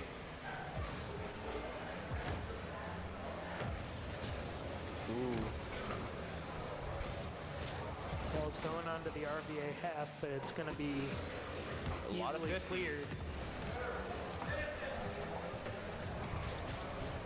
Fox Valley with a lot of possession this game. Trying not getting given in RVA's hands.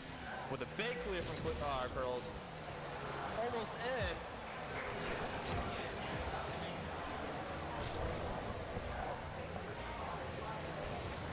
Not Gabe going to send it back to Wolf, who's going to send it to Not Gabe, and it will be blocked.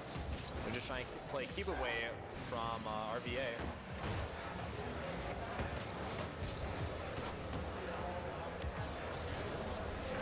Ooh.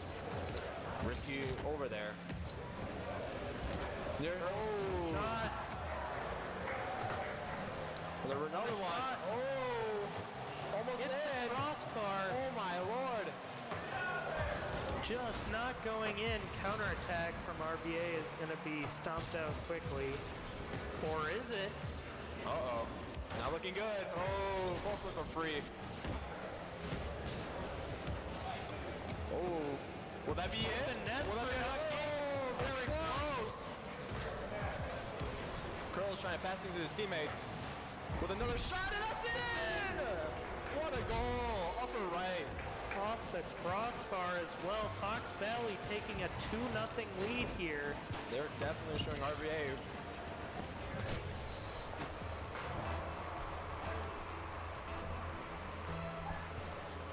Just over 2.5 minutes to go here. Fox Valley is not going to get possession off kickoff. Messed it up a little there. Nice fake from Gabe. Off the ceiling. Ooh. Curl's going to put it back. Almost got the double. No one's there. Free taking possession. Fox Valley just keeping the pressure going that they've had going this entire game. RVA needs to find a way to get this ball off their half. Curls, oh my gosh, with almost a nice double, and he puts it in! Whoa! Wolf puts it in off of the double by Curls. Great shot from Wolf. Expanding their lead to 3 goals with just under 2 minutes remaining. RVA needs a miracle to pull this one back. Ooh, Fox Valley trying to put an insta-shot on. Wolf tries to take a shot. Ooh.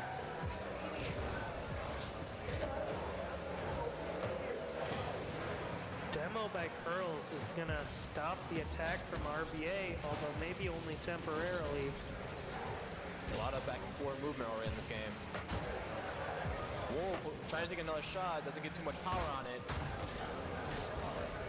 Fast break opportunity from RVA. RVA trying to put one in off the crossbar. Uh-oh. Oh, the win for David! And that's going to extend Fox Valley's lead to 4. Things are not looking good for RVA now.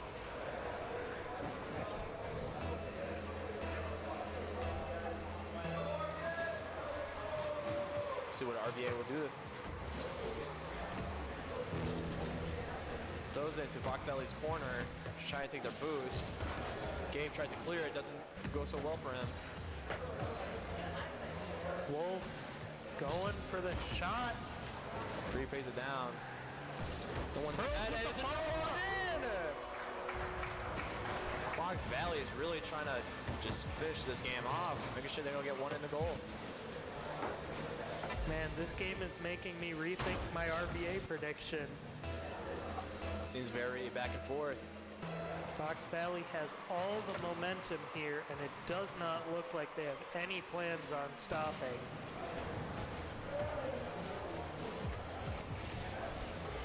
Gonna flick it over 2. It's a 1v1 for Gabe. Gabe with the very nice dribbles. Curls with a nice 50. Free just taking his time.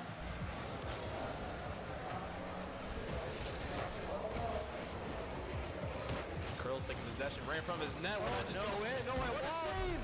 Oh! RVA at least putting one in this game. Unfortunate. I don't think Curls was trying to do that, but it just happens. Ball just stayed in front of their net. Ooh. Either way, looks like Fox Valley is going to push this game into game 5. Curl's going to go for a freestyle real quick. Looks like this is just going to be the end of it. Will it score? And it goes 6-1. My lord. Absolute domination from Fox Valley in this 4th game. Very offensive this game. It's been a crazy series. It's gone from RVA complete domination over to Fox Valley complete domination. Right. And then a pretty even game. We're back to Fox Valley domination. RVA and Fox Valley have been just going back and forth. It's very bipolar, but now it's game 5, and we're going to see what they're going to do for this final match. I think Fox Valley is going to keep it going. Hopefully they do. In my opinion, I see them as the underdogs. Yeah. It'd be really fun if we saw an OT here. Oh, I'm expected for that. Game 5 OT. Free hasn't been doing so good for the past couple of games. Hopefully Yeah, they'll make no. a great comeback for the last series. I want to see Free do what they were doing in Game 1, absolutely dominating over Fox Valley. And I want to see Fox Valley continue their teamwork that's gotten them a 6-1 win in that Game 4. Right. But now, as we're watching Fox Valley, Wolf has been a very outstanding player for all his matches, at least being very consistent and having great possession of the ball. Absolutely. He's been kind of carrying his team on his back. Kind of indeed, but at least he's trying to get those clears, he's trying to get those passes to them, he's doing very well. Yeah. Hopefully we see more of that action in this last final game. Yeah.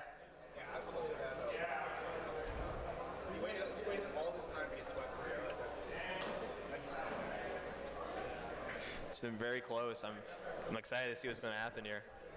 You think RVA's putting back in Christopher? I don't know. I think they did very well that first series. Maybe they're just going to stick with it.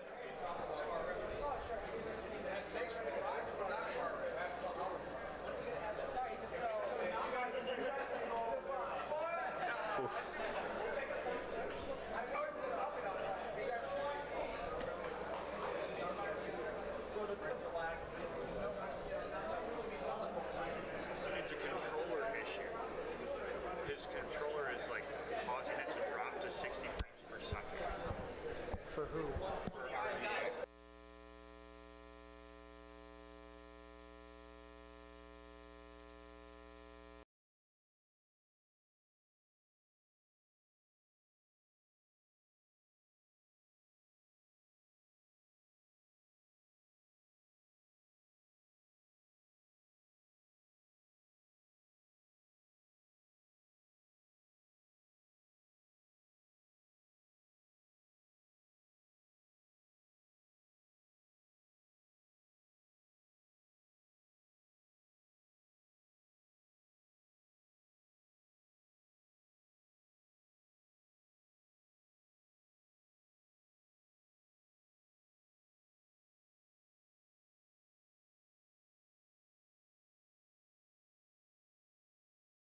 mics are. Yeah, our mics working. All right, they are. Surely. Hello? RVA is going to send it over to Fox Valley side. Going for the shot, but it will be blocked. RVA keeping on Fox Valley side. Trying to clear. Not going so well. Ooh.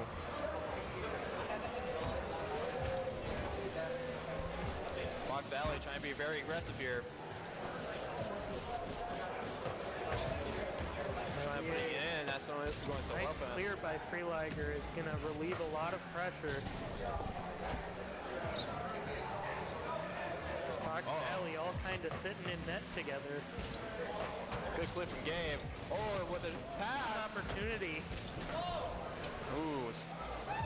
Curls going up. Oh, close. Wolf with the shot though. Oh, it's going to go through. Fox Valley trying to put this game all the way through. Wolf with a nice score. 1-0 Fox Valley with 3:43 left to go. Rural Virtual Academy needs to make something happen here. See how they do. Clear in the corner. RVA on the defensive.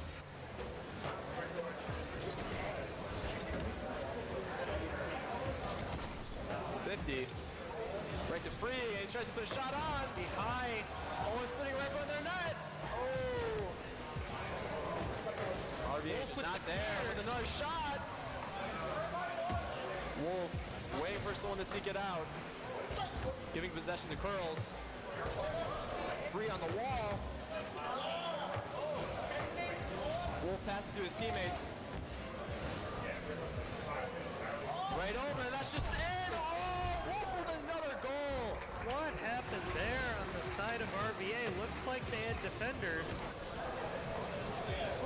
Just goes Valley to is their head. Just under 3 minutes left. RVA has to step it up here.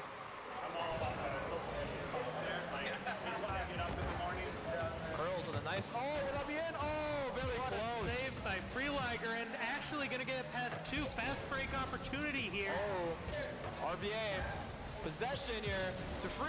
Not so well. Wolf taking it back on the wall. Ooh.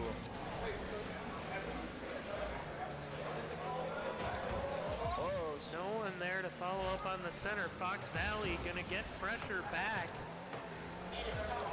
RVA has not been able to relieve the pressure that Fox Valley has been putting on them in these last few games. Pitch from RVA. Ran into Fox Valley's One possession. back. Oh, Curls. Ooh. RVA still not able to get the ball off their half.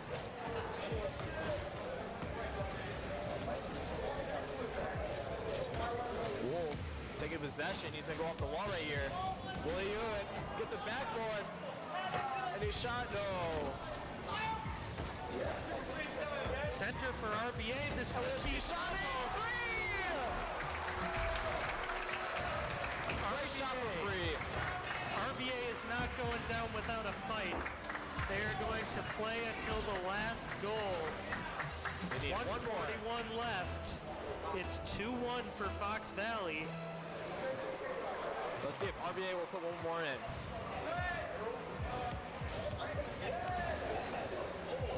Curls gets it past two of them. Not opportunity. Oh, it's a miss. Can't miss it. Wolf with another shot. So slow. Oh, it's off the bar. Oh, the shot is over again. Oh my God, again. I shot again. Don't take it down. Oh my God, what a save. Incredible defense from RVA, narrowly keeping the ball out of their goal there. RVA now the Free with the shot. Oh my God, what a save. Curls now sending it back. He's going to look for the touch. Not able to get it. But Wolf with the shot. will keep possession. Who's gonna? Oh, with a near miss. Cross with a shot. Fast break opportunity. It's a one-on-one. RVA going back on the offensive. Crows with a great clear. Three-point in their corner. 30 seconds left in this game 5. RVA needs to score if they want to push this into overtime. 20 seconds now. Ooh, Girls got over the RVA. It's an open shot. He doubles. Incredible double from Freelager. They're going to have possession. It's over. Well, RVA takes the second time. Oh, you missed. And that was it. Fox Valley takes this game. What an incredible series. Great comeback from Fox Valley. RVA seemed so dominant at first, but Fox Valley refusing to give up.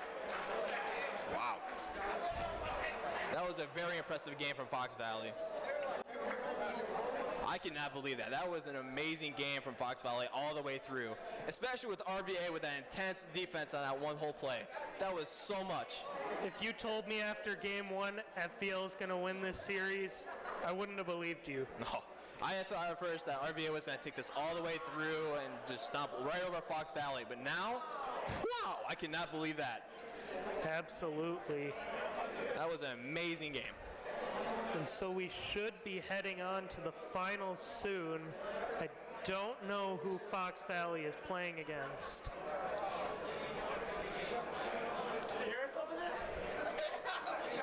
Hopefully Fox Valley will go all the way through. I would like to see that. Yeah, absolutely. And I think they have potential. Definitely. to They win. were doing very well. I saw the chemistry. They were doing very great all the way through all these games. It looks like that Fox Valley will be versing East Troy for the finals.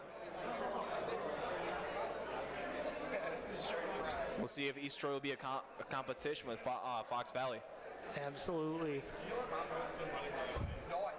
Does look like they beat Jefferson 3-1 in the semis, which means Rural Virtual Academy will be playing against Jefferson on the Wissia 2 channel.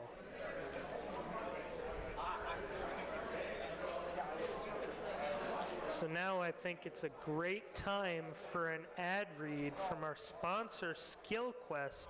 Learn to code using Rocket League. SkillQuest is offering a course that teaches you how to build a bot in Rocket League, culminating in a tournament with a grand prize of $2,000. The bot building course is an on-demand video course proven to teach you Python from the ground up with no prior coding experience necessary. Over 50 video lessons will teach you everything about Python and Rocket League bots, ranging from simply driving forward and choosing which boost your car acquires, to picking how it will approach and hit the ball. Scrims begin in June, and the tournament will be Saturday, August 12th. Use the command !SkillQuest to get signed up today.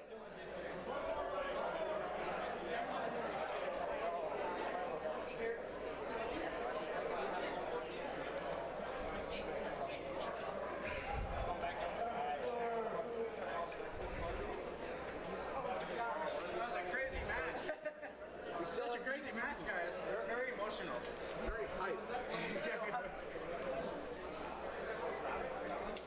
Dude, the crowd's on. By the way, I was just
are back now, ready for the Fox Valley versus East Troy finals.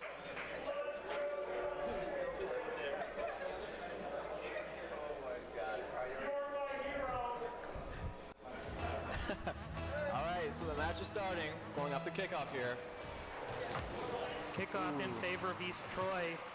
Fox Valley looking for a quick clear here, though. Curls taking possession, going to the wall, and clearing it over there. Curls, oh, the double, and no Wisconsin! Ooh. Burmy on the wall, trying to go for the shot. Gets cleared by Wolf. Gabe looking to create some pressure on the East Troy half. Ooh, trying to get the 50. Follow up with that. Jaden taking possession here. Stuffed by Wolf. Pushing it into the East Troy half. Getting it up for his team. Near miss from Curls. Yeah, oh! Unfortunate whiff for Curls, but they're going to be able to bounce back. Jaden take up on the ceiling. Burmy with a shot. Wolf with a clear. Wolf with a shot. Ooh, doesn't get too far. Curls now going to center it. Gabe is up. Oh, and it's almost in. Oh, and it's save. Dark Helix. Wolf looking to get a quick goal here. Not able to. Gabe keeping the ball up. Burmy with a great clear. Helix. Center for East Troy. Near miss. Not capitalized on. But Burmy's going to send it back. Ooh. Not quite on target. Gabe trying to go for a 50 here. Gets over him. Burmy with another. Stuck in Fox Valley's corner. Pushes it out from Wolf. Burmy trying to shoot. Saved by Gabe. Curls looking to get the counterattack here. It's almost open. Oh, near miss. Saved by Dark Helix. And now they're doing things. Ooh, almost open. Wolf with a shot. Upper corner, that's in! What a goal from Wolf. Far down from Wolf is going to put Fox Valley up 1-0 in this series. 2:48 left on the clock. Fox Valley is starting strong in this game with one up on the board. Does look like East Troy has had most of the pressure this game, though. Dark Helix takes possession, trying to pass to his teammate. Not such a great pass. Burmy redirects it. Jaden trying to get it up there. Oh, demo. Jaden takes possession and clears it. East Troy trying to clear it here, but Wolf just not going to let them get the ball off their half. Curls pushing into their corner. Ooh, light touch from Curls. Wolf sending it back up. Taking it in the air.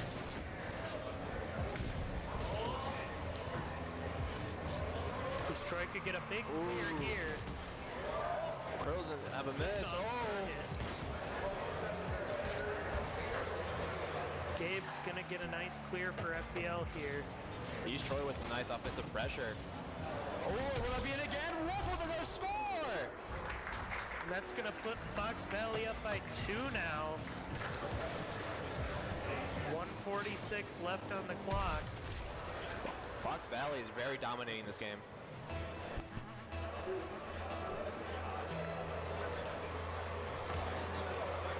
Kickoff's going to go on to the side of Fox Valley, but it'll be quickly cleared as Fox Valley looking for a shot. They're trying not to get East Troy any possession at all. Wolf with a nice clear.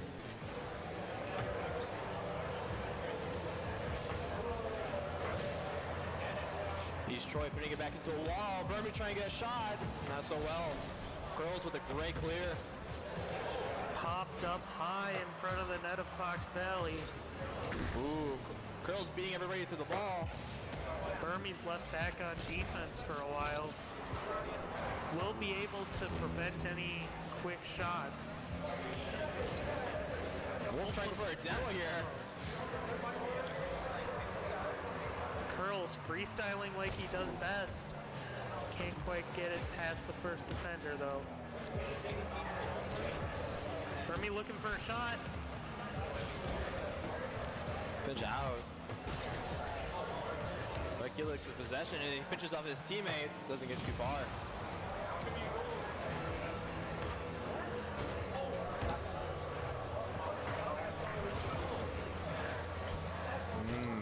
East Troy's still struggling to get it off their half. Both teams have done a really good job this game of keeping offensive pressure going. Fox Valley is really dominating this game so far. 8 seconds. East Troy needs a really quick goal if they want to have a chance of winning this. I don't think it's going to happen here. Ooh, that looks like it's going to be it. Curls with a bang. Will you just put it in? Oh, close. Very dominant game for Fox Valley.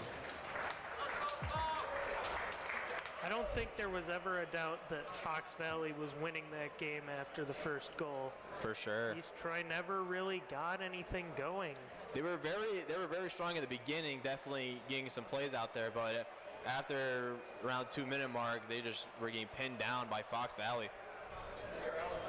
Hopefully that East Troy this game can make a comeback. See what strategies they'll switch up this time.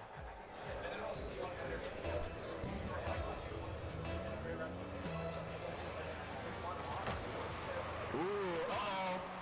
Saved by Wolf. Very close opening kickoff goal. Oh, it's up there. Oh, and here miss from Jaden. Curls taking possession for midfield. Cutting and weaving. Will he get over and he gets over both opponents with a score! Oh my lord! What a shot by Curls. Just 1v3ing the entire team of East Troy and getting Fox Valley a goal 15 seconds into this game.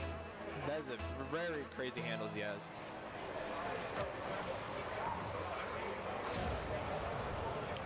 Bowling about Fox Valley's side. Wolf just playing with the ball. Tries to 50 it, doesn't go so well.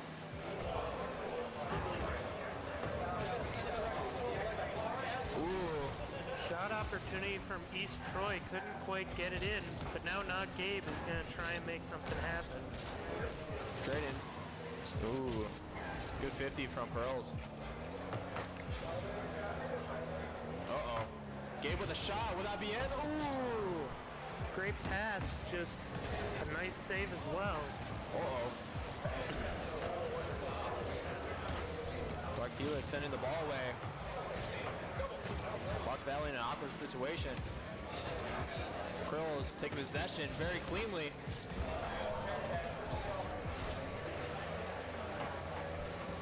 Burmy trying to get on the Fox Valley side. Gets cleared by Curls.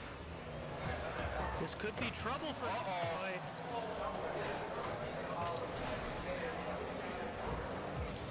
Ball stuck on East Troy's corner, clearing it back out.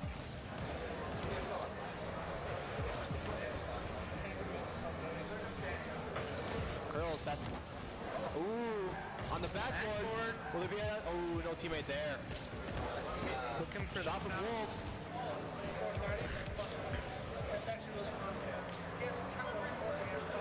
Flip reset Musty from Curls, not going to go in.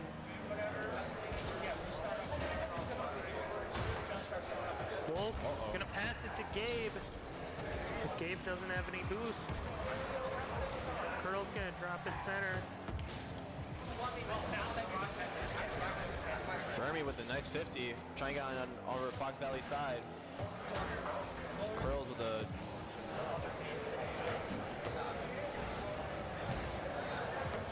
East Troy finally getting some pressure this game.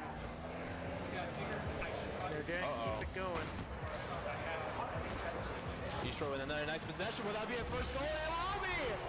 Burmy on the board. East Troy has the point up. Curls got bumped when he was up in the air and Gabe was not prepared. He was stuck on the backboard helplessly as East Troy will equalize this game with about half to go. Uh-oh. Good play from Helix. Uh-oh, will that be another one? What a save!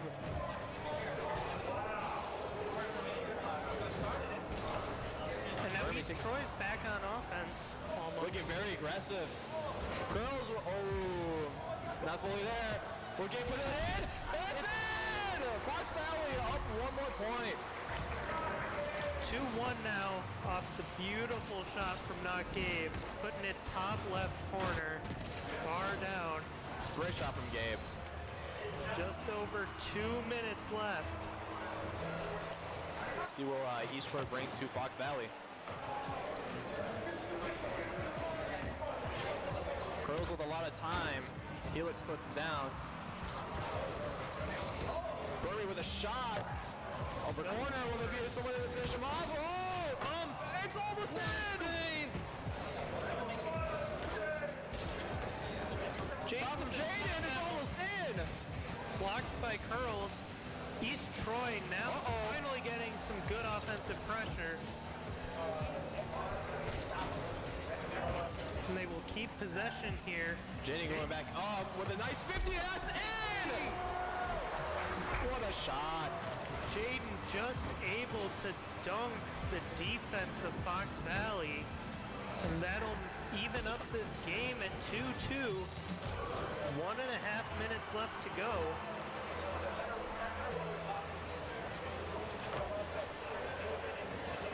Winning kickoff, Fox Valley. Wolf is up, gets the beat. Doesn't get the center. Curls tries to take a shot. It's cleared by Burmy. Is that in? Not quite. He's trying to keep putting the shots. Pass to his teammates. Will that be in? And that is in! With a wide open goal from Fox Valley. Fox Valley was just able to get a nice pass off. And since East Troy committed so heavily to that attack, there was no one ready for the shot. And that's going to give Fox Valley the lead with just over a minute left. East Troy getting the win out the kickoff. Pushing into Fox Valley's corner, but gets a great clear. Wolf putting an instant shot in. Was blocked. Ooh. East Troy committed heavily to that one save. Luckily for them, Fox Valley not able to put another shot up quickly. East Troy pushing on Fox Valley's turf. Curls take possession. Fox Valley with the shot.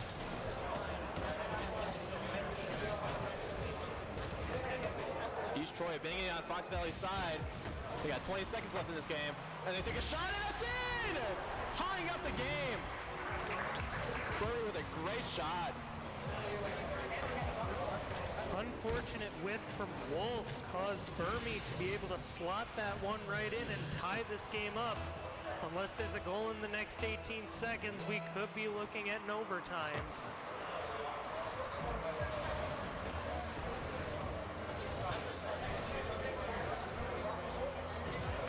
Ooh, Burmy taking a backboard shot. Oh, none of his teammates were there. Burmy just pushing in his corner, trying to get overtime here. Well, it's up high. What happened here? They're trying to take a pass. Oh, it's down. Going to overtime.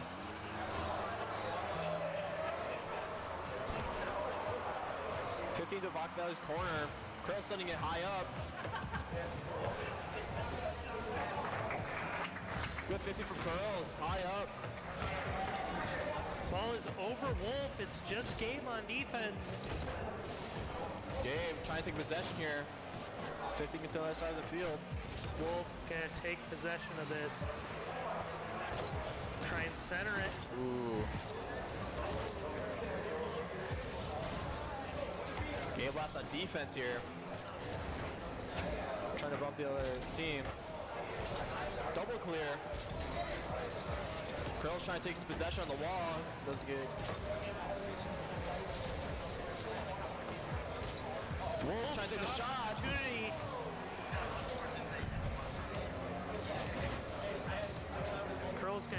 50-50 Burmy. It's not going to work out in his favor. Wolf clearing it. He's trying to try to get the 50 here. Passes out to his team. Ooh.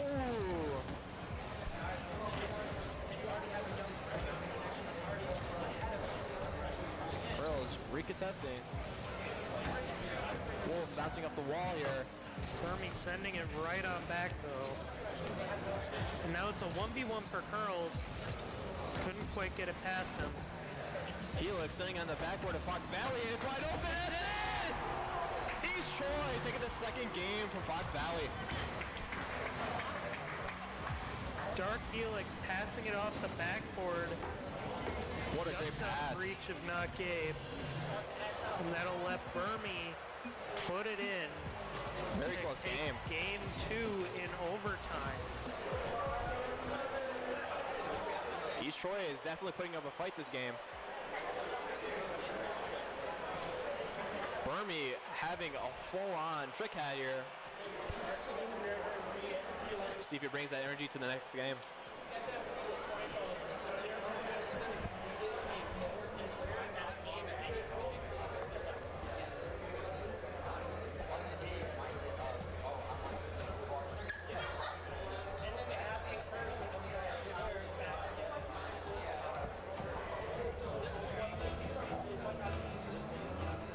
Going on to game 3 here.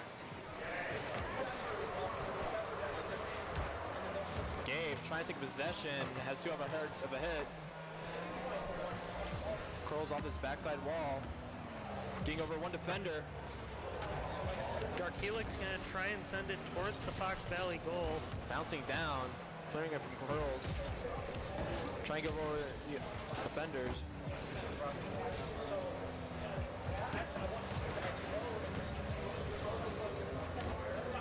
Jaden send the ball up. Helix went for the bump, but not quite able to get it. Would have been huge if he did. Shot by East Troy is blocked, and now there's no one back for them. Fox Valley trying to go on the offensive here now. Getting the ball high up. Ooh, redirected all the way back to their side. Curls trying to take possession on the wall here. Gets 50'd by Helix. Uh-oh. This ain't looking too good for Fox Valley, and they clear it. East Troy looking to try and send it all the way back to Fox Valley now.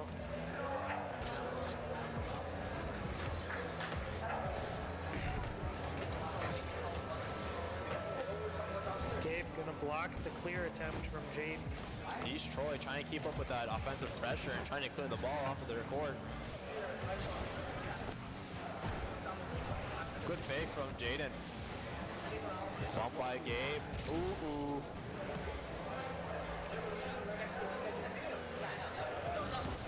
Oh my lord. Almost in. And that's in from Wolf. What a shot. I thought that first one was it, but Wolf finishing off Gabe's work.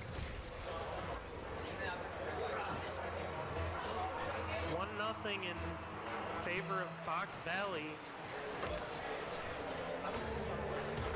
Burmy taking possession off a kickoff here. Uh-oh.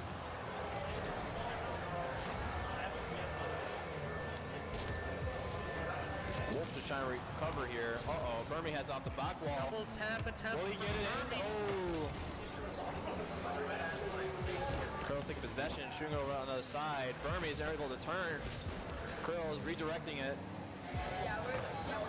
Gabe just trying to put a shot on immediately. Burmy gets a nice touch off of that. No one's there to put the shot in.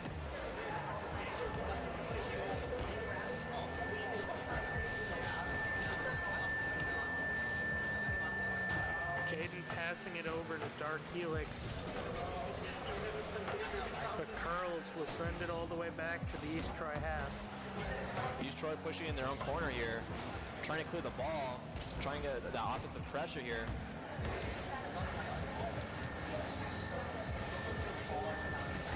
Helix trying to bang it. Oh, Burmy putting it back. Shot on by Gabe. Hits the crossbar.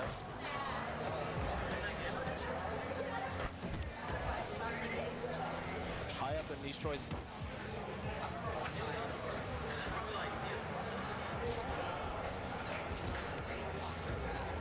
keeping an eye on East Troy's side.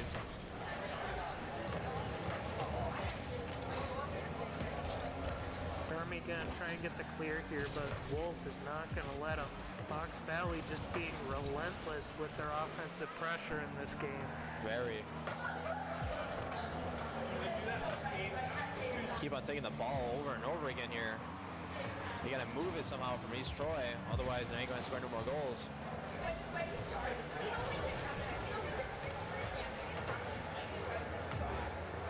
Krills taking possession from his net, very risky, but he gets over to his defenders. Gets a nice 50. Army looking for the 1v1, gonna take a low 50. What a fake from Gabe. He's trying to take possession, can't get on top of his car here. Tries to 50 to Curls. Burmy pushing over to Fox Valley's corner. High up, oh, with a near miss. Gabe trying to pass back, Curls is gonna stay.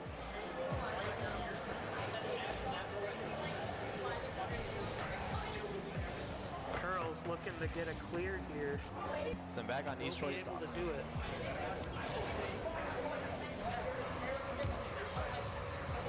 Soft touch from Curls. He's trying to air dribble it. Gets trying to use the flip reset. Doesn't so far get it.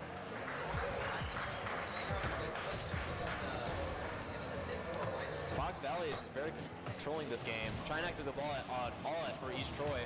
Oh, with the single touch in! That looks like it's going to be the nail in the coffin for East Troy this game. As Fox Valley takes a 2-0 lead over East Troy off that shot from Gabe. Fox Valley is not giving a single chance for East Troy to get a shot on their goal. Very controlled. They got 10 seconds left, see what they can do.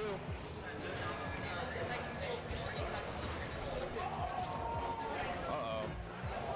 And with that, Fox Valley Lutheran takes game 3 and pushes their series lead up to 2-1. Let's see how East Troy reacts to this game and see if they make any adjustments.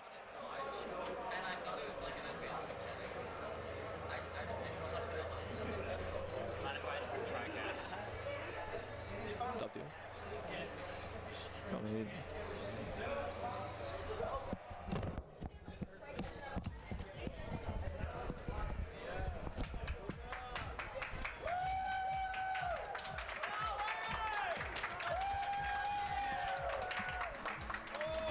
Joining me with this cast is Ari. How's it going, Ari? I am doing quite well. Ooh, with a double fake for kickoff. Look Wolf high. tries to puts it in. Ziegler trying to set up his teammate middle. Out to nobody though. Easy clear. Right to the team. No team really taking any good possession touches, just bombing it back and forth, seeing who's going to make a mistake first. Over middle, no one there to finish it off though. Curl is 50s it, giving it to Gabe. Going to the other side of Fox Valley's corner. Nope, trying to make a play here. Has to throw it away though. Up high. Good bump. Pressure starting to mount. East Troy having a lot of offensive pressure and nearly misses the goal. Tries to rebound. Jaden going up with the shot. Gets on the backboard. Is there a second? Ooh. Good clear from Fox Valley. Maybe they can set up a quick counterattack here, but they are ready for that. Pinch out towards the defensive half. It'll be awkward here for East Troy, and it's in for Fox Valley. Wolf putting it in for them. Just multiple double commits here. Very awkward touches. Open net easily capitalized on. Let's see how East Troy recovers from this. 4 minutes left. Definitely could go either way still.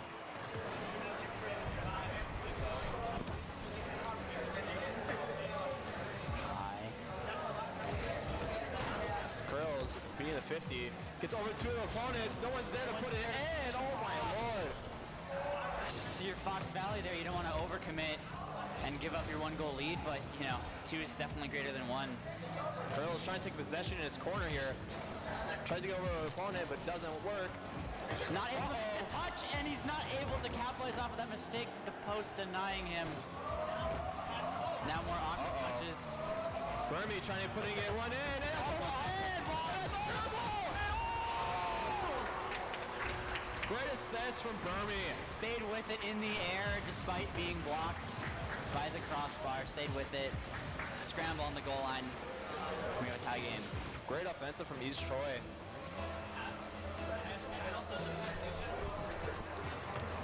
Kickoff going on Fox Valley's side here. Good challenge coming from East Troy, not allowing that possession game to come to Fox off that kickoff. Burmy pushing into the wall. Try to get a double here. Will that be it? That's another one for East Troy. Amazing play off the wall. You recognize the open space on the field. Played it for a second. Right around him.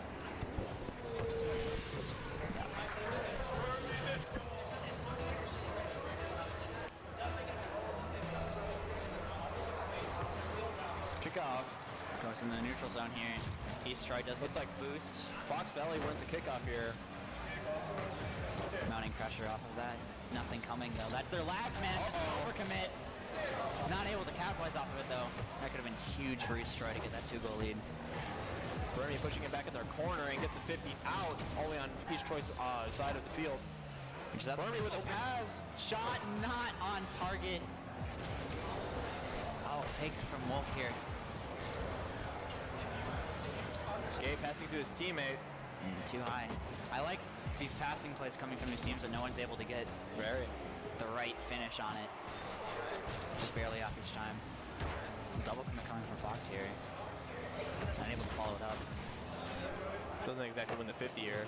Curls trying to put it in his own corner here. Gets a high up for his teammate. Doesn't go for it. Both players expecting each other to hit it, and neither of them actually do. Up high now. Burmy gets over two defenders. He only has one more to go. Will he get it? Narrowly almost getting it. Maybe trying to play for a low 50. They're expecting the defender to go high, but Jaden trying to push it back to the wall here. Open space. Challenge coming through. Still on Fox's side, kind of, and now they clear it out to the corner. He's trying to bump Curls off the ball here. Passes over one defender. Gabe pushing it high on the backboard. Gets it over. Two. No one there. Oh, nice. Blocked. Curls now trying to keep that pressure going. Again, easily blocked by East Troy's defense, though. Two people flying at the ball in the corner. Just trying to clear it out. They're all low boost. Wolf pushing on the backboard, and no one's really there to put it in. Wolf with a shot, and it's there! Tie game with a minute left. Good pressure from Fox Valley just to keep that third man in there and rotate into the play to make sure that there was no open space allowed for East Troy to clear that ball.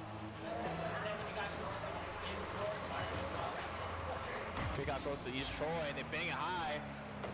Will you read it? Doesn't have the boosts. Ooh. Up high for Fox. Curls tries to pass. No one's really there to go for it. Wolf trying to hit it hard. All three defenders jump for that. They're not able to capitalize off of that though. Gabe gets a nice 50 off the wall here. Awkward for him. Pops up high. East Troy though able to collect that and make sure that they're not getting a counterattack going. Gabe with a nice bang all the way on East Troy's side of the field. Pop up high. No one there on really East Troy to get there in time though. That's a good dunk from Burmy. Curls bouncing off his own backboard. Keeping it high up on Fox Valley sides with a nice 50. It's wide open. Play it. Oh, what a save from Gabe. Good position. Wait for him to rotate back post there behind his teammates, not panicking. Keeping it nice and cool. East Troy trying to make a move here. Doesn't really have any boost on their team. People, you see that again. Might be capitalized on here. That was it. It's in for Fox with 10 seconds left. Wolf sliding in the bottom right corner. You saw this earlier in the game. All of their team in the same corner. No one defending the net. Really awkward if you're on defense. East Troy keeps on double committing. That might be the reason why they're losing here. We'll see. 10 seconds left. It's on East Troy's side. Let's see what they'll do. Wolf is beating it. Need a miracle. No one's near. No one's there. That was it. Almost. Second there goal we for go. Fox. Fox Valley actually. We take game 3. 4.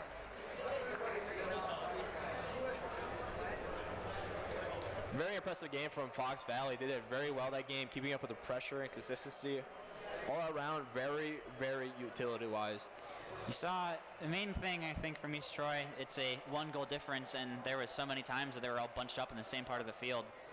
You wonder, maybe just that one simple fix can make the difference in this game. They still have a potential. It's 3 games still. Definitely. We got to see how East Troy will come back from this. They're down to 2 whole games. We'll see that maybe they can make a comeback and make some changes to their offense and defensive plays, and maybe they'll fix their double contesting issues, and we'll see if they come back in this. Again, over on Fox's side, though, especially the land environment, once you get that momentum going, it's really hard to stop. So. Very. Going on to game 4 here, or no, 5.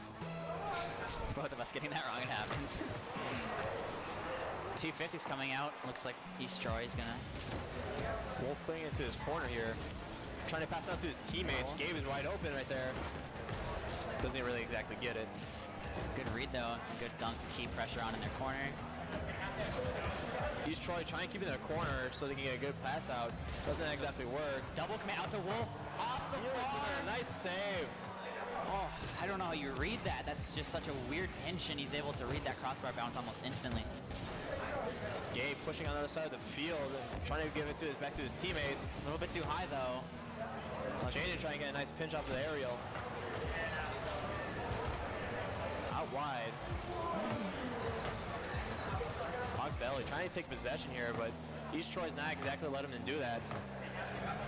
They're just waiting for where the ball's going to drop when Fox clears it. Fox is not enough boost to get another follow-up touch, but they put it out middle. Whoa, shot. Shot. It's on the back. Will he get a double? No, it doesn't exactly go in.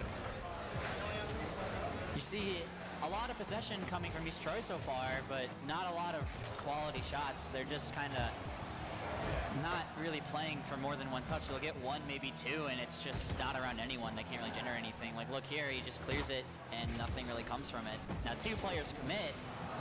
There's a Jaden thinking it's time. Try to play this off for Wolves. Wolf here curls under it, playing for a beat, whiffs, maybe an intentional fake. Wolf trying to dunk, not there. Jaden with a wide open possession here. He only has one defender. Will he fake it? Oh. There's another shot. Follow-up shot not there. And Fox here just trying to relieve pressure a little bit so they can boost recollect. Now they're on the ones on the offensive attack. Seeing it's middle, it's a whiff, barely gets the touch at the very last second to get it on the defender. That was huge, but they're not out of it yet. Still middle. Still 0-0. Yeah. No one has scored yet. Bill's trying to take possession here. Wolf bombing it out. East Troy bombing it back on their side again. All it's going to take is one play from one of these teams to get them going, and that might decide the series right then and there. Both Fox players awkward. Double commitment a little here. too high. No one on East Troy to follow that up, though. Both players committing up too far. They don't want to overcommit. Air double round 2. Curls running it. What a play. He recognizes the time and space, and he doesn't make the mistake that everyone else has been making so far and throwing it right away. He recognizes, hey, I can get, an extra few touches on here, and it puts it right around him. Definitely. Curl is definitely with a walkie style of playing. He's been doing all these freestyles and taking the ball for possession. He's doing very well this game. Gabe setting up for a double. Easily cleared, though, by East Troy. Counterattack mounting, not really any threatening shot, though, coming from it. Now it's Fox on the counterattack. Gabe going up for the shot, and he almost gets it in. What a save. You see that quick counterattack coming, very lethal. Almost going in. That would have definitely put East Troy in a bad spot. East Troy has about around 2 more minutes left to get 1 more goal on the board, and if they don't, that'll be the series. Yep. And if you're them, maybe you start to play a little bit more desperate, maybe more aggressive, maybe you see more bumps coming out. Something not there for them. Fox Valley really putting in the coffin for them. Just high on the backboard of East Troy. No one's really there to slot it in. East Troy are very spread out here. Another double commit. Burmese up again.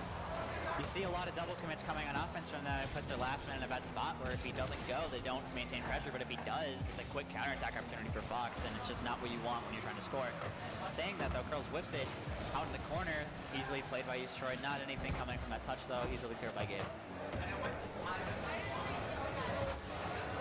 East Troy really struggling here to get on their side, and it's not working so well for them. Jaden trying to get it up high. It doesn't exactly work. Burmary with possession. He's all alone right now. You see, just East Troy gets it around a person. They have an opportunity, and either someone's not there quick enough, or they're not getting a second touch. Just someone needs to just have that extra X factor to finish off these plays, and nothing's coming from them so far. Helix. An awkward situation in the net. Demo coming through. Jaden with the last defender here now. Able to stop it. Wolf coming in almost with a bang, but his teammate trolled him. See here, 2 people go for that ball. So he's again their third, just to fend for himself. Easily again cut off by Fox. Curl's going for another play, doesn't get it. Maybe he did and he just trying to fake it, but I've got to love the attempt there, really putting the pressure on East Troy with these last 10 seconds left. East Troy now in their corner though. Fox are not out of the water yet. That clear might just do it though. No one on East Troy to clear it back. And it looks like that's going to be the end of the series so far. We shall see. Jaden's going up for it. Boost. He doesn't get close, and that is it for the series. Fox Valley taking it up a whole 3 notches here.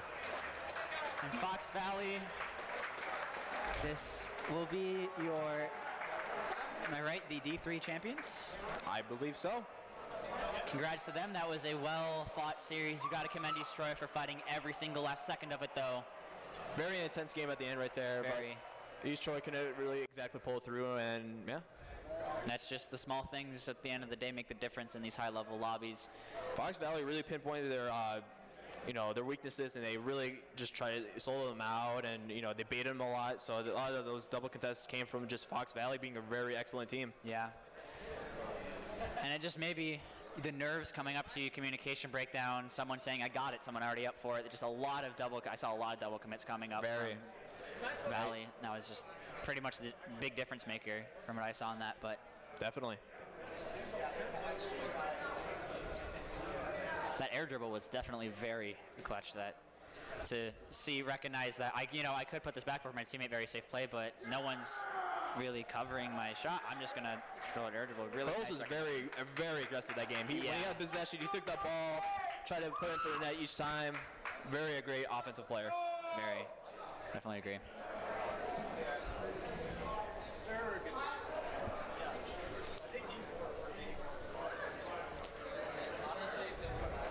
It is now 5 p.m. and we are only on the Division 2.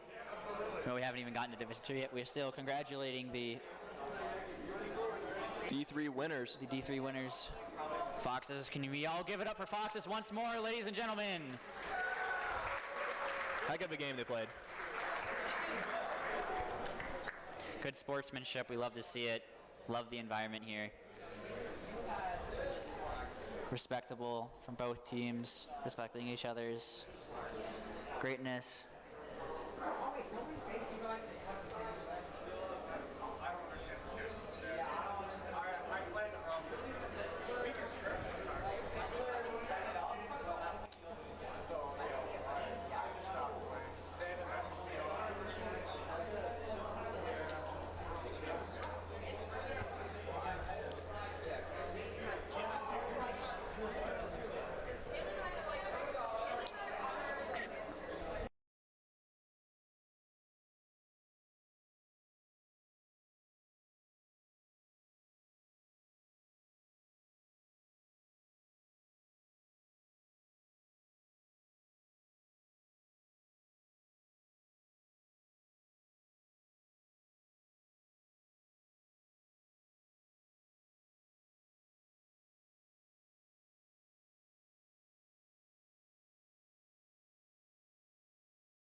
they're brown switches or something.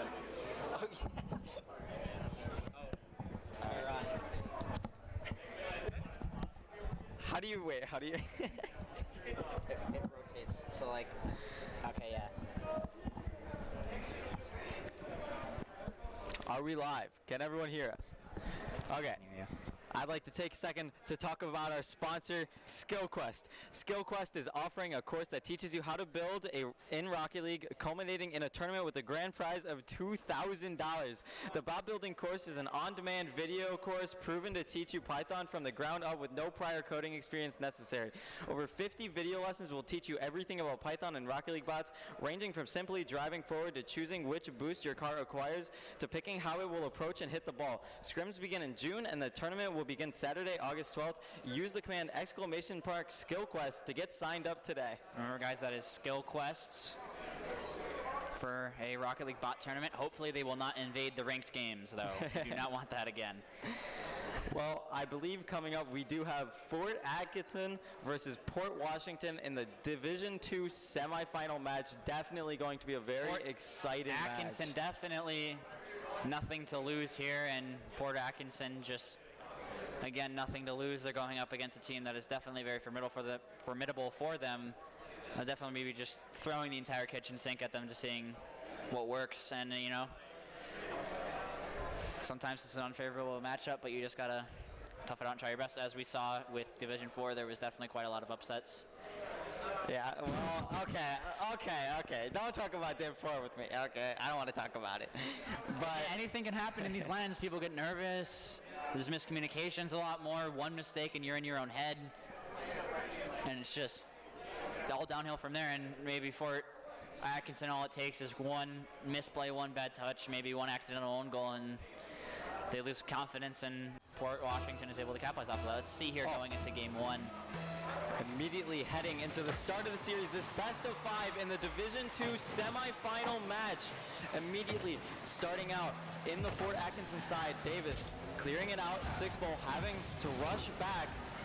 Another clear coming out, playing some boomer ball here. Both teams just trying to figure each other out in the beginning, see what each other are capable of. Pass middle coming though. No one there to finish it off. Like you said, again, both teams just waiting, just testing the waters, seeing their opponent's tendencies and seeing how they can capitalize off of it. The overcommit coming from Fort Atkinson. Port Washington actually taking the first goal. Wow, and I'm not sure exactly what happened with the Fort Atkinson defense. Just a little bit of a miscommunication there. And a double commit coming out. Sixfold able to capitalize on that. Port Washington 1-0 up. And this is actually not something I've expected so far. Fort Atkinson, very strong team. They're the 1 seed coming into this tournament, and Port Washington, the 3 seed, looking to make an upset happen. It's very possible. We've seen it before, but can they do it? Again, going back to the goal is a very common mistake. Back post person sees the ball, sees it, front post is awkward, front post not able to, and they go score again out of seemingly nothing, coming out from an awkward 50 in the corner. No one, it doesn't look like anyone on Fort Atkinson had boost to go up for that. Just really awkward for them, and Port Washington's all over that.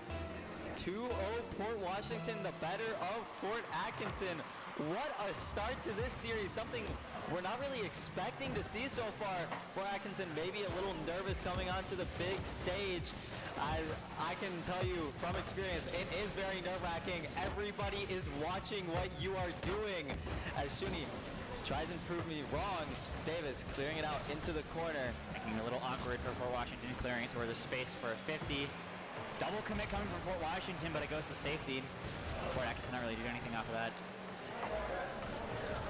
And you have 2 people pushed up in the corner, pretty risky. Quick counterattack easily saved by Spoon. Big 50 there. If that gets out to the player, that's definitely a rough time for Atkinson. They don't want to afford another goal. Goes down 0-3. Shuni getting a great 50. It goes into the Port Washington corner. Domino Star able to clear it out, but Alpha right on that ball, trying to pass it middle, unable to, but Davis there. The shot blocked. Shuni, can he shoot it? And he misses. Too high. Maybe expecting someone to jump up with him, trying to fake it, but just, oh, another whiff coming. You see the nerves of this land coming through in these players. Out middle, you see, almost top right corner. Fort Atkinson is so close and so far in so many of these offensive possessions. You see a pass, middle shot, not quite there, and it's just, I mean, they still have pressure here. It's definitely not over for them. This post has already saved at least 3 shots. Oh my goodness. This post definitely the MVP on defense so far for both of these teams. Shuni now starting some offense, putting it to the backboard. Sixfold immediately there to clear it away.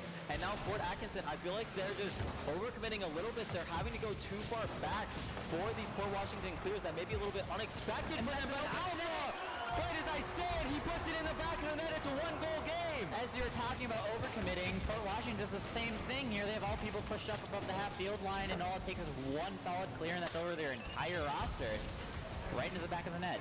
A little bit over halfway through this game. 1-goal game. And now, the kickoff, Alpha. Great kickoff. Goes into the Port Washington corner. Gets cleared out. Up. Quickly collected by Fort Atkinson. Now Port Washington have to play on the back heel. One person back. Luckily gets a beat over the defender. Fort Atkinson still mounting pressure. There's a shot over middle. It's open, and Davis scores off an amazing midfield pass. This is more of the Fort Atkinson I was expecting to see. Passing plays off of the ceiling. Ties it up 2-2. 2 minutes left in the game. In this first game of the series, this is already a great game, and we still have potentially 4 more.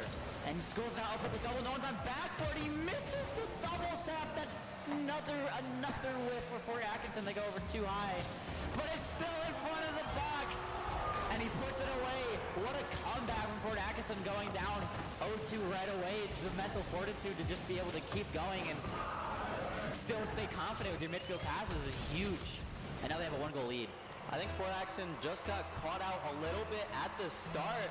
They overcommitted a little bit too much, but now the nerves have been shaken out a little bit. They've figured out this Port Washington team, at least in this game 1, and they are striking hard. They are passing so effectively against this Port Washington team. I'd like to see them maybe play a little bit further back, especially for their third man. As we see right there, they weren't able to get a clear back into the Fort Atkinson side because of their positioning. Yeah, and you just also see, oh, wow, a triple commit in front of the net. No one's there for Atkinson. They don't really need to push up here. They're up by a goal. But that 2-goal cushion is so valuable, especially in a game as chaotic as Rocket League. Anything can just swing, and before you know it, there's just a goal that came out of nothing. Domino Star now can't get a 50. Shuni into the corner, trying to get another touch. Angel clearing it out. Alpha, can he get there? He does, trying to pass it middle. He does, and Davis hits the crossbar! Crossbar again with what seems like the 4th save this game about, and it's now a quick counterattack, but easily read. It's not over though, it's a double. He reads the double tap and pre-jumps, and it's still not away from the net, and they are able to put it through. We have 3:33-3 here in game 1. What a series of events. Oh my goodness, what is happening in this game? Fort Atkinson was on offense. They had like 3 shots. They had a crossbar hit and then a counterattack from Port Washington. And now it's a tied game with 30 seconds left. Whiff there from Fort Atkinson makes it very awkward for their last man, not able to keep the pressure going, but that's their last, and now it's another counterattack, and Fort Atkinson take the lead with 20 seconds left. 10 seconds is all it takes to get scored on. Fort Atkinson will teach that to you. Shuni puts it right in the back of the net, beating the last defender. 20 seconds left now. Port Washington has to get a goal on the board. And from what I've seen from Fort Atkinson so far, it's been in Port Washington's half for the majority of this game. It's going to be very difficult for Port Washington to pull something out here, but they're definitely going to need to. You see Port Washington's last man just playing really safe, really far back. Gets a beat over 1 to the backboard, doesn't have boots to follow it. Clear coming. Port Washington scrambling, though not able to collect any sort of counter. And that will be game 1 to Fort Atkinson. What a display of just mental fortitude to be able to come back from a very rough first half of that game. Wow, I mean, yeah. Very rough first half of the game. Just like you said, they were down 2-0, and then they clawed their way back. They tied it up. They got scored on, and then scored 2 in a row again to win the game. 20 seconds left. They got their last goal, and this Fort Atkinson team, from what I've been seeing, looking a little bit shaky on defense, but they've been looking good. And if you're Port Washington, you know, you're competing with what looks like and what is currently the best team in your division, and you're only off by 1 goal. And it's a best of 5. Anything can just swing. You win 2 in a row, all of a sudden you're on match point.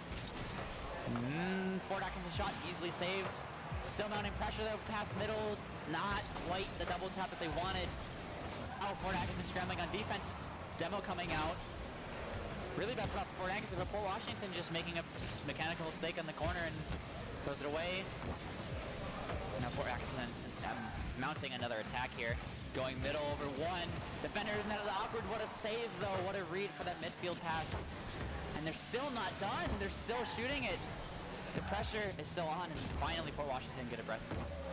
From what I'm seeing, Fort Atkinson is just waiting for Port Washington to make some of those mechanical mistakes, just like we see right there. Alpha trying to get past. Oh, but there's no one in net. There's no one. He whiffs, and Davis, clear. Domino Star trying to shoot, but Shuni able to clear it away. The pressure isn't over yet. They're trying to clear it, and they finally do, but Domino Star right there again. It's on back roll. They can't read the ball, and Shuni clearing it to Davis, and they get a clear, finally relieving them of pressure. But now a counterattack. I'm not even sure what's happening. It's back and forth. It's another like this is just insane. You have 2 teams, both of them fully pushing up, both of them whipping easy stuff, and it's just, oh my, what is this game right now? Like, I'm like expecting, oh, it's a whip in front of that, it's a goal, and then it's just not there. Good block though coming from Port Washington. That's a beat. Their defenders rotated back. I think both teams are just suffering a little bit to the pressure right now. They're letting it get to them, and we're seeing a lot of these mechanical misplays, and it's just affecting them negatively so much right now. They just got to take a deep breath, know that they're okay no matter the result. But I mean, obviously both of these teams hungry for a win right now. Port Washington, lower seed, looking for an upset here against the #1 seed Fort Atkinson and runner-up last season in Div 2. And if you're Port Washington, you really don't want to lose this game. You don't want to have to use that best of 5 reverse sweep. That's going to be a really tough position to come back through. And vice versa, Fort Atkinson, if you win this game, it makes it really tough. It's a bump though. Everyone on Port Washington just staying in the half, no one wanting to go up for that. And you at least want to send the second man at that, just to get some pressure on. You know, it's 0-0, nothing to lose, you have your last man back. Now Shuni passing it middle to Davis. Angel gets beat 6-full. Last back has to make a goal line save. Alpha now get it in space here. Flip reset. Not able to get the power on that though. That would have been such an amazing play from him. The momentum definitely swinging. Another one coming out, not on target either. You see Fort Atkinson push up too far, but you also see Port Washington sending 2 players at the ball at the same time. Bump coming from the corner. Sealing pass down middle. No one's there again from Port Washington. No one's wanting to push up in that midfield zone to finish off those passes. But it's a double commit, and that's open! And it bounces off the post, but it's still there, and Port Washington take the lead. I think I was actually just about to diss Port Washington. I was just about to say that I think they're playing a little bit too scared. They're a little bit afraid to go up and get those passes, get those goals. But I mean, as we saw right there, they are no longer afraid. They got that goal. I think they're finally getting a little bit comfortable in the series. And Fort Atkinson, suddenly now they're the team that has to respond. Fort Atkinson, though, definitely not the #1 seed for no reason. Still a decent amount of time left on the clock, and we see how much pressure they have. That's off, just above the bar, though. And no one, again, from Port Washington. They're giving them so much space in the midfield here, but Fort Atkinson's just throwing it to the corner. They're not doing anything with it. Shot coming, though, not in. Still open. He gets back in time, though, for the save. Not in again, off target. Oh, bar down shot coming. Really good rotation dedication there from Fort Atkinson just to have someone a shot, and finally it goes. Can we just talk about that shot for a second? Perfectly placed, top right, and bar down in the net without even bouncing. Actually, can we talk about the time for a second? 1-1-1-1-1? Not anymore. That's happened twice this series so far. We had 3-3-3-3. Quite a weird coincidence, but you know, keep playing on. Bouncing here in the neutral zone for Washington now. On the one on the fast break, easily blocked off, and no one here really able to challenge the ball effectively. Two demos coming out, that opens up so much space for Port Washington. Is it at the backboard? No one's there to block it. It bounces straight down. Again, no one there from Port Washington. No one having the confidence to step up. You really, really need to take advantage of those slight openings in the defense, especially at a time like this. Neither of these teams are really controlling the midfield as well as I'd like to see from them. And that's why we're seeing a lot of these counterattacks. They're just not able to put that pressure on. Although Fort Atkinson trying to prove me wrong right now. Get a demo mid-air. It bounces out middle. Is anyone from Fort Atkinson there? No. Big 50 coming from Fort Washington. They're really good to close that out. If you're not there, then that's probably game.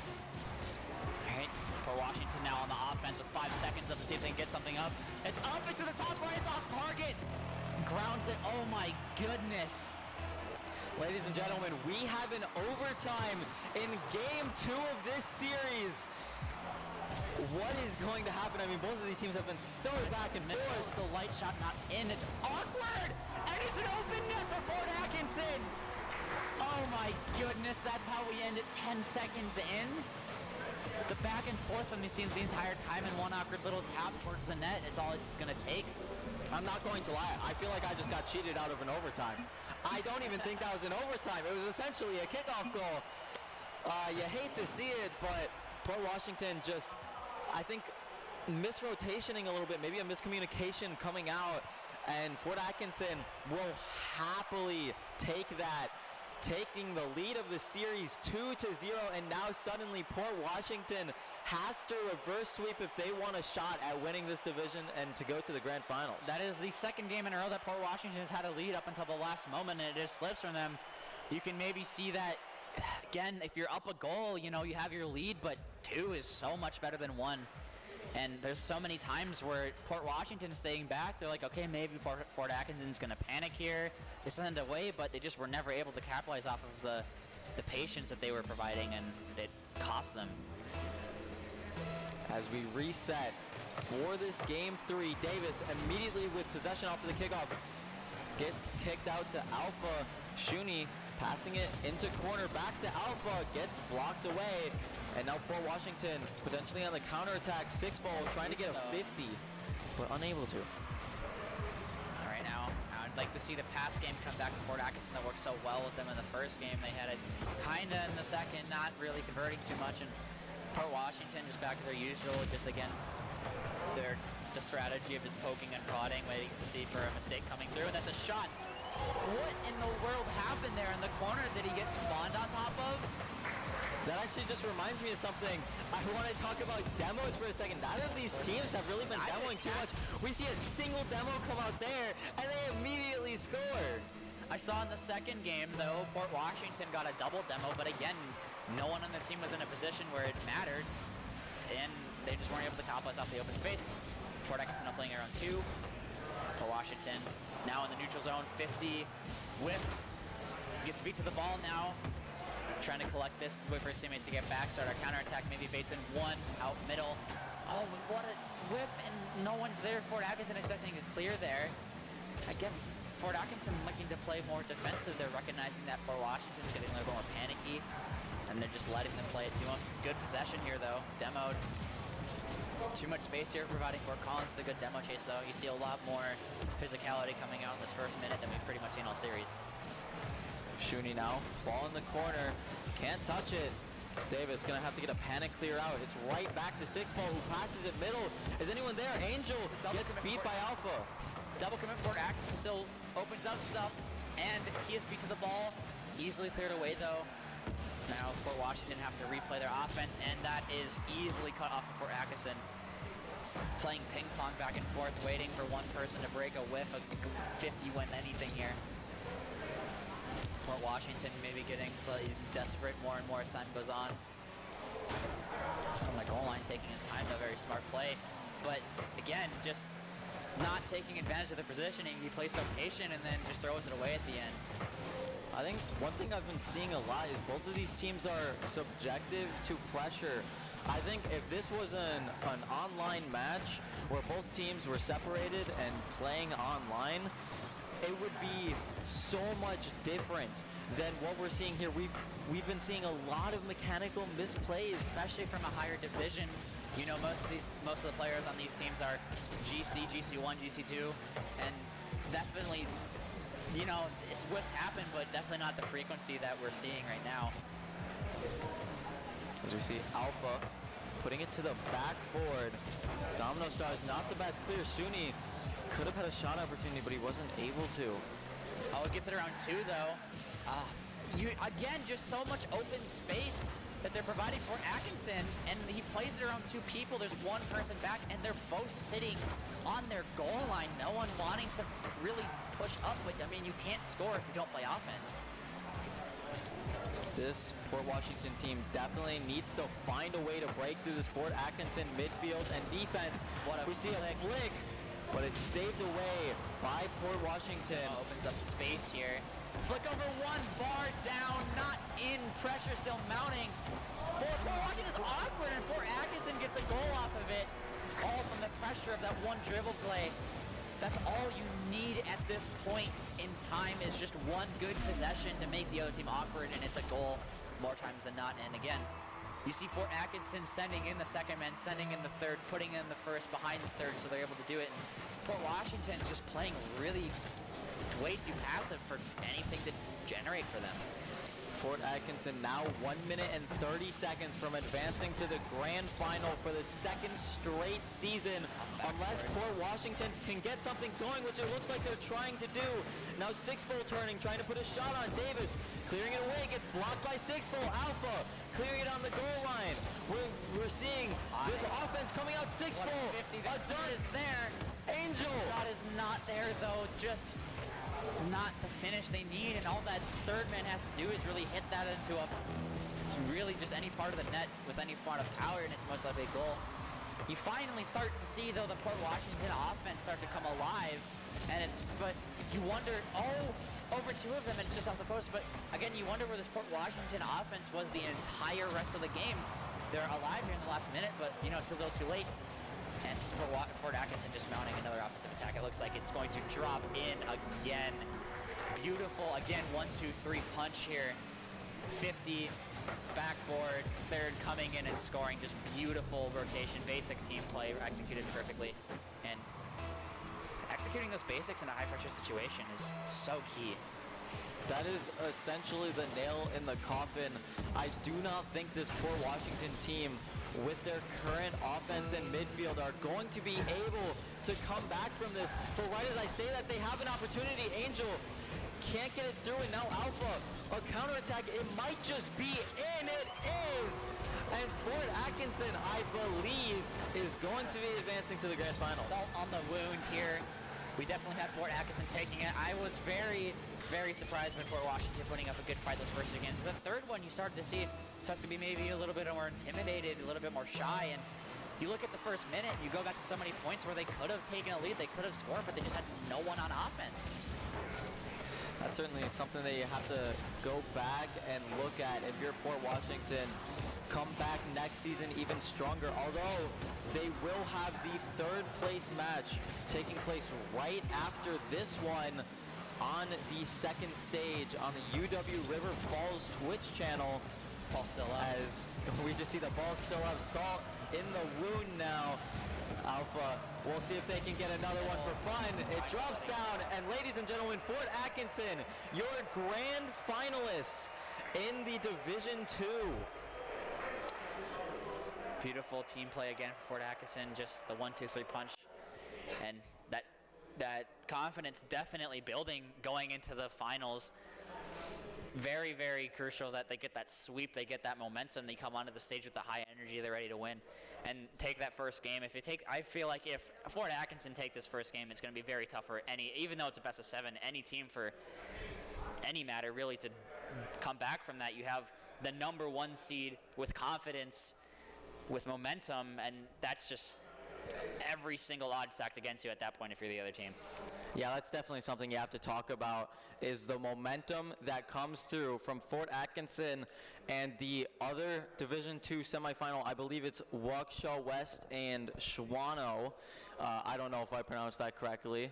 I'm not great with pronunciations of Wisconsin cities, but we will see. Old-timey names around these parts. I wonder what the series is. Maybe we will be sent over to cast that game in the meantime, which I would not be obliged to do. Strongman's up to nothing? All right. Going in another sweep. To be fair, we did kind of expect that from Shawano as well. But we also did not expect Port Atkinson to be that, competitive. Like, it was, if you can imagine, just, they were up 2 of those 3 games, and it's just, the last minute, the last half minute, it just slipped away from them. And you wonder if maybe they were a little bit less jittery and maybe a little bit less passive on offense and less double committee on defense, that maybe they'd take 1, maybe 2 games. That puts Fort Atkinson in just such a bad spot. But I guess Fort Atkinson is just a second half team. Yeah. It's very crucial in these lands to be able to adapt and change to your teams. And if you make mistakes in the first half, but if you're able to compose yourself and be like, they're doing this, we need to do this better, and you're able to execute on it, it's a lot harder for that team to make, if they adapt after you, it's a lot harder for them to come back, because then they only have half a minute, but you had half the game. I'm not 100% sure, but I do believe we are going to send it off to a break, give these players some rest, get them logged into their PC setups, and we will see you after.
and gentlemen, welcome to this grand finals between Fort Atkinson and Shawano, a rematch of last year's grand final. Fort Atkinson and Shawano played last year in the grand final, and Fort Atkinson lost. Shawano won 4-3. So this is going to be a very exciting rematch. Fort Atkinson 8-0 in games. Shawano taking the early lead. 40 seconds into the game. I was about to say maybe Fort Atkinson can take their revenge and use that momentum they gained from that first semifinals, but Shawano setting the pace and very quickly. I didn't even get to say my stats yet before Shawano scored, but Fort Atkinson 8-0 in series. They have not lost a single game yet in this tournament. And Shawano also 8-0 in series, but they have lost 4 individual games within the Wasia season, but they don't plan on losing one. In this grand final, they go up 2-0 within a minute. Great. Oh my gosh, the amount of space that he has and just the recognition to play for a late touch, making it as awkward as possible for Atkinson to try to save that. It's pronounced Shawano. Shawano. My bad. They yelled at me last year at state. Excuse us, it's pronounced Shawano, not Shawano. Our bad on that one. But Shawano is up 2-0 either way. And they are looking to take this grand final. Of course, it is a best of 7, so it is a long, arduous series. But both of these teams looking to become state champ.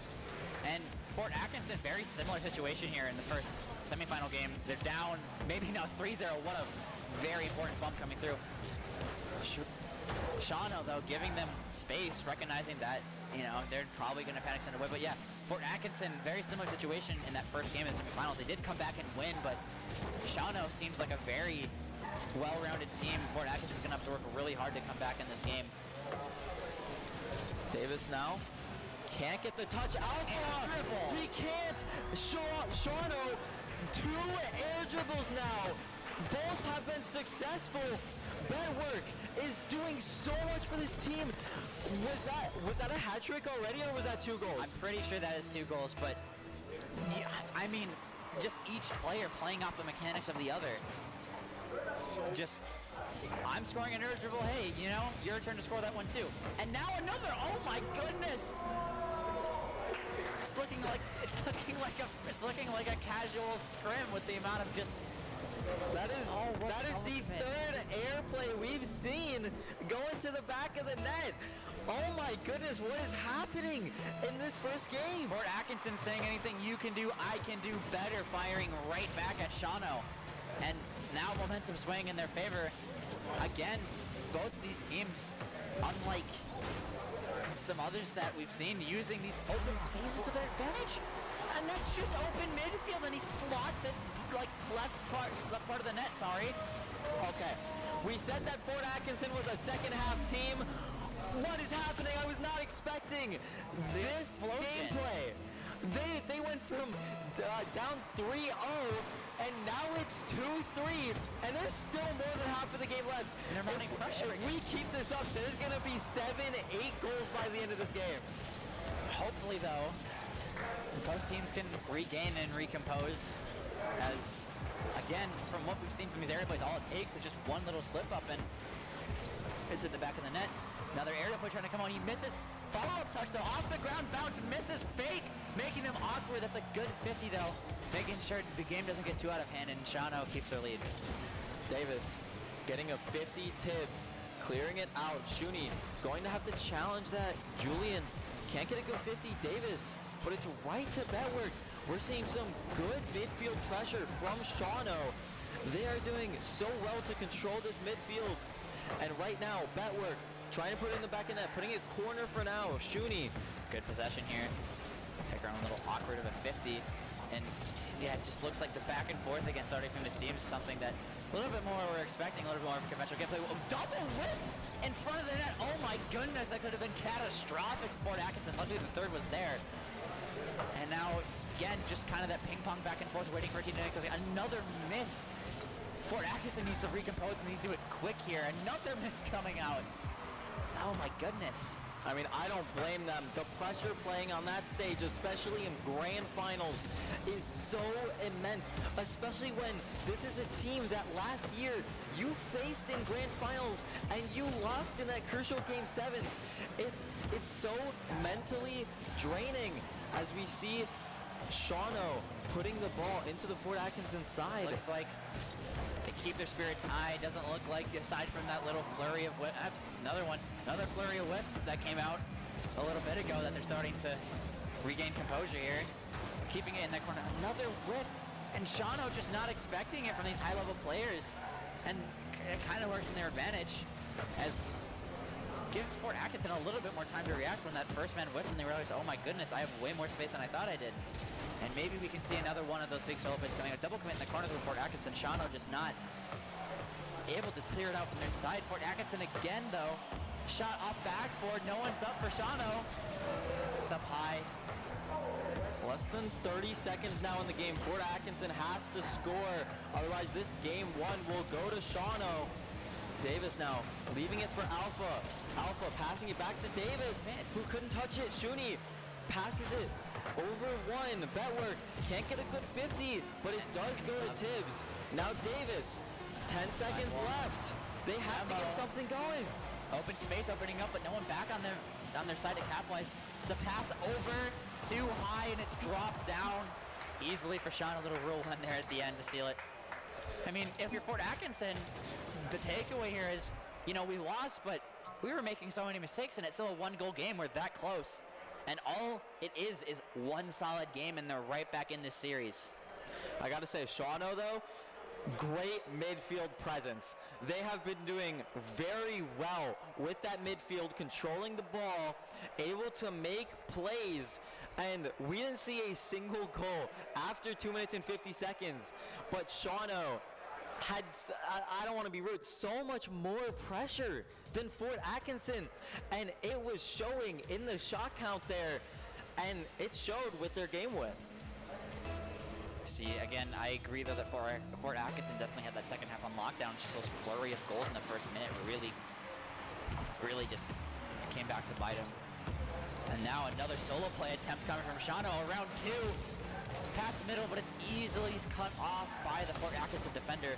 Oh, quick beat. Now, space in the air, down middle, good demo though. Open space now for Shawno, and Fort Atkinson's there, really nail-biting back and forth from both of these teams. Now Tibbs putting it to the corner. Davis, not the best touch, but Shuni does get there first, able to clear it out. Betwork passing it middle, but Fort Atkinson will get there first. Davis with the shot, saved away. No one there on backboard. Follow-up shot, blocked. Another double commit coming. For Shawno low on boost, they're able to get it clear to buy themselves time and recuperate. And now applying pressure. Fort Atkinson easily cleans it up though. Good fake on the wall, buying time for a pass to his teammate. Gets it around 1, maybe carrying it all the way for himself. It's a good block from Shawno. Very nice plays from both teams here. Oh, a backflip coming from TRZ. And now a free ball for Julian. Takes it up the wall. Challenged by Shuni. It goes middle, but blocked away. And this Shawno team, I keep complimenting them, but they're doing so well on this defense. Shot not on target. Maybe that was the intention though. And they beat the midfield striker there. Very crucial. With no demo play, very smart midfield pass. Not able to get there in time. That was such a good offensive pressure from Fort Atkinson. Such a big brain play, but their third just too far away. So close. And they still have pressure. Fake, awkward. Going for the dunk up high. Third is there. Shot is saved by Shawno. Oh my goodness. Shawno. A save by Betwork. That was insane. He pre-jumped the double. That was insane. And now Davis trying to get the offense continuing. 50 into the corner. Betwork now. Free ball, passes it past Alpha. Shuni, not the best touch. Oh, very costly mistake for Atkinson there. Maybe you think, oh, I have more time. I can try to take a 50, take this back, but that's just a quick panic and good execution by Shawno. You saw Fort Atkinson shot after shot after shot, and all it takes is Shawno just one good offensive push, and it's in the back of the net. That efficiency is really key here.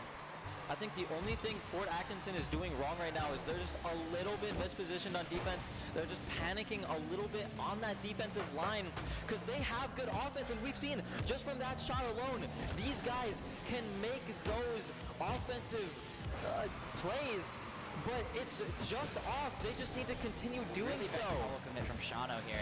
No one on that ball. Oh, a beat would have been huge there, but for Atkinson's running pressure, they just don't get off this ball. You think, oh, they have space now. They can do something, and then Fort Atkinson's right there in their face again. Now Shuni passes it. It's far pinched Sidewall to the left lead. sidewall. Not really going anywhere for Fort Atkinson to play, though.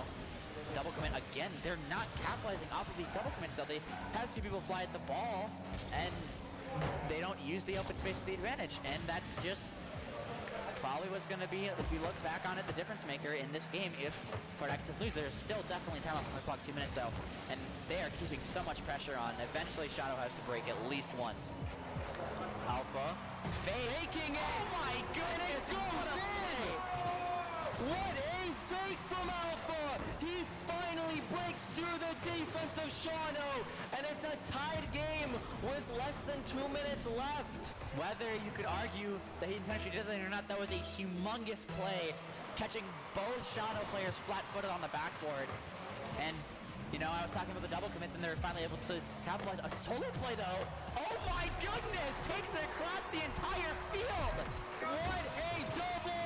What an angle from Betwork! Gets it over one, puts it right into the back of the net, giving Shano a 1-goal lead. 1 minute 30 seconds left. This Fort Atkinson team, are they going to be able to come back? We've seen Shano's defense is so solid. They need something so good to break through. That's a top-end shot. Off just a bit, not enough on that just to get it through that last defender. And, I mean, credits to Betwork for just having an amazing series so far. That's the second solo play that he's just taken across. Almost in for Fort. Oh, just, again, you see the Shano defense is so panicky, but no one on Fort Atkinson is able to capitalize off of it. I gotta say, even though we're only 2 games in, I don't want to make an MVP statement too quickly, but Betwork is having the series of his life so far. Oh, what a save. It's a good tap. The net's left wide open. But, oh my goodness, what a, just barely inches away from putting that one in. And if you're for it, you know, good passing play, but maybe just capitalize off the open net next time. It's actually a 3v1 right now. There's only one defender. It's a 1v1 opportunity. Davis able to save it. On the goal line, though, that's not good. But no one on Shano's third is just sitting back, playing defense. Oh, it's a good recovery for the 50, though. Fort Atkinson keeping possession here, keeping pressure. Trying not to let the Shano. That's an amazing beat. Shano scrambling to try to get that one cleared. Fort Atkinson with space. Fort Atkinson with the center. Fort Atkinson with the follow.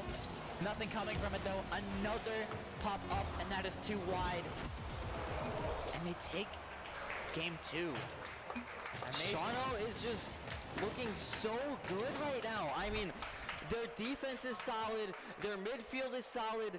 Their offense is solid. Everything about the Shano team is so good. Look at their shot. Look at Fort Atkinson's shots. They have over double Shano's entire shots. They have 5 more to their, well, looks like 4. 8 to 4, that's double, I was correct. But, I mean, you just, maybe instead of taking quantity, maybe you start going for quality, maybe you start doing more of those fakes, maybe you do more demo plays. That demo play was really good, it's just that finish wasn't there. And again, if you're for Atkinson, you can definitely take away the fact that, hey, they're double committing a lot, we just need to capitalize off of it, and they can definitely turn this around. It's definitely something I was going to say, is that this Fort Atkinson's offense is so good. They just need to break through that final line, and it seems like they might have right there. Davis had to back off because he was beat to that ball. As Davis now recovers, keeping the ball. Another double commit from Shano, and it's just, how can they keep getting away with these commits? They can't! Oh my goodness, what a counterattack, but that's such a good read from Shano to recognize that there's an opponent lurking mid and they need to cut that off. Another double commit, they have space. Alpha putting a shot on. Over the can't save it, it's crossbar. Davis. Still pressure though. One backward. They need some of the challenges to keep pressure, and it's a good clear. It's a good 50. Bounces down. Pop to the backboard. What a doink! And that's a goal for Fort Atkinson. Fort Atkinson finally breaks through this Shawano defense with an insane passing play. What a redirect onto the back wall. Passing it perfectly to Davis, and it puts them up 1-0 in this game. That is definitely the finishing for Fort Atkinson. High speed shot, perfectly placed. No crossbar, saving it this time. As they mount another offensive attack. That shot's way too weak to go through though. Still pressure. Another double commit coming, and he lands on the ball again. Their backboard's open. I spoke too soon. Davis now. Free ball. Out Leaves middle. it for Alpha. Alpha passing it middle off the backboard, but none of his teammates are there, and it gets cleared away. You see Shawano being able to make these reads on the ball, but just barely. If Fort Atkinson just puts just maybe a little bit more speed, a little bit more height on some of these hits, it might be around Shawano, and that's just might be all they need. And now back pass coming out. Alpha, free ball. A demo coming in. Shot not there though. Shot. Saved. Just too much hesitancy there from that shot. Just waited to get more power, but when there's no one in net, you don't really need power to put it in. You just need to roll it in, and that's... I mean, Fort Atkinson will still keep this 1-goal lead, and they will definitely hold on to it in stride. That's an amazing pass middle, but again, just... You see these shots, they're just rollers, or they're slow, and it's just... They're so close to being able to dominate the Shawano team. They just need that one little extra drop of power in their shots, that one little extra drop of just something extra to put it past them, something like that, and Fort Atkinson not there, but they still maintain pressure. Alpha now passing it middle to Davis. Davis can't beat Shuni now off of the side wall, keeping it, going for a solo play. Amazing. Gets 50 by Julian. Pop up high, no follow though. With demo. Spoon going for that. Don't know if that was the right call, but that definitely was the right shot to make.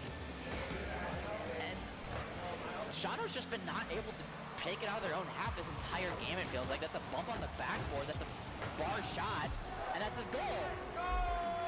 And Fort Atkinson from this game and even last game, from what I've been seeing, they have been pressuring this Shawano team to no end. And this Shawano team, I mean, I keep crediting their defense, but you can't score if you're never on offense.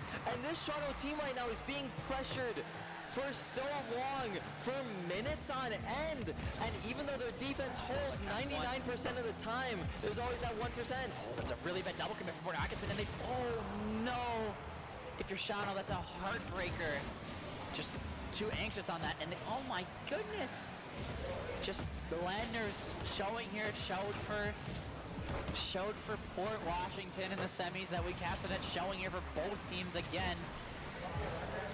Just, I mean, you can definitely credit that, again, although Fort Atkinson seems really jittery, they're not willing to give up. They're down, they concede what seemed two really close games that could have swayed either way.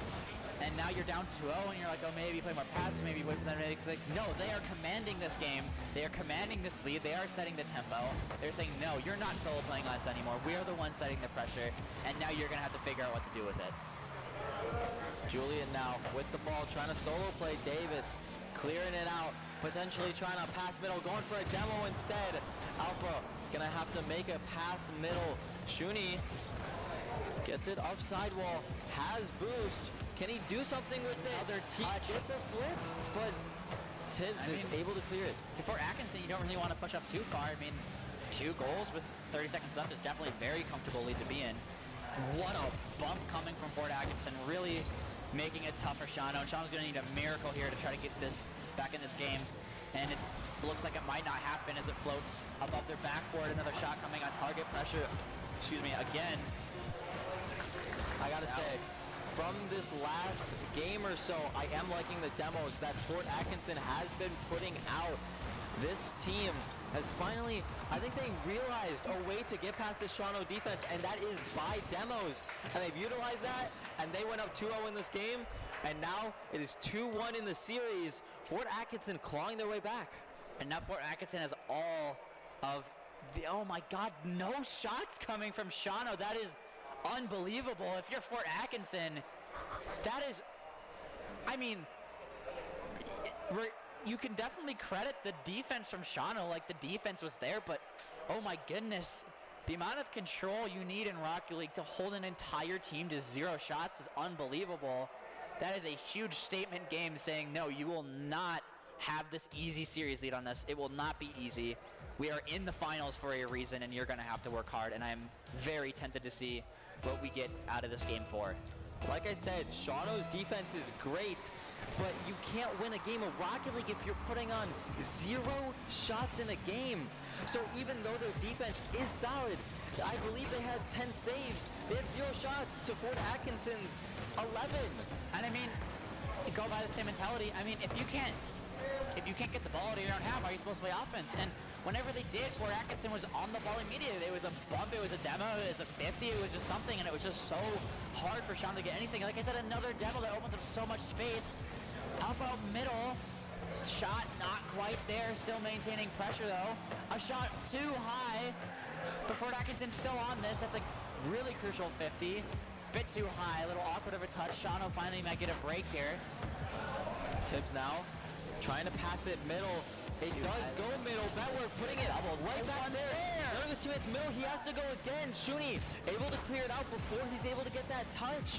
And that's just a little bit of mispositioning, miscommunication from Shawano.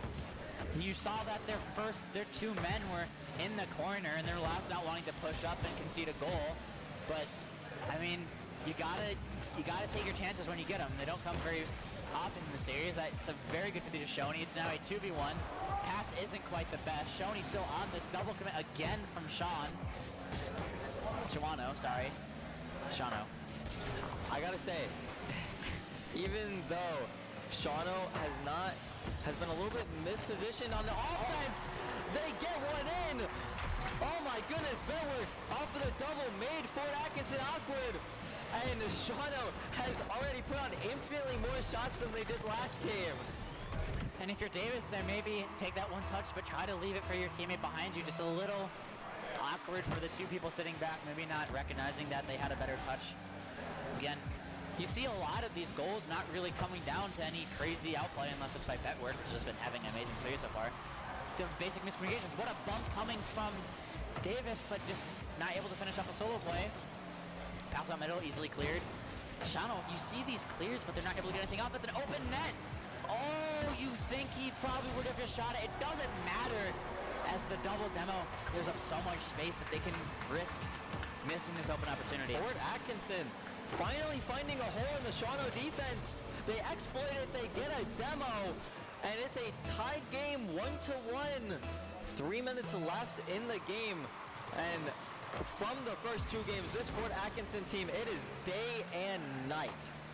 It is. I expect nothing less from these 2 teams to be head-to-head the entire time. Now it's a 1-goal game. Oh, no! Awkward bounce in the corner that gets you almost every time, even if you're a high-level player. Just a little pop off the ramp. Fort Atkinson is just, I don't know, kind of making these silly little mistakes on defense. Just these little small mechanical mistakes. And it's very easily fixable if you're Fort Atkinson. But it just kind of hurts. It hurts the mental. A flip reset though, off the backboard. Oh my goodness, Davis, you are insane! You know how I said that hurt their mental? It clearly didn't hurt their mental enough. Davis does not care. He gets the flip reset. It goes in the top of the net, and it's a tied game. What a play from Davis. Oh my God, that's got to be in the highlights. Oh no! Open net miss, they're going to take the lead. But I mean, that's such a highlight reel play from Davis off of the miss net. Just off just the miscommunication on defense. And I mean, finals, those plays are so clutch and they mean so much. For Atkinson playing for a beat, pop up awkward for Sean, and they play to the backward. That's a good read. from Betwork to read that the backboard was open. He gets there in time. Both Fort Atkinson players are cheating now. To 50, pinches out to the backboard. Betwork's up for it. Oh my gosh. He was ready for that. That works. You know, he was playing so well in the first game or two. He just had to take a little bit of a break, and now he is back in full force. And this Shawano team now up by 1. Fort Atkinson, though, definitely cannot count them out. They, in fact, tend to be better in the second half of the game. And judging from the fact that they've gotten a good first half, this might still be in their grasps. Alpha getting a 50 out to Davis, but it's not a good 50. He gets dunked. Tibbs only has to put it in the back of the net. It goes to Betwork, who puts it up backboard there. Oh, Davis is there. Such a just good 50, but just that bounce is so awkward to try to play. That angle is so good to get anything on. You can't really blame Shawano for missing that. Just unfortunate, and this is still a 1-goal game for Atkinson, counting their blessings after that one. Open nets are always the hardest nets to hit, especially on a stage like this. Shoot it! What a pass! That is the fake on the wall there. A little bit of a replay glitch here. Fake on the wall. Highlight reel pass from Fort Atkinson. And he's just handed it off like a quarterback to a running back right there. Just right to him. Couldn't have been any more laid out in front of the net. You think he's going to go high with it. No, he drops it low and then does even more and cuts it around the defender. Amazing passing play. This Fort Atkinson team has so much. They just play so well together. Oh my goodness, what a save! How was he able to keep that out? That was halfway in the net off the bar. Oh my goodness. Slow air dribble coming down. No double commit. The quick counter coming off. Little bit of a mistouch there. They're still able to keep pressure.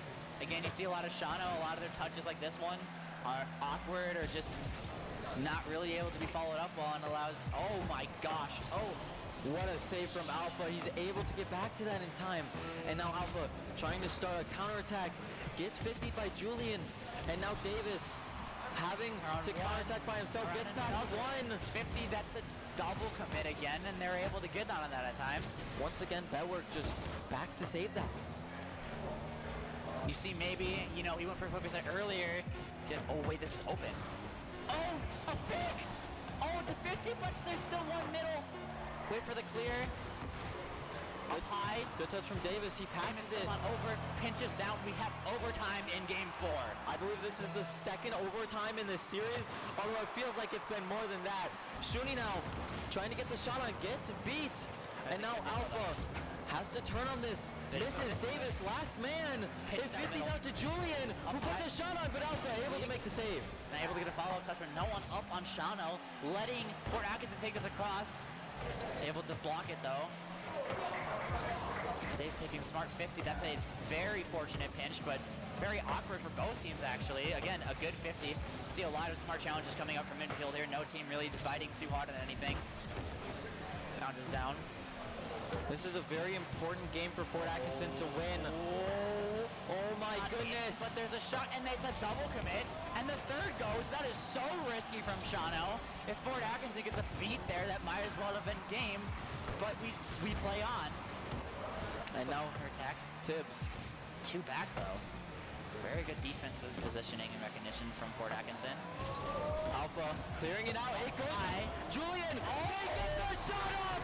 Betwork able to beat the defense. Shawano now up 3-1 in the series. And Fort Atkinson essentially has to best of 5 sweep Shawano if they want to win this Div 2 final. Julian, amazing position there to recognize the clear coming off the wall, probably going that direction. He was just in a perfect spot to read that clear, able to dunk and put it off backboard.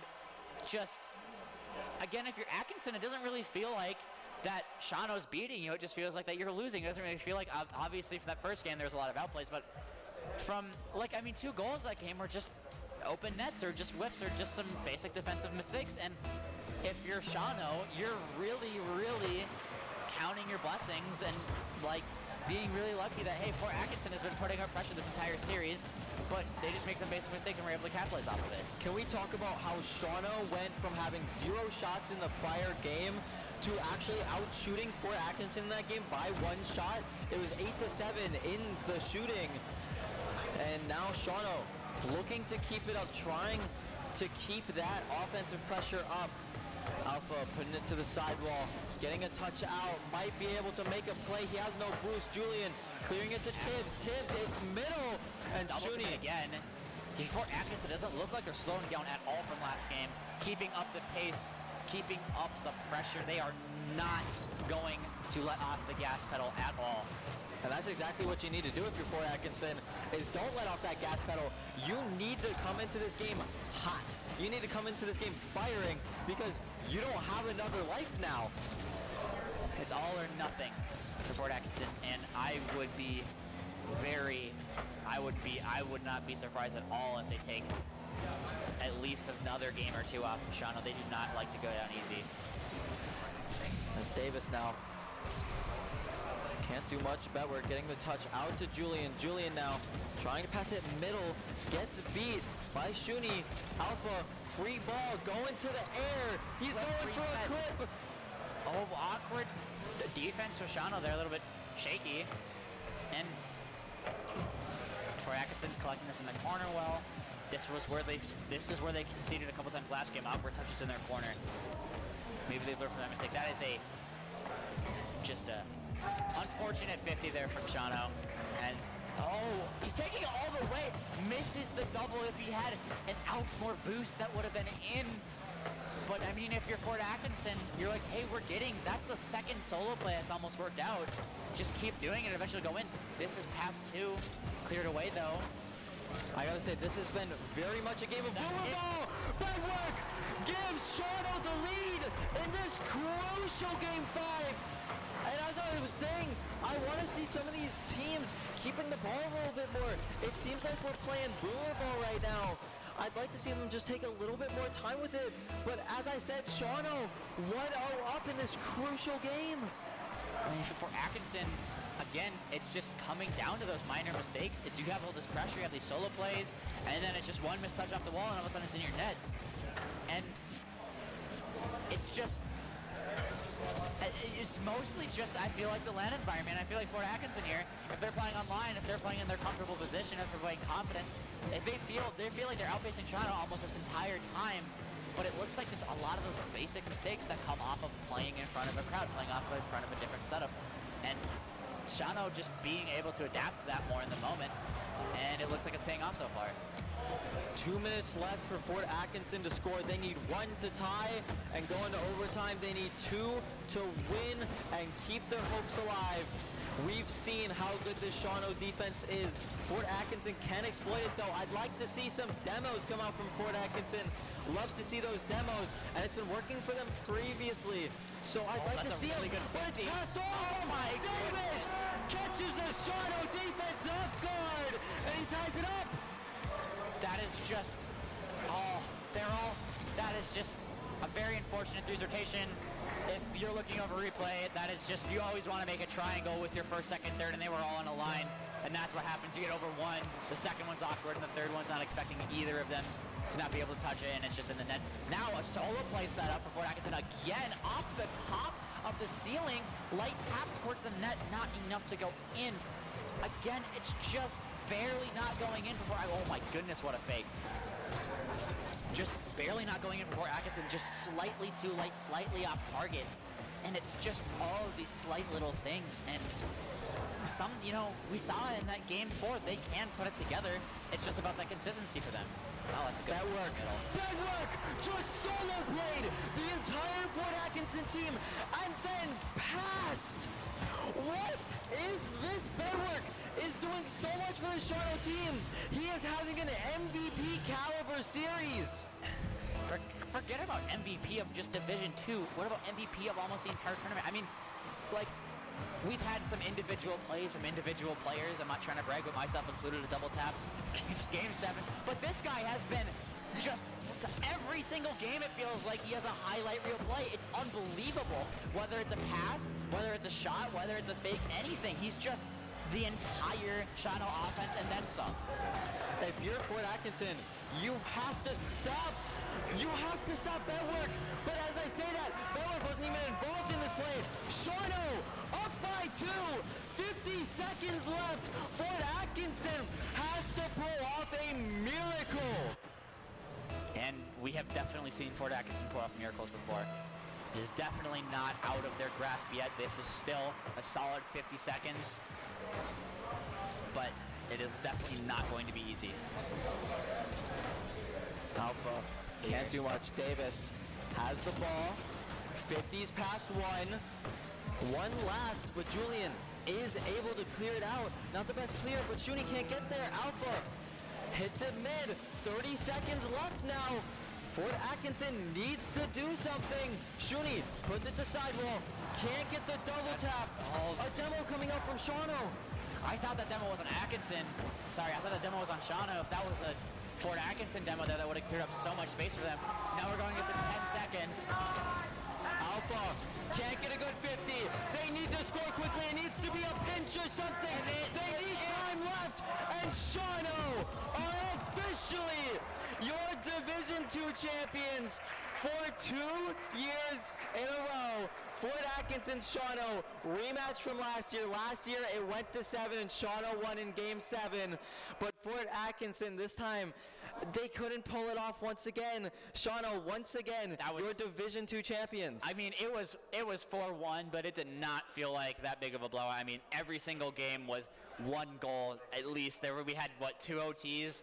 It was so close, and it's one of those things where, oh, it could go either way, but Fort Atkinson just wasn't the one being consistent. It was, who was the MVP on the other team? Just the solo plays all the entire time? Bedwork. Bedwork was just, I mean, even if it wasn't a goal, he still would get it around 2 people, set it up offense, and it was just insane plays from him. It was a really clutch performance. And if you're Fort Atkinson, I mean, you made it to state twice. Why not 3 times? You can definitely regain and come back next year. It didn't feel like, again, that it was a 4-1. They were definitely on toe-to-toe with them. It's just that when it came to those little things that they weren't able to stay consistent with them, and that's just what it came down to. And now, after the break that we are about to go to, we will have Waukesha South versus Horlick. We're going to have JTV and Andrew Casting in the booth.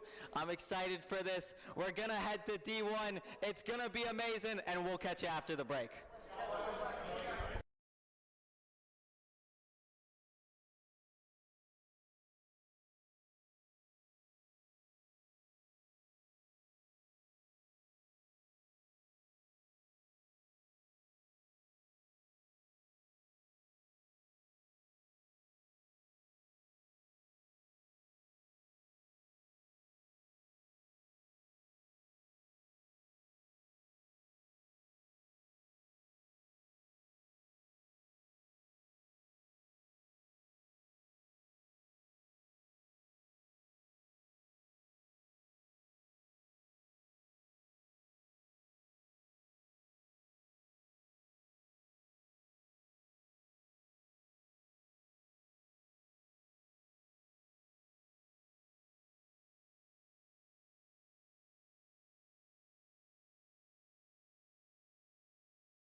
who has been fighting to get the state since his freshman year at Horlick. He had to play with silvers his freshman year. One time he even actually had to make them, go around the arena and just pick up all the boost.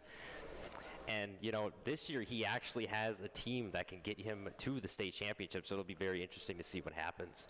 I don't mean to laugh, but I may have been present during that strat when it took place. I may have seen it live. I don't think they're going to have to pull out that strat today. I think everybody can kind of hold on their own accord. Boost management is kind of where it needs to be. Yep. And I don't think there's a single silver on the field. At least when I say think, I know there's not a silver on the field. The thing is, we have a lot of high-level play, a lot of amazing players, and listen to that energy of the crowd as they are getting ready and rared up for this matchup with Waukesha South and Horlick Rebels. This is going to be quite the matchup. This is going to be a dogfight. It is going to be very interesting to see what happens here between Horlick and Waukesha South. It's going to come down to who wants it more, Joe.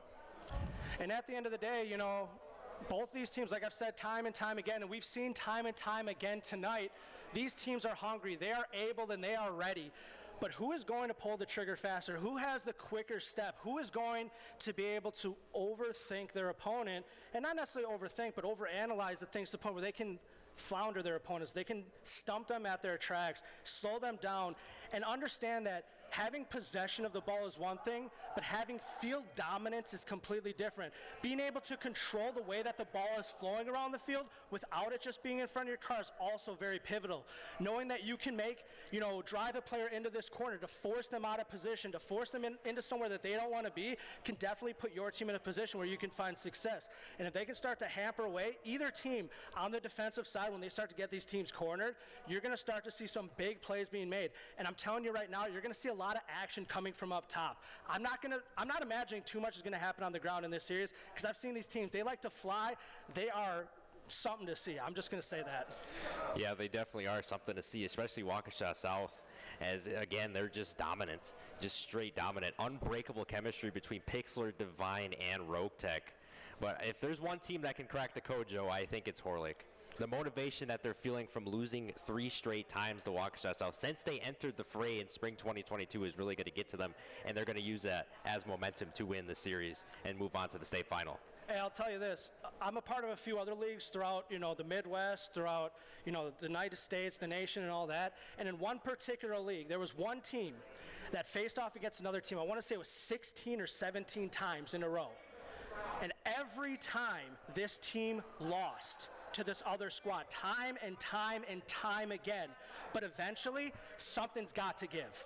And I think right now might be that time when you have just ate, bread, breathe, nothing but beating a team like Waukesha South, and now you're here and you have that opportunity to rebuttal 3 years of what is perceived as torment in a lot of ways. You kind of beat yourself up here, you beat yourself up there. If we would have did this differently, maybe we would have did that differently.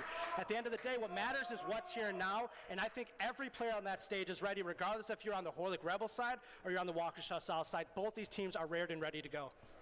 They are indeed ready to go, as they're still setting up the lobby and doing other stuff back there. Well, let's take a moment. Why don't we talk to them real quick about our sponsor? All right, so SkillQuest is offering a course that teaches you how to build a bot in Rocket League, culminating in a tournament with a grand prize of $2,000.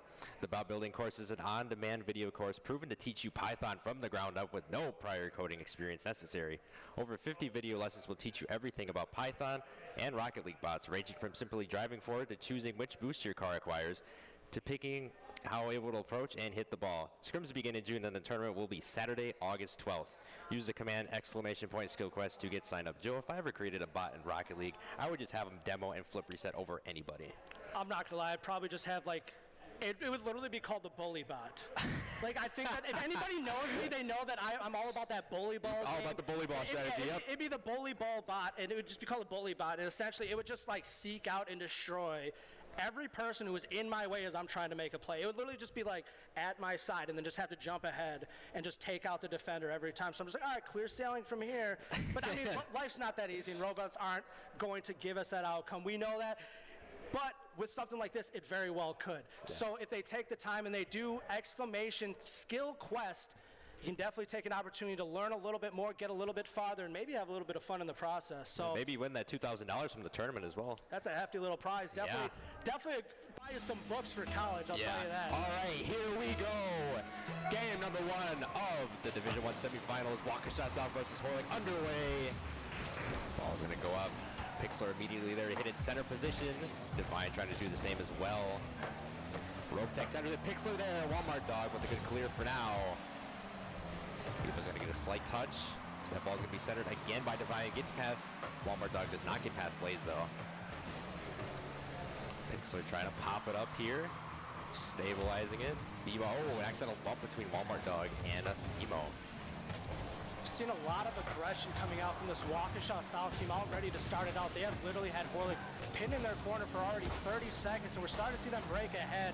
Horlick starting to get up. Blaze Cupid in the corner trying to kick it off the sidewall, trying to find an opportunity, but it's left for Pixlr, who drives it across field. Oh, gets it past one. Let's see if he can get it past another. Oh, he does! Oh, he does do that. Divine putting a Horlick territory. Pixlr, oh! The play was almost there for Waukesha South. Got denied immediately by Horlick. Now Walmart Dog racing towards Waukesha South's half, but a fast break opportunity potentially for Rope Tech. He's going to center the ball. Pixlr's there. Blaze Cupid intercepts.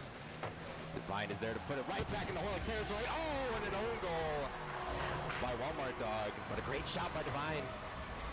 Great positioning by their Divine.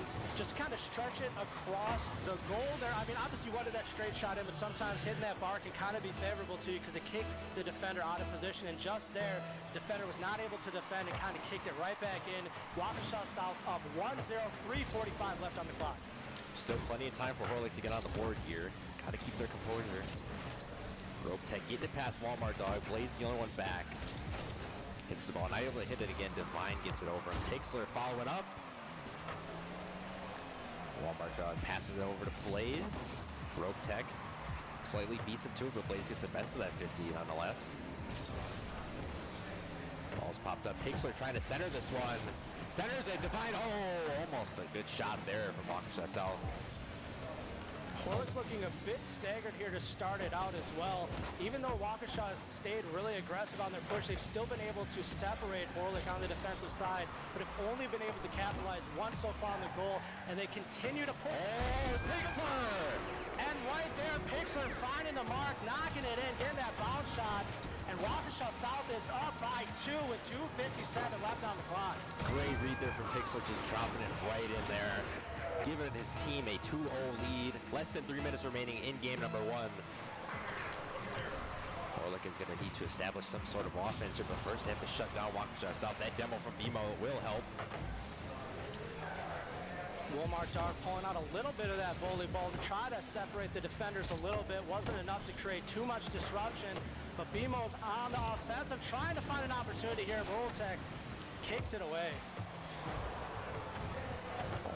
Horlick gets bailed out there, because that would have been a shot attempt for Waukesha South. That ball's still on Horlick's territory. Need to try to get it out of there, as Waukesha South is just pinning them in their own half. That's what we've been seeing so far in this game. Walmart Dog trying to go for a demo, and a Centurion Rope Tech in the process, but that's not going to work at all.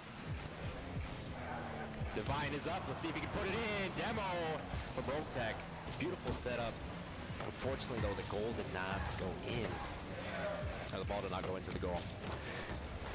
Rope Tech centering. Divine's there. Can he put it in? No. Plays with the save. Beamo's going to follow it up. Pixlr's going to beat him, though. Pixlr going for a flip reset. Hits it. Not able to get the ball in the net. Now one center is clear. Just raining down on the ball. Pixlr's going up. See what he can do. Divine's there to follow. Oh, what a save. And, oh! Pixlr with a double touch puts that one in. Miraculous goal there. One thing that I'm really starting to notice about this Waukesha South team, I think I can kind of sum it up in almost one word, and that's trust. You're seeing a lot of trusting plays being put into effect. Trusting that your teammates are going to be where they need to be. Trusting that you can drive the ball up the wall here and get the outcome that you need. They're trusting not only their own playability, but that of their teammates as well. And it's definitely starting to show in this series as they are up 3-0, 122. And it gets kicked away there by Divine OG.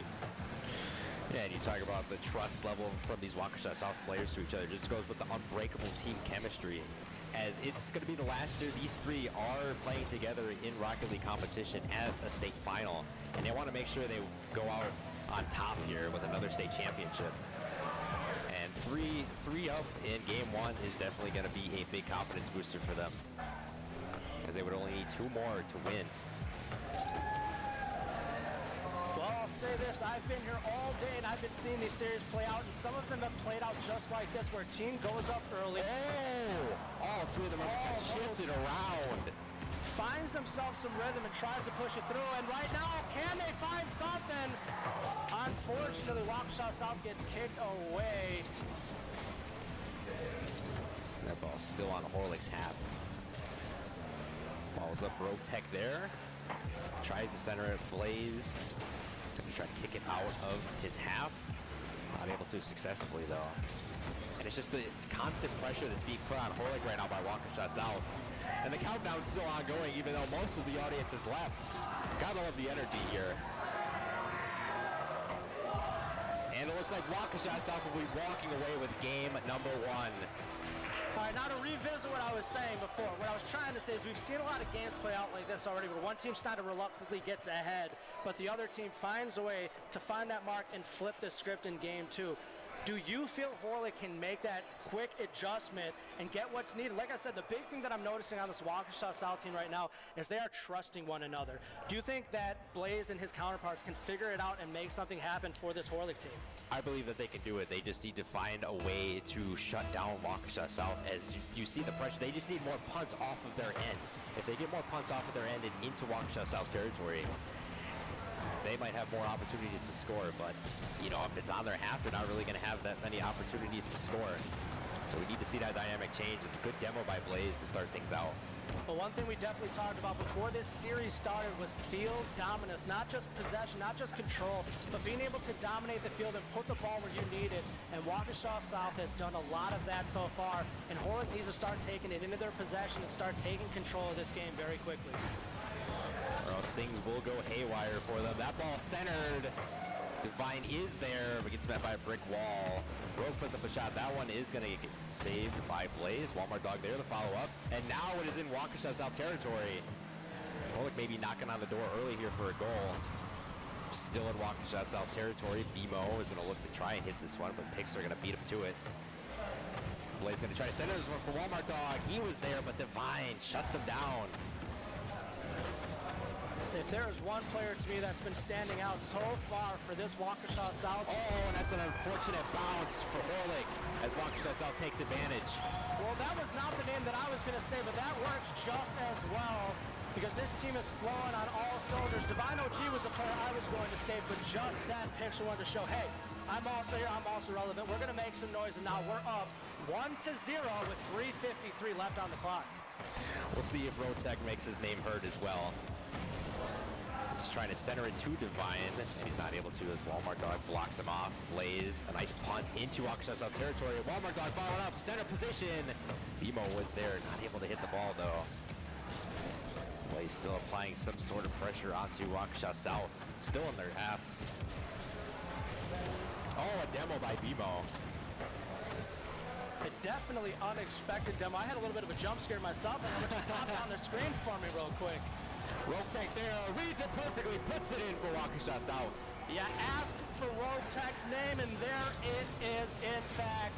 And this team is now up one more, putting themselves 2-0, 3:18 remaining, and Horlick is starting to get put in a corner. They are starting to get put in the corner, and they need to break out of it. Still 3:18 remaining on the clock, though, so still plenty of time for Horlick to get something going here. But again, they just have not found an answer to Waukesha South's pressure.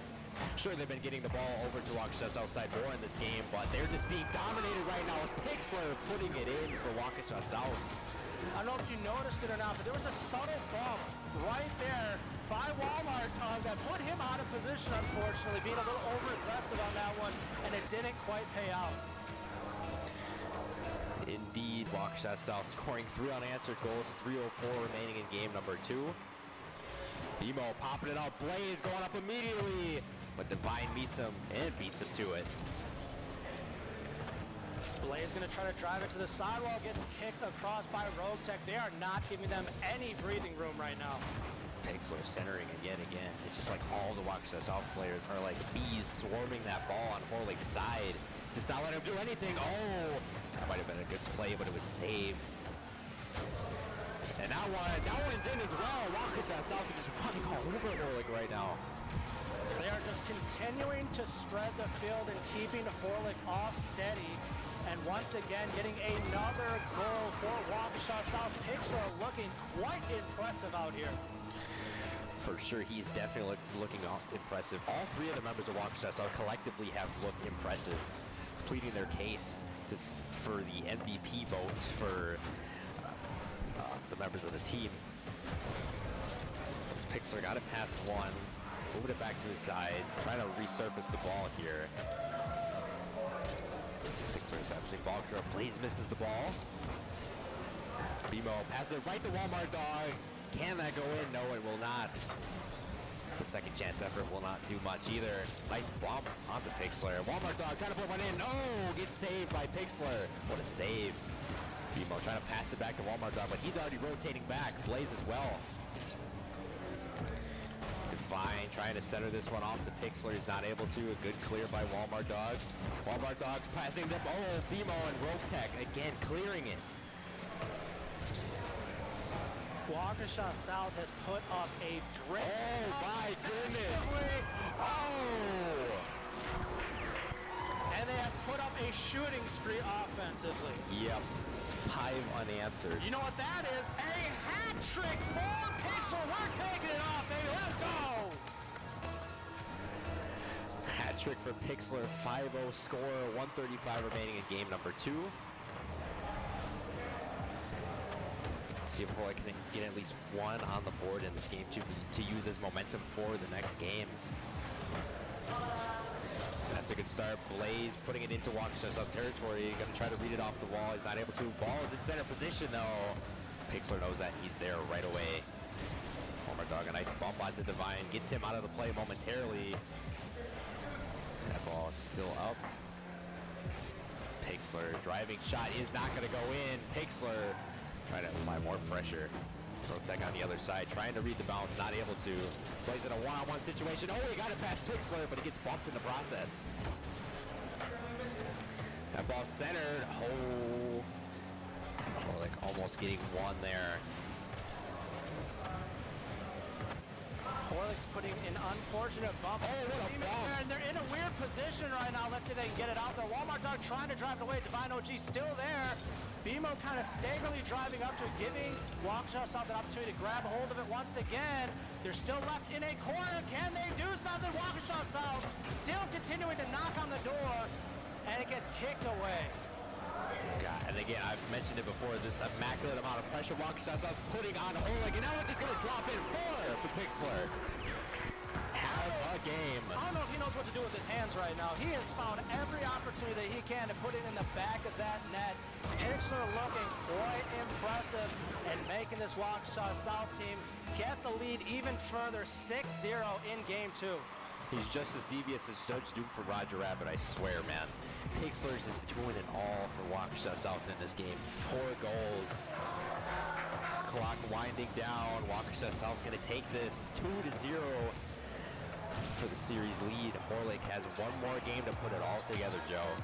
And correction, I think actually Pixler might have had more goals. He actually had 5 Oh, he had 5. This man was a little bit of everywhere, all at the same time. I swear there might have been 2 of them in that match because look at that, 5 shots in the back of the net, 8 shots on goal. That is quite impressive with only 2 shots coming from the Horlick side to a compared 12. That is not an easy comparison whatsoever. Yeah, and that just tells the story of this entire series so far as Waukesha South is dominating, shutting down their half of the field, shutting down access to Horlick. While Waukesha South is just barging right into Horlick's side. They're just breaking down doors, busting down barriers, doing everything. We can definitely see that one of the biggest hindrances is Horlick has had trouble getting onto the offensive side and striking it near goal or even on goal for that matter. Waukesha South has been pulling out every trick possible in this matchup. And let's see, can they continue to figure it out and just keep on rolling forward? Or will Horlick really come out like the Rebels that we know that they can be and start fighting back in a rigorous kind of way? I still have hope for Horlick that they can come back and win this series. Motivation's going to get to them. They're going to figure out how to solve the puzzle of Waukesha South here. This all starts with getting the ball off of their half. Once again, like I said, after the conclusion of game one, excuse me, I said they needed to get more punts off of their side. We saw that earlier in game number 2, but then it just got shut down right away. So they need to keep the consistency, need to keep the pace on their side, because you can't let up against a team like Waukesha South in this capacity. As the match goes on, their endurance picks up, and they get better and better and better.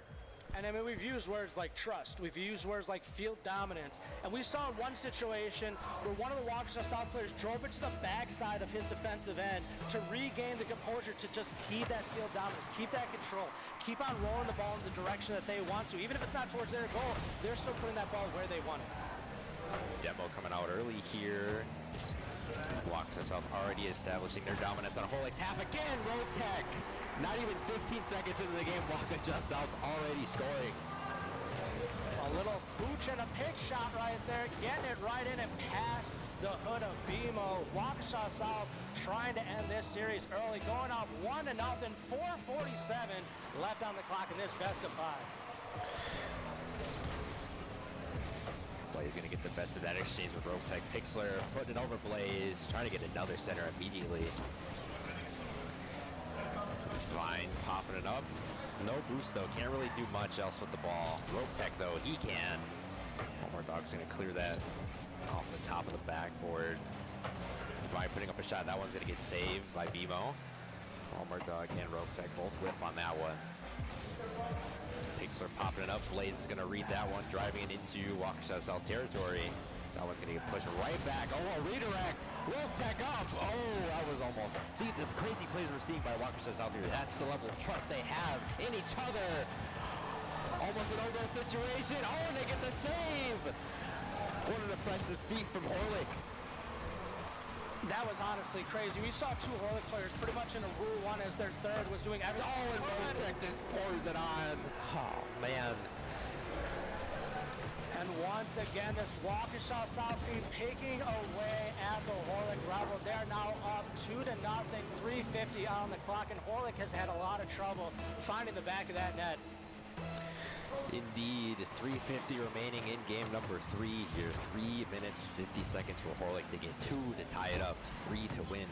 As far as right now, Divine says, here's another one.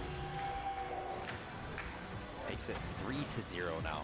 Is that a conglomerate hat trick coming out from the Waukesha South team? They are doing a fantastic job spreading the ball, finding every player on the field, and really just making it happen.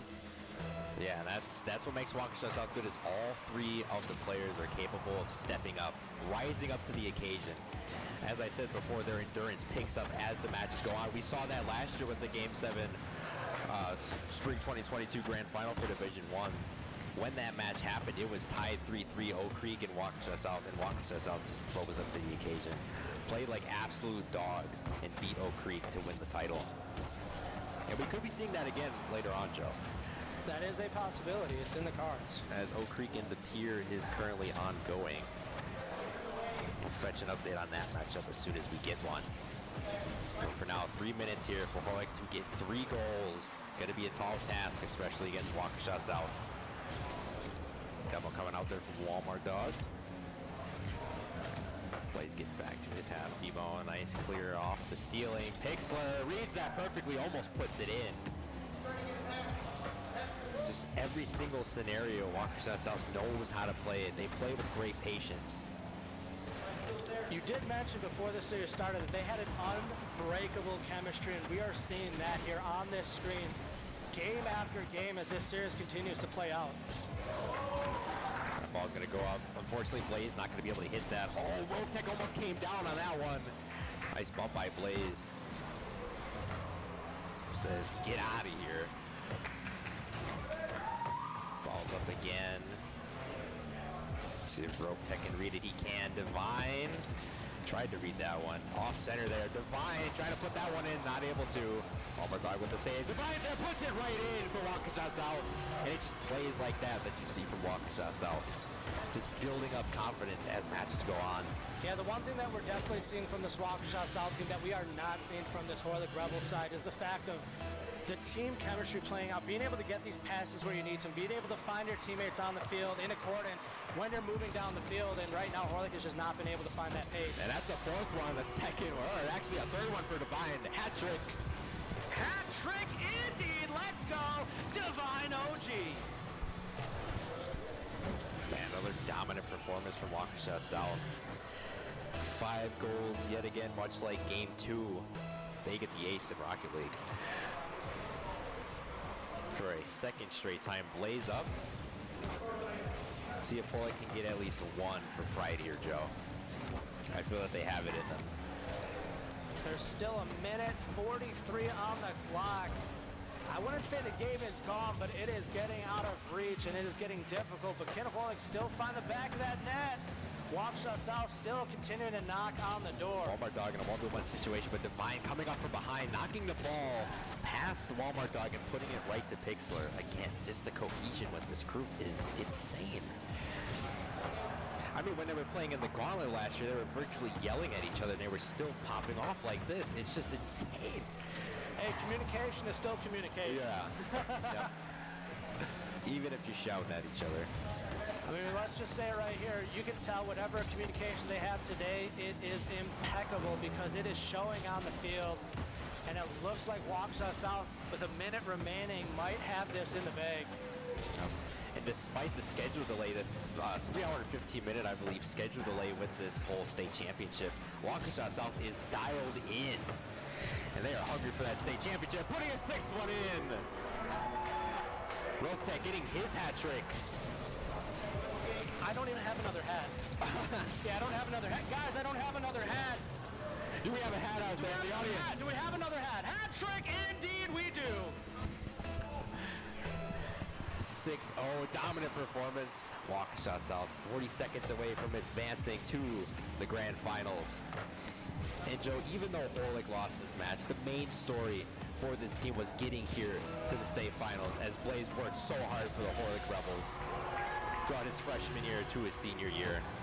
He definitely found some really good players, just unfortunately in some scenarios, other teams just have it put together a little bit better. It looks like Waukesha South had the puzzle pieces put together a little bit tighter in this scenario, and they put themselves up 7-0, 28 seconds on the clock, and at this point you just expect them just to run down the clock. And make no mistake about it, even though Horlick got virtually blown out in this one, I am still very proud of the Rebels. Very, very proud of him, especially my best friend TJ Buckman, Blaze Cupid. I've known him for 12 years, and he's been working very hard to get to this stage, and he accomplished his dream, and that's all that really matters at the end of the day for him. And if I remember correctly, both of you have both committed to Carthage College. You're going to be seeing a little bit more of each other going into the future. Yep. So it's not done for the story. It is not done. With TJ just yet. Nope, definitely not done. We're going to do some great things at Carthage, I feel. Takes it, putting an 8th one in. Buzzer beater as Waukesha South wins the Division I semifinal on the left bracket, beats Horlick to advance to the state final. For the grand final for Division I. So much happening in that series, but most of it happening on the Waukesha South end. Divine OG, Roptek, Pixlr. I can't pick a single name that I could even consider as a single MVP in that series because they all stepped it up to the mark and they all made some tremendous noise to get themselves to the grand finals. But now it's our turn to figure out who are they going up against. I got to put my hat back on. Yeah, so it's either going to be Oak Creek or De Pere. Both teams are very strong candidates. Oak Creek might be the favorite to take on Waukesha South again. They're hungry to take on Waukesha South. They want to get that revenge on them, but I don't know, Joe. I don't know if they're able to do it. Well, it all comes down to who is hungry at the end of the day. And we're going to take a quick break. We're going to go get an update on who is about to be playing up against this powerhouse that we just saw of Waukesha South, and we'll be right back. Yep, we'll be right back.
So, I've gotten to know both teams a lot today, and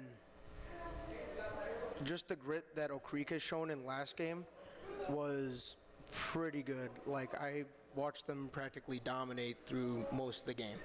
So, in my opinion, I don't have, like, whether or not South's going to win or Oak Creek's going to win. All I know is it's going to be a really tough battle in the end of the day. It is, Phil, it is. And yeah, honestly, much like the Barron and Walden Division Championship, it's a coin flip here. Yeah. I mean, last year, let me go over the statistics for last year's Division I Championship. So Game 1 went to Waukesha South 3-1. Game 2 went to Oak Creek 3-1. Yeah. Game 3 went to Waukesha South 2-1 in OT, the first one. Game 4 went to Oak Creek 3-2. Game 5 went to Waukesha South 4-3 in overtime. Game 6 went to Oak Creek 4-2, and then Waukesha South won Game 7 by 1 goal, 5-4. And now we are here 1 year later for the finale of the Winter 2023 State Championship event, the Division I Grand Final. After all this time, after all the delays, we are finally here. Rope Tech immediately centering that in Oak Creek's half. Good demo there. See JDE and Vetters for the first time today on the main stage. They're just going at it next. AC trying to put that in. JDE there to follow up, and can he put it in? No. Maybe a bit too hesitant there was JDE. If he played up with a little more patience, he could have got that. Rope Tech gets it past AC. Oh, JDE with the ball. Oh, but Rope Tech ultimately gets that in for Waukesha South. That was a close call. That was very, very close. Rope Tech still putting it in there for Waukesha South. Early goal advantage for Waukesha South here. Very curious to see what they're going to do with this one. Are they going to milk the clock like usual, or are they going to stay aggressive? We shall find out what is in store. The ball centered. Divine there is unable to find the mark. Pixler centering it now. JDE with a great clear. AC there to follow up. Not able to hit it. Divine gets it past one. Can he get it past Vetters? Yes, he can. Is that one in? No. JDE raining down the top rope, saving that one. I will say watching Divine OG is new to me. I haven't seen much of his gameplay. Yeah, Divine good. I mean, people make fun of him for being short, but you know, his gameplay is not short-lived as a fact. And that ball rolling into Waukesha South territory. Defiance there for the save. What a play made. That was beautiful. That was textbook. Divine popping it up. Pixler putting possession. Oh, he puts it in Divine. I was going to say putting pressure onto Oak Creek. Divine finds the opening after that beautiful pass from Pixler. And again, this is the unbreakable chemistry that Waukesha South has as a collective group. As all three of these players are leaders of this team. There is no true captain to this team, in my opinion. All of them are capable of being the captain of the ship. As well as they all sort of like blend together.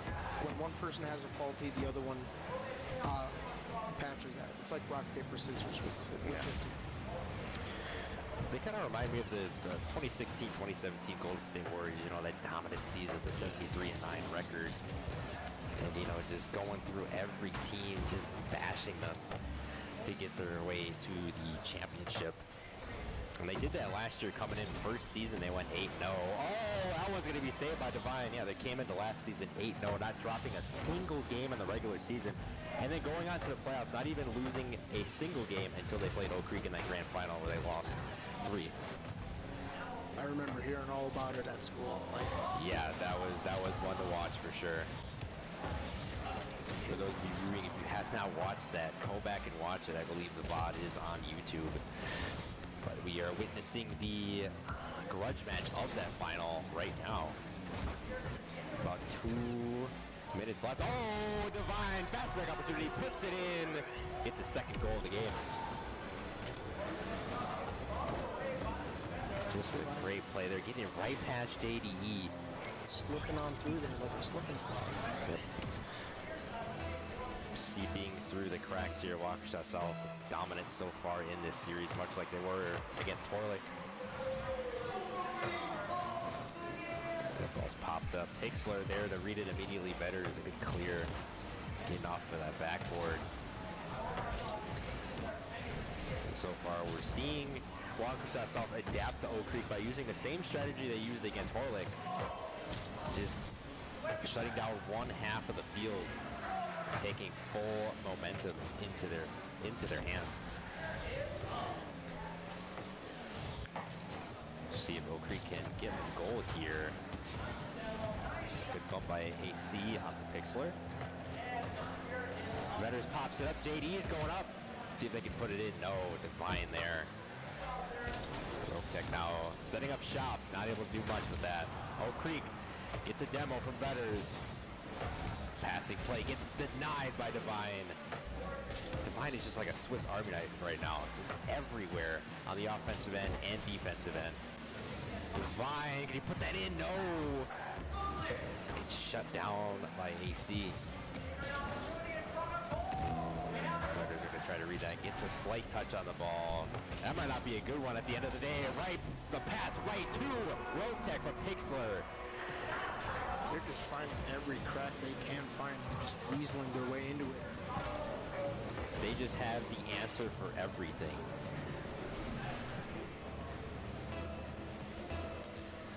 Just amazing stuff we're seeing. Waukesha South 4-0 performance. Less than a minute remaining. AC Zizo is going to get one for Oak Creek. Oak Creek will not be shut out in game one. Fight back. And they're spamming. This is Rocket League in the chat. You love to see it. JD, Pixler, shout out to you guys. Wonderful players. Wonderful. Absolutely exceptional players.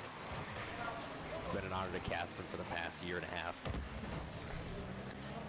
And that ball is going to be centered.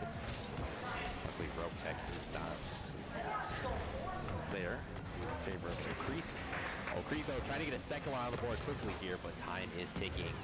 This one looks all but over. ACZ is not going to back down for the possibility of getting a second goal here. Trying to pass it off to Vetters, not able to. Vetters gets the pass. Oh, JD there. Can't put it in. That ball's popped up again. Vetters there. Pixler just puts it right above. JD drops that. It's not going to go in. Right off the crossbar.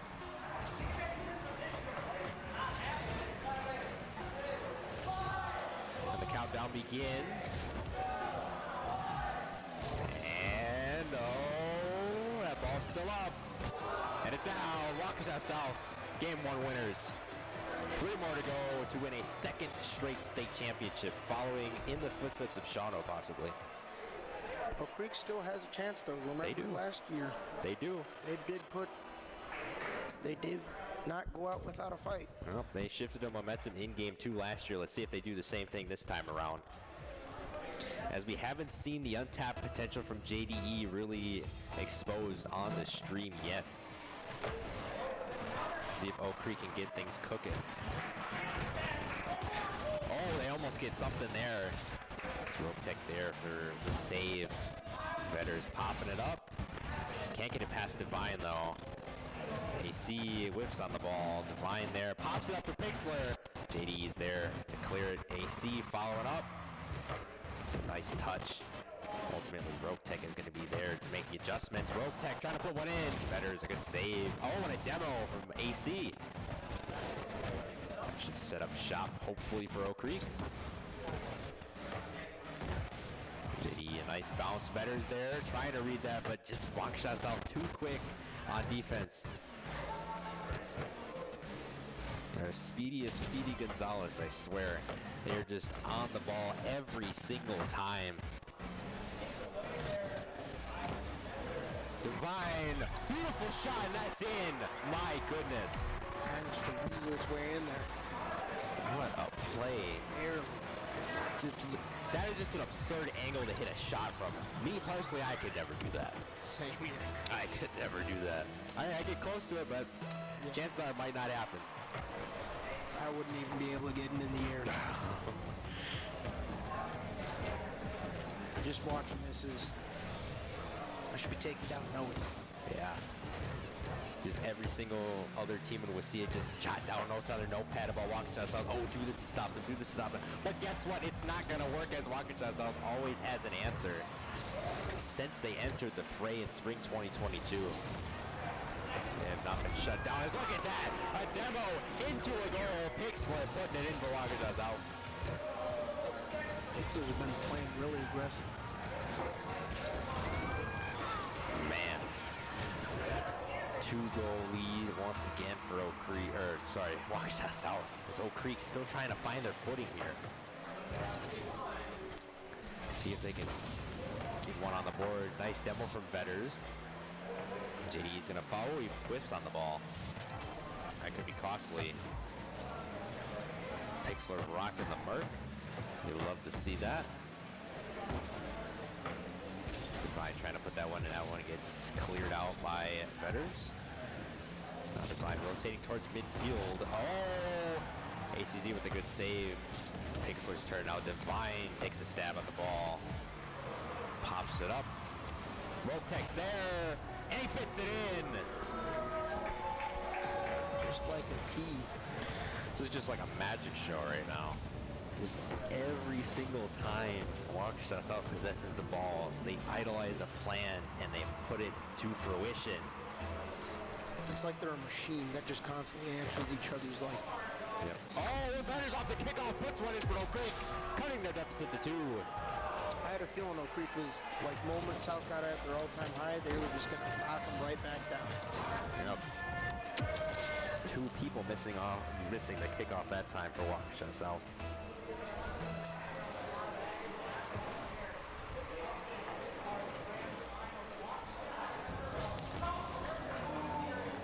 ACZ punting that towards the other end of Oak Creek's half. Now one deep, driving deep into Waukesha South territory, and Rotek's going to be there for the clear. Demo. Pixler trying to resurface the ball, getting it into the hands of his teammate Divine, trying to do something here. AC cuts off that pass.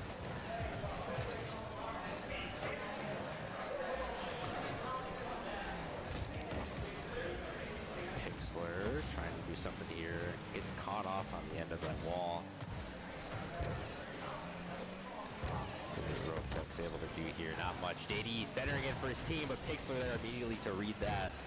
Sniffed it out. Good bump from Divine onto ACZ. JD trying to drive with the ball now. Centering it, ACZ there.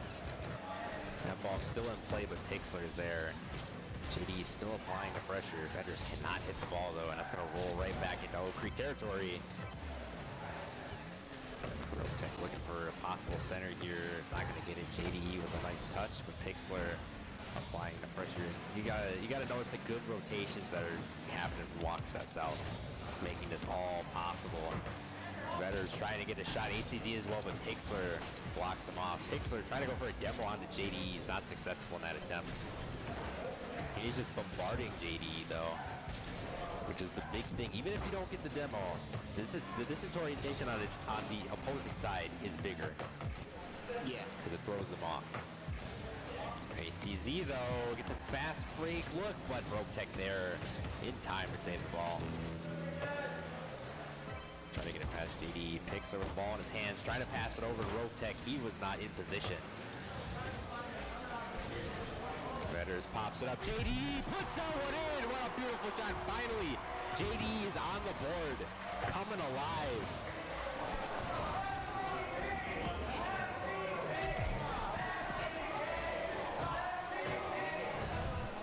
You got that right. Oak Creek cuts their deficit to 1, less than a minute remaining. See if Oak Creek can get one more goal here to tie it up. I certainly do have faith in them. I do as well. JD popping that one up.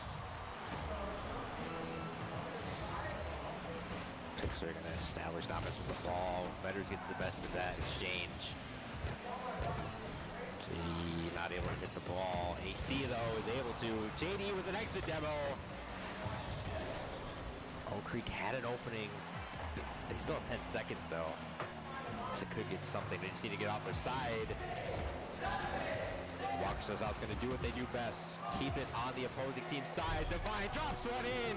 Confirms the game to win. Putting the nail in the coffin here.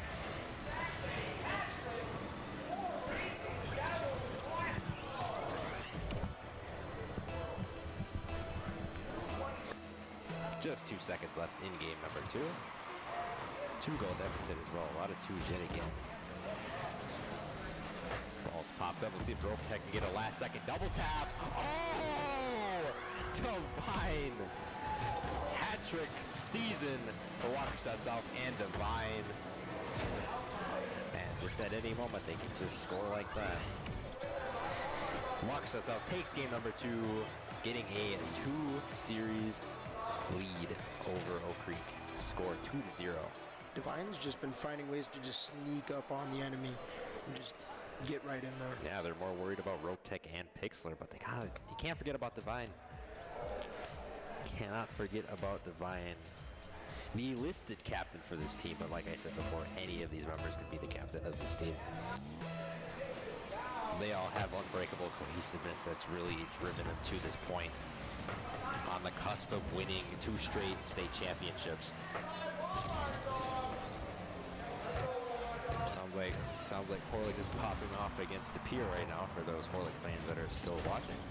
They are playing their 3rd and 4th place game against the pier currently on the Lucia 2 channel, casted by Joseph DuBois. As AC almost puts that one in. What a save. Combined effort from both Pixlr and Divine at the last possible second. AC feeding the rock to JD. Can't put it in though. The interception by Pixlr.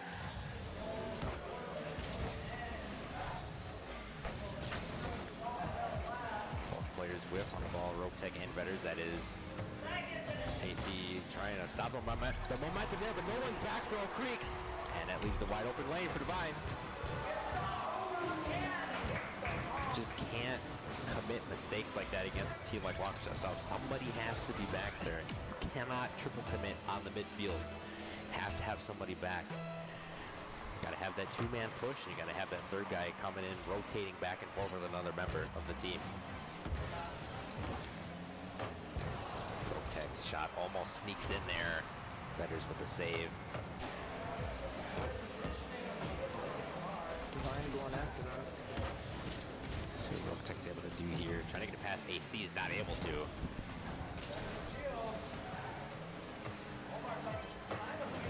Oh, JD was there for a possible goal. Waukesha South, the game is too quick. The redirect from Ropetech. Just the passes here are insane. Pixlr reading that one. Ropetech there. Gets bumped by Vetters, but that one goes in for Pixlr. Just hopped it right over.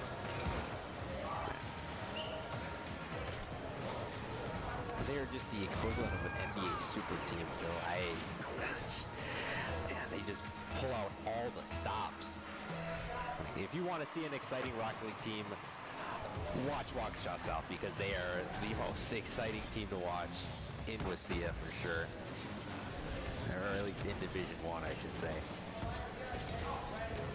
It's like watching an NBA All-Stars game. Right. You have all the good players. Going to go to midfield, less than 3 minutes remaining. JDE trying to get something going, but Ropetech there pretty clear. He had Waukesha South dialed in at this point. Despite all the schedule delays today, it's just amazing how both of these teams are able to put on a great performance in the final event of the state championship, which is the D1 Grand Finals. In case nobody said this on stream before, the gauntlet will be pushed back to a later date, as obviously the schedule has been delayed about 3 hours. So for time constraint reasons, we will be providing an update on when the gauntlet will be, as Waukesha South almost scores there. Yeah, there will be more information posted on when the gauntlet will actually be taking place. Trying to speak, Waukesha South is keeping me hesitant here. Trying to see if they're going to score as I talk. It's not going to look like that. There, ACZ finds an open seam. puts it in for Oak Creek. Creek ain't done yet. No, they're not done.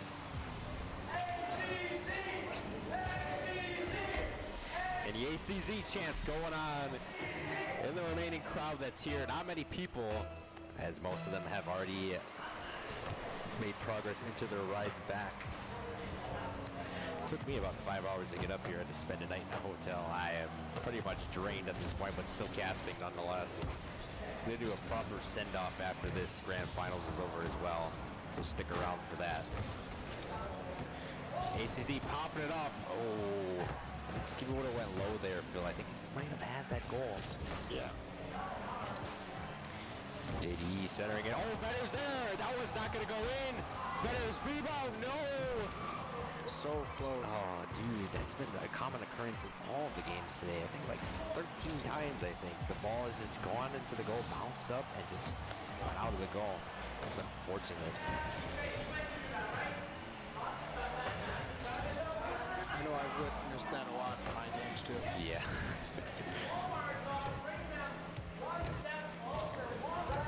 JD trying to do something here. Walks us off again, knocking on the door. They're going to bust it open yet again.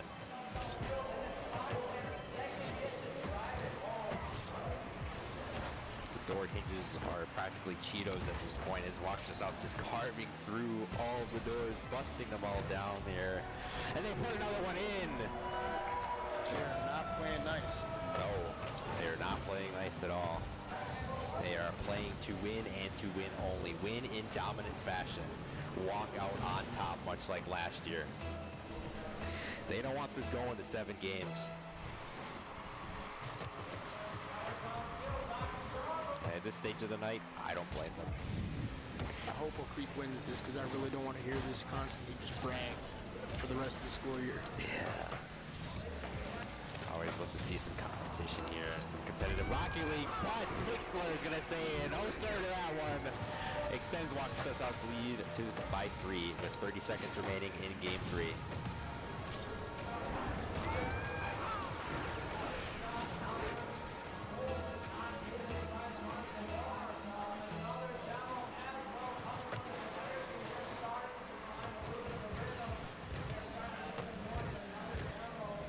Off the kickoff.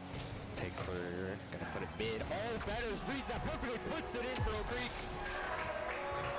There's still a chance. There is still hope. 10 seconds per goal, Phil. 10 seconds per goal. It could happen. And the Betters chant going on. Still waiting for that JD chant.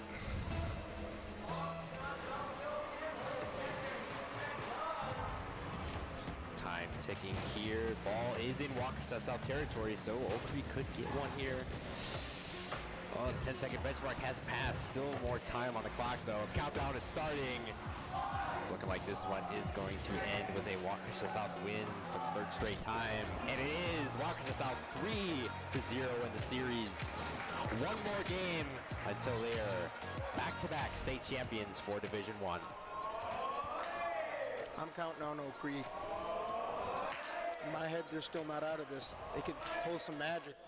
They could, if there's any team that could do this, it's Oak Creek. They're familiar with Waukesha South. They have the capabilities of pulling out a reverse sweep. We'll see what happens in the 5 minutes of game number 4 as it kicks off now. Divine immediately driving it into the teeth of Oak Creek's defense. Good clear by ACZ.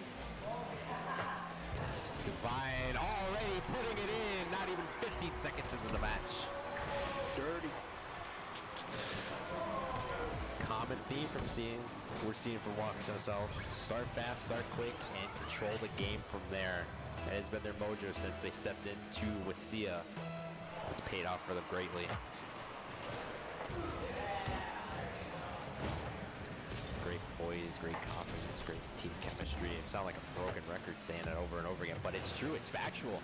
And we're seeing it throughout the series, and we saw it when they played against Horlick earlier on. Very much. It's Divine popping that one up for Rogue Tech. That one's going to get cleared off the back end by ACZ. Pixler, though, still applying the pressure. Divine sneaks it right in. gets 2 already. Some wonderful chanting from behind us. Yep, shout out to the remaining crowd that's here at the Falcon University Center in UW River Falls is hosting this event. And I gotta say, this venue is spectacular. Yeah, just truly a wonderful place to be. Yep. You got the balcony backdrop whenever the camera's on. You got all the tables lined up for all the spectators. It's great. I mean, when East Troy and Fox Valley played in the Division II semifinal, or Division III semifinal, or no, Division III final, my bad, the place erupted. Yeah, it was loud. And a really close game. Like the roof was going to come off the place as Fox Valley won that one. I was on break during that time, but I was able to watch. Oh, JD with a double tap. There he is. Coming alive. The MVP chance for JDE. Creek back in the game. And just like that, the double tap from JDE just finding his footing, putting Oak Creek within 1, 3:40 remaining. This one is just not done yet. Still a lot of time to decide this one. Rotech trying to go for a double tap of his own. Oh, almost gets it. Almost stuck it to JDE.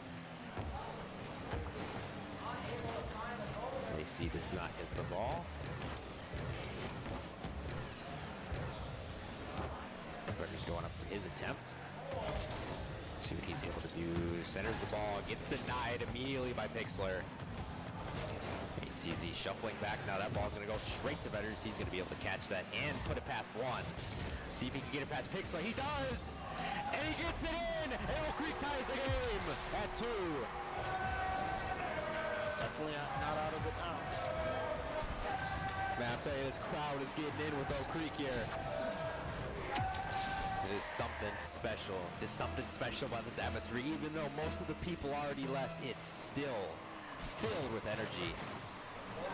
JDE off the kickoff. Can he get it past Divine? No. Pass it directly to ACZ. Finds the open seam. Oh, but he can't put it in. Fetters gets it in for Oak Creek, and they take the lead in game 4. Some huge hearts here. Oh my goodness. Oak Creek coming back after a 2-1 deficit. In game 4, 2:50 remaining. Now Oak Creek just has to keep this lead with them in order to win this game 4, possibly start a reverse sweep.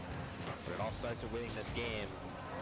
The most pivotal game today, right now, in this moment. Oh, that one was almost in. That ball's in Oak Creek territory, rolling towards the goal. Rotech shot not in. Divine shot not in as well. And we're seeing the defense strengthen in Oak Creek's favor here. They save all 3 of the shot attempts from each member of Waukesha South. And the defense chance going out for Oak Creek here. Rotech centering. Divine's there, puts it in, ties it up at 3. And just like that, Waukesha South is back in it, not going down without a fight. This match truly does have some real grit. Oh yeah, for sure. Waukesha South and Oak Creek both have grit. Even though Oak Creek has not won a single game in this series, they showed it last year and they showed it earlier on today. They have the grit. They have what it takes to make it to the grand final of Division 1. Oh, that one gets saved by Pixler. Oak Creek almost got a 4th goal there. That one going down. Oh, the Oak Creek members are there in time.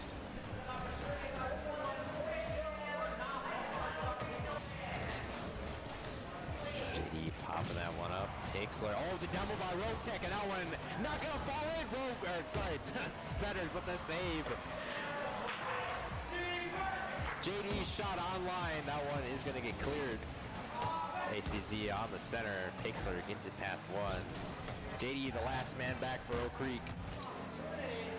Gonna have to put something together. Oh, the foot reset, and that's gonna score the goal for Oak Creek. JDE coming alive. Oak Creek surely isn't going out without a fight. No, they are not. And neither are the fans. Yeah. MVP chants around the world, heard round the world for JDE. That ball centered. ACZ's there. Oh, we can't put it in. The regain chant coming up from X-Ray.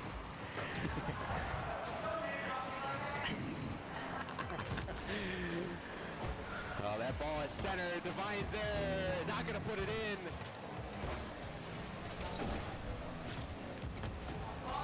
ACZ gonna pinch the ball. Vedder's gonna follow up. Not able to put that one in. Keep it Divine on Souls. Oh, a beautiful redirect. ACZ saves it, but Rotek gets it fast enough to put it in on the rebound. Just weasels his way right in there. Now the Rotek check coming out. Seeing support from both sides. Tied at 4, 46 seconds remaining. And what could possibly be the last game of the main stage. See what Rotek's able to do here. Gets it past ACZ, not going to get it past JDE though. JDE has too much grit to let this one go, I feel. These last 30 seconds are going to be crucial. Missed opportunity for Waukesha South. That may open the door for Oak Creek. ACZ puts it back, Rogue. Puts it behind Rogue. Can't get it to finish. Pixar, fast break opportunity, just drives it right in. Just like I drive through.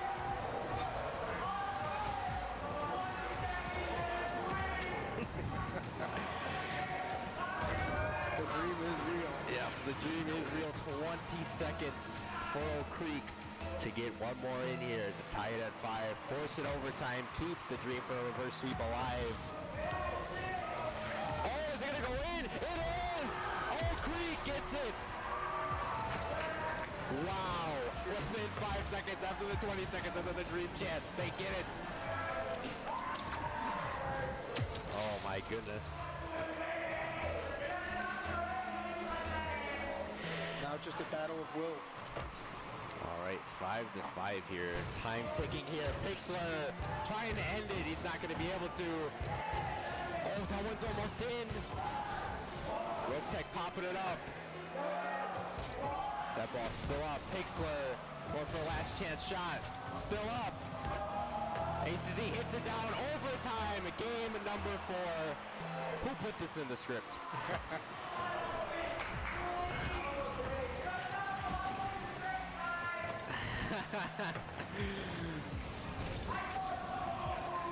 Vedder's trying to do something here. Rotek gets it past JDE. Oh, and center. Pixler drops it in, and there it is. Waukesha South, the Division I champions for the 2nd straight year in a row. Well done. Although it was a sweep, it really isn't a sweep when watching the Game 4 matchup.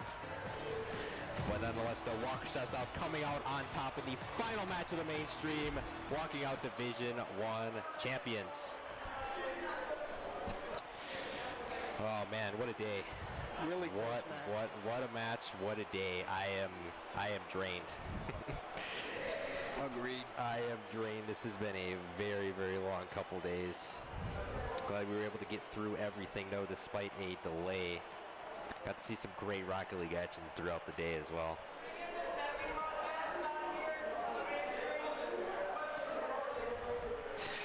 Got a request for the 3rd and 4th place game. Not sure if they're going to pop it on or not. Truly an intense battle from all the teams that have showed up today. Indeed, indeed. Like each team poured their hearts out on the field.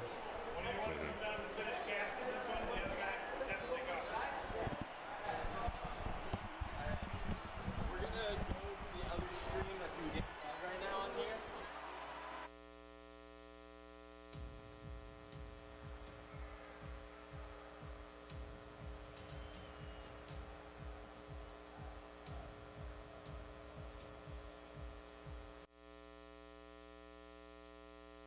Between DePere and Horlick.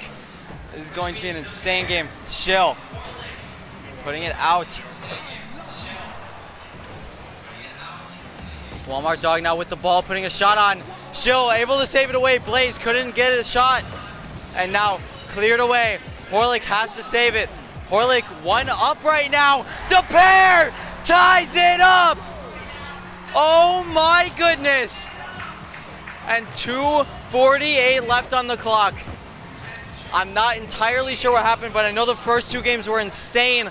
I believe it was 6-1 in DePere's favor and then 5-0 in Horlick's favor. Absolutely insane. As Blaze Cupid now putting it out. It's his last career game ever in this high school. Going to be very exciting to see. Blaze Cupid now passing it out, but it gets blocked. And Chill couldn't get it. It is blocked, however. Blaze Cupid now a shot on Walmart Dog. Couldn't get it. And now Racing Devils has the ball. Passes it out. Chill now. Can get it. 2 minutes left. Bro putting it on the back wall. Passing it out. Croak putting a shot on. It's just high. And now Walmart Dog able to clear it out. Oh my goodness. Now he passes it to Blaze. Blaze gets the shot. 2-1. Horlick is now up. The arena is going absolutely insane. I can see Blaze from here. He is loving it right now. 2 minutes left though. They have to keep it. They have 2 minutes left. And now Racing Devils couldn't get the best touch. Croak, excuse me. And now it goes to the sidewall. Racing Devils can't get the best 50. Blaze misses. Croak gets the shot on. And they tie it up. Ladies and gentlemen, we have a Game 5 tied game with 1:30. Oh my goodness. I chose the best time to come and cast, ladies and gentlemen. I'm losing my voice. I'm not even sure how long I can keep this up. Hopefully to the end of this game. Blaze couldn't get it. It's blocked. And now Croak, a free ball, gets it past. Blaze Cupid able to make the stop, however. It's going towards goal. But Blaze will be there in case. And Racing Devils can't get it, has to bail. Blaze to Walmart Dog. The shot blocked by Chill. 1 minute, 10 seconds left on the clock now. 5 Chill. Can't get it. It's a shot opportunity, but Walmart Dog able to save it. I actually have to take a second to breathe. And now Walmart Dog. A 1v1 opportunity. Can he get it? He can't. And now Blaze Cupid into the corner. It's going up, but Croak able to clear it away. Walmart Dog now put it to the side while Racing Devils a free touch, but Chill there. It's just high. Blaze Cupid has to clear it out. Racing Devils can't get there, gets beat by Croak. Now Chill can't get it. He get beat. Walmart Dog, an open net, but Croak demos him. And Racing Devils to the sidewall. Are we gonna have an OT? 14 seconds left now. Blaze Cupid puts it middle. Croak blocking it. Walmart Dog now. He's going for the flip reset. He's going for an air dribble. It's middle. And it's down. And ladies and gentlemen, we have overtime.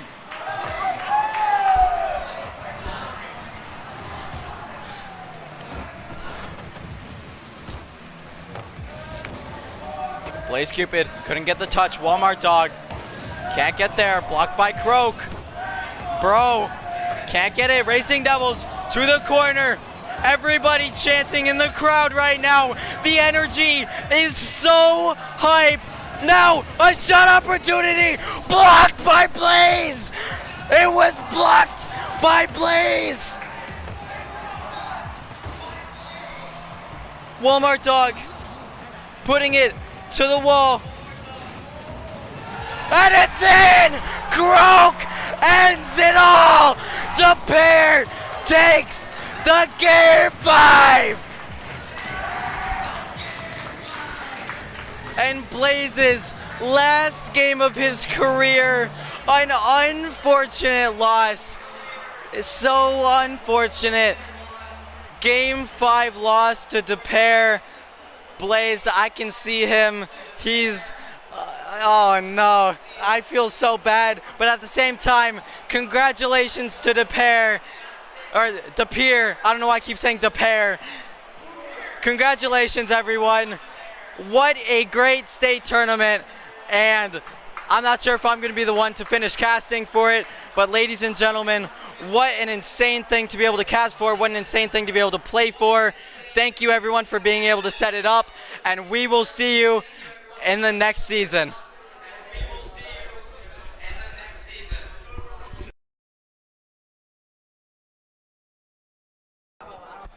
All right, the microphone is on. So with that, third and fourth place matchup between Horlick and DePere concluding. Every match has been played throughout this winter 2023 state championship tournament. I have been your fellow state commentator, Andrew Chish Jr. here, and blessed to be casting this entire event for you guys. I want to thank my family and friends for watching the stream throughout the entire day. Most importantly, though, I want to thank one man who is here right now, Mike Dolly. Thank you for taking the chance on me. Thank you for giving me the internship for Wasilla, and thank you for letting me live the dream. I appreciate you very much. And with that being said, have a great rest of your night. And here's Aru. I just want to say thank you for everyone to coming out to this LAN and supporting us, whether you are here right now or you watching from the Twitch live stream. It was amazing. This environment was awesome. Everyone had an amazing sportsmanship. The stage was awesome.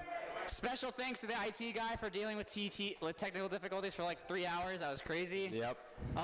Nothing he could really do about it, but he did his best and it worked. We got in a good, everything started working. Amazing environment. I'm really glad that this happened. I'm really glad I was able to meet everyone in person. And I'll see you guys next year. I'll be here again. One more announcement I want to make for everybody here in this arena right now. If you thought I was done after this, I'm not done with Wasilla. I'm coming back for spring 2023 with Valorant. I will not be leaving yet. Still being with Wasilla for spring 2023. And then going over to Carthage with Blaze and Pixlr. And with that being said, have a great rest of your night.